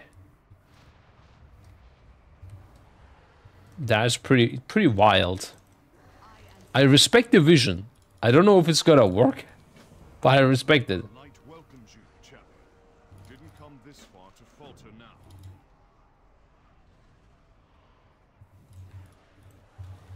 So I do this, tag, control. Wait, what is that? Controlled instincts or whatever. It's from here. While under the blizzard, 40% of direct damage dealt by frost splinter. What the fuck is a frost splinter? Oh, okay, it's there. So it was also dealt with near enemies. Ah, okay, I thought it was from the my ice lances.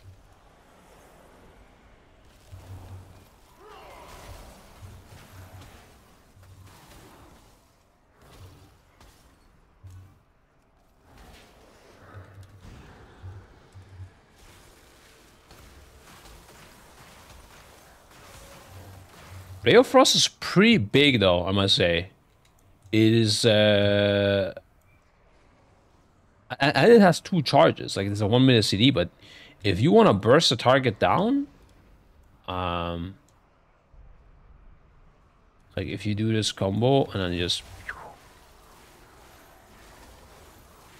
I don't think fire can even remotely compete with this pump. I don't know. Maybe I'm wrong. Fire is ignite on top, I guess. I'm not considering that. But it was saying only 10% of your damage. What makes it turn into closer? So over time you generate icicles, just over time, and then eventually when you gain 5, it will turn into the thing. I think maybe also Frostbolt gives you icicles. I'm not sure if it's just time. Actually, let me check. Curious myself now.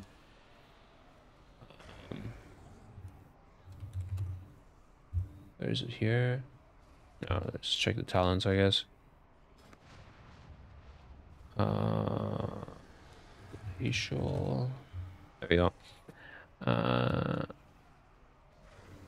Frost every 6 seconds, and you can make it every 5 seconds.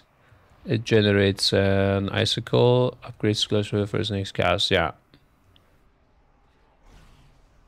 That's interesting. I wonder if it's ever worth to delay your Frostbolt. I mean, it depends, I guess, on... Okay, I'm going to try something. So if we do this... Let me pop a stopwatch. Oh, I can't even see my icicles.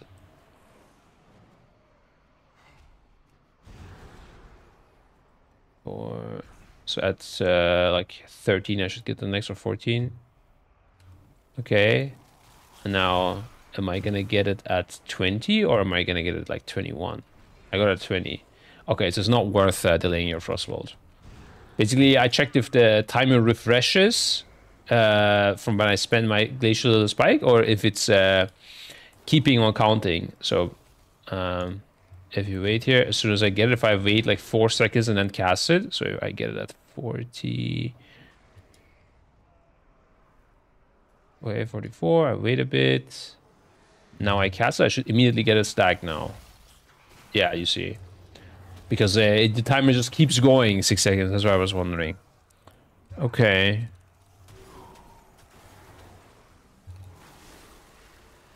Is the freezing also slowing the target? It feels like when I shatter it, they're no longer slowed. Like, what is, I guess, slowing my target? Do I slow my target with Frostbolts? Should I do this? Okay, it's just Frostbolt. Man, I hate this, like, random NPCs killing stuff.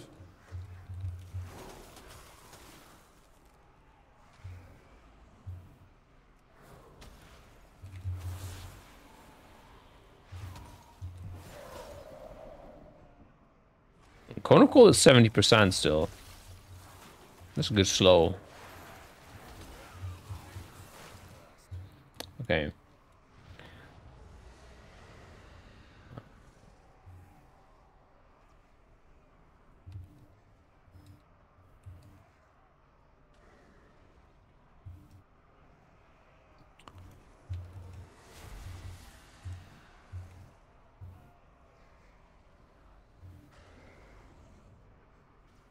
I guess let's do the leveling experience a little bit, guys. Oh, I don't have any mounts here.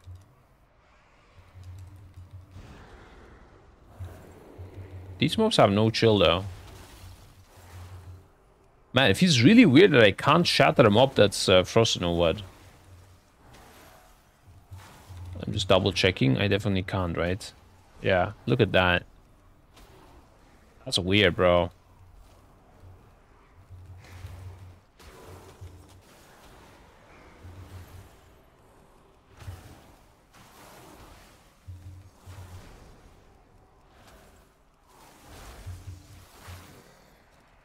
Hey, what do we need to do here?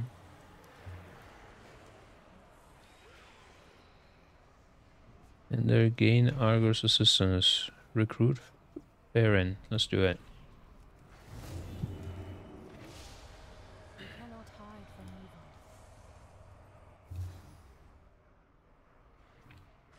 evil. Wait, can I cast Ray of Frost while moving? Oh, that would be nice, dude. That would be very, very fun.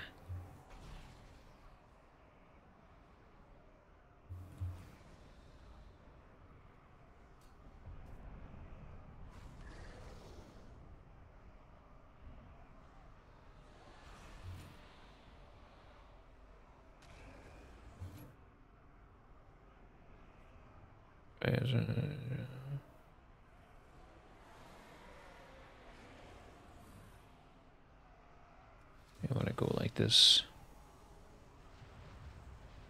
Should I actually not be speaking these, by the way? Or I guess.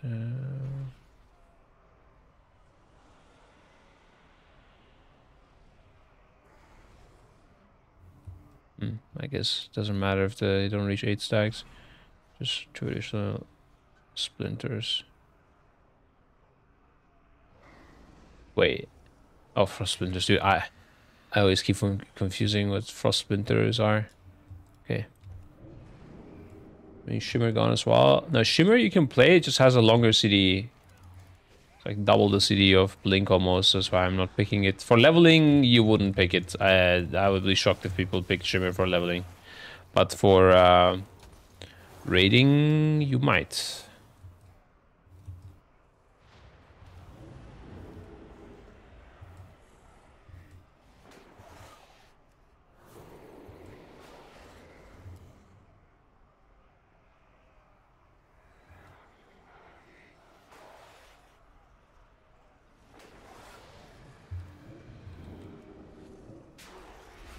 Oh, I'm in the wrong place. I'm not a good quester, guys. But this was the play to get up here, I think.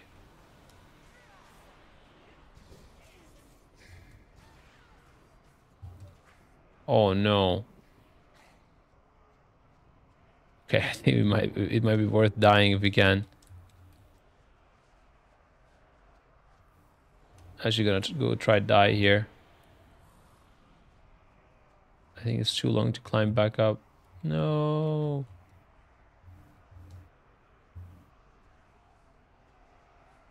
How the fuck do I get back up, bro? Yeah, that's right. Juice me up, dude. What is this place?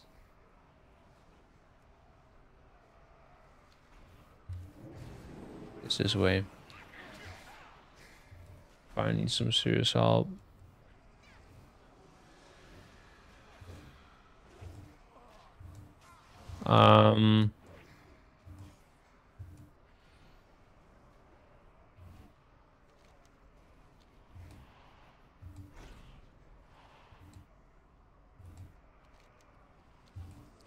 Wondering what they could do for fire.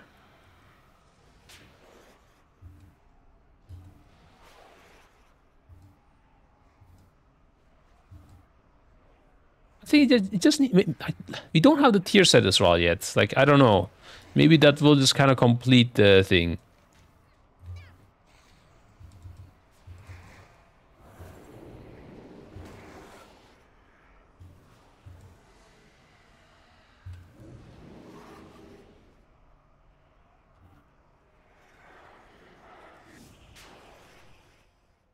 God bless him, this dude.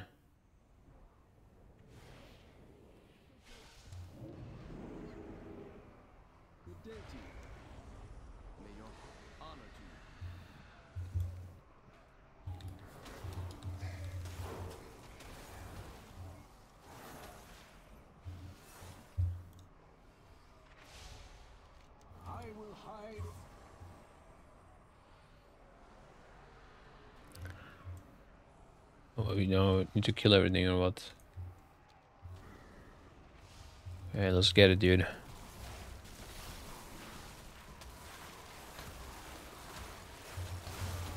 Holy. That was a big Icelands. Big Real Frost, I mean.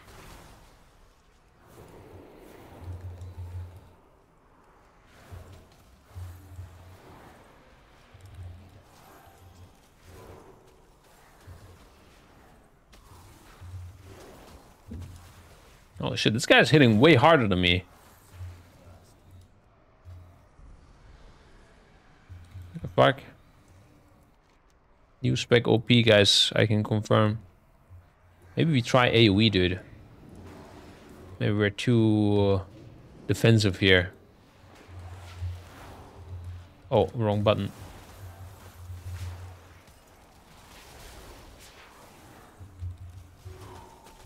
Is this how you play this?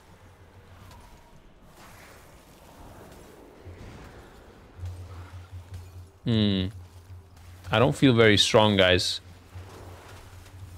Wait, my Ray of Frost is already ready. Did I have some CDR on that, or am I just... Oh, it's just all about Ray of Frost. Everything else is just poop, guys.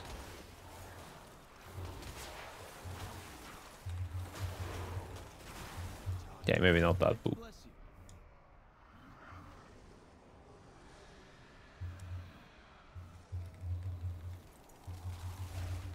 Yeah, frozen orb. I did shoot it there, yeah.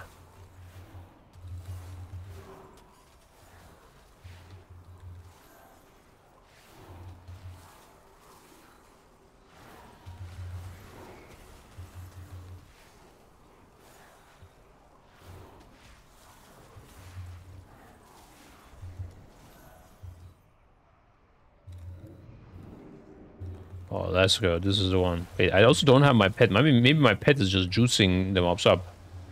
Come on, pet. Holy fuck, look at him go. Quick supernova. Don't look back at explosions. And then Ray of Frost. And evade. Wow. Yeah. Yes. That feels good.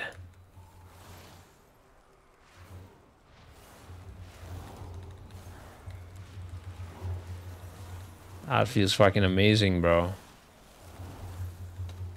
feel like I'm playing Terrace Land when this casts on my target.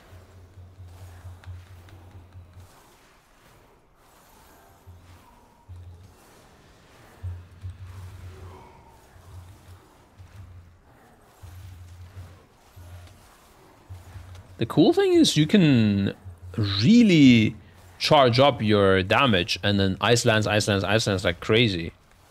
Like you can pool your damage and then unleash it. This is really good for raid fights. This ability.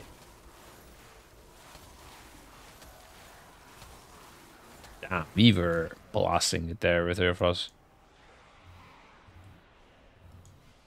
Interesting.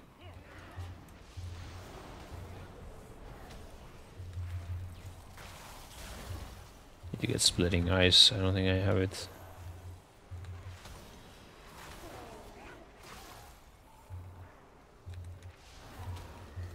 Maybe I get follow-up quests actually. No, I don't.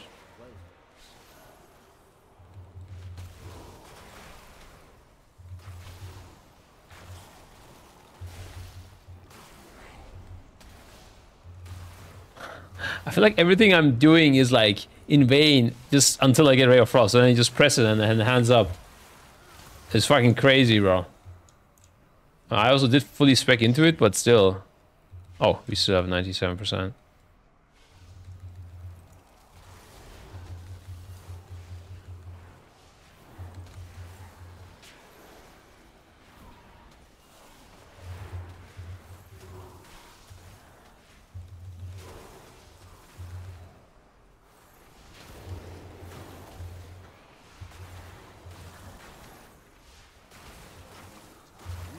Isn't my pet also applying freeze or something? feel like I'm getting some freeze from random place. Let's attack this. Okay, he casted water jet.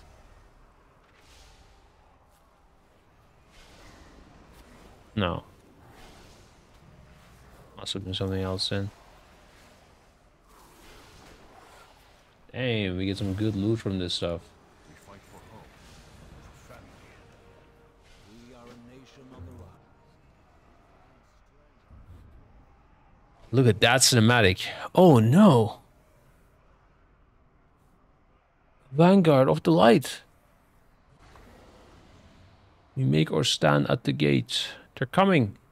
I don't have Ray of Frost for all of them.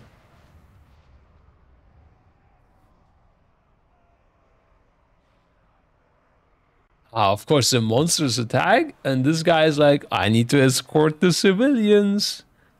We cannot abandon them.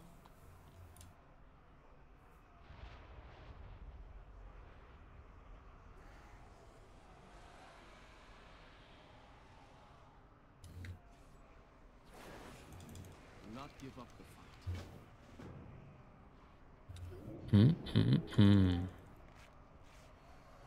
You rescue civilians. A new Valori Delinar.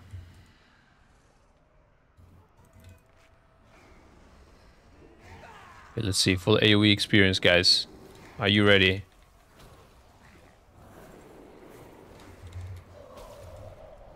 This would have been nice if it applied things here.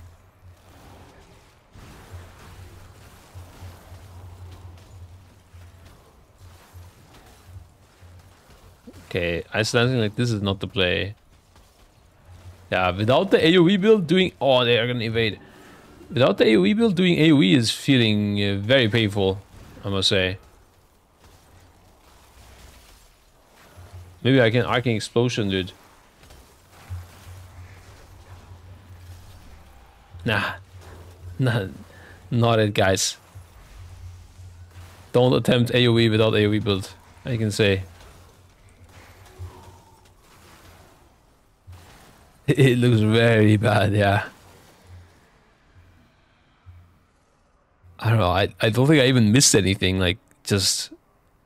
I only have Frozen Orb and Blizzard, that's it. This was even with Splitting Ice. But maybe let's try to go Cone of Cold Frost, and then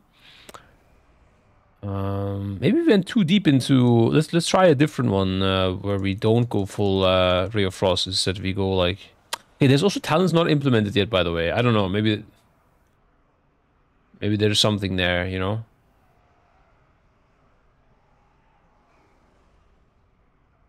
Essence damage is now increased. This we can take, and then increases ice stance damage. That was to apply freezing. Okay, so we got a more AoE-ish build here going.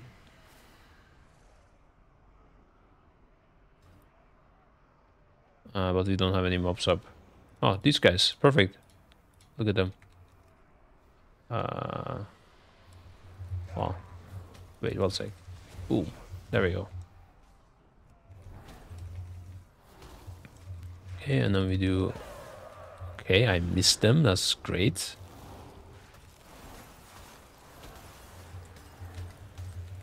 I mean, this is 2 target spell, but okay.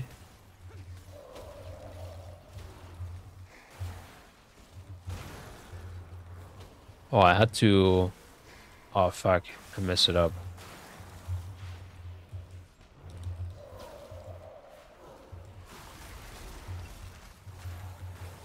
I'm not generating enough. I mean, I guess I'm also tanking them. Maybe if I had a tank...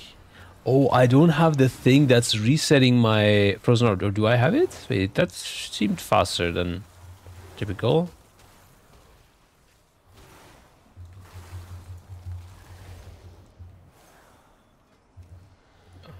Frozen Orb. Holy fuck.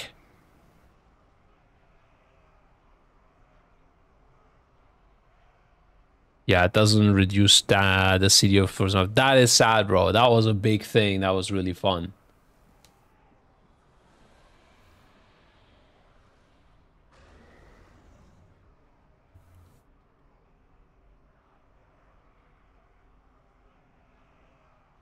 Interesting. Once again, guys, I need to go quick BRB, and then we're gonna continue for a bit more.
Alright, guys, and gonna end the stream here. I was gonna stream for 15 more minutes, but something came up.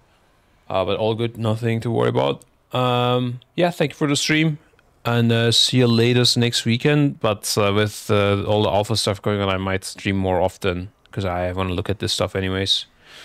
Yeah, always short streams, unfortunately. Yeah, unlike Chuck. All right, thank you for the stream though, and see you next weekend latest. Bye bye.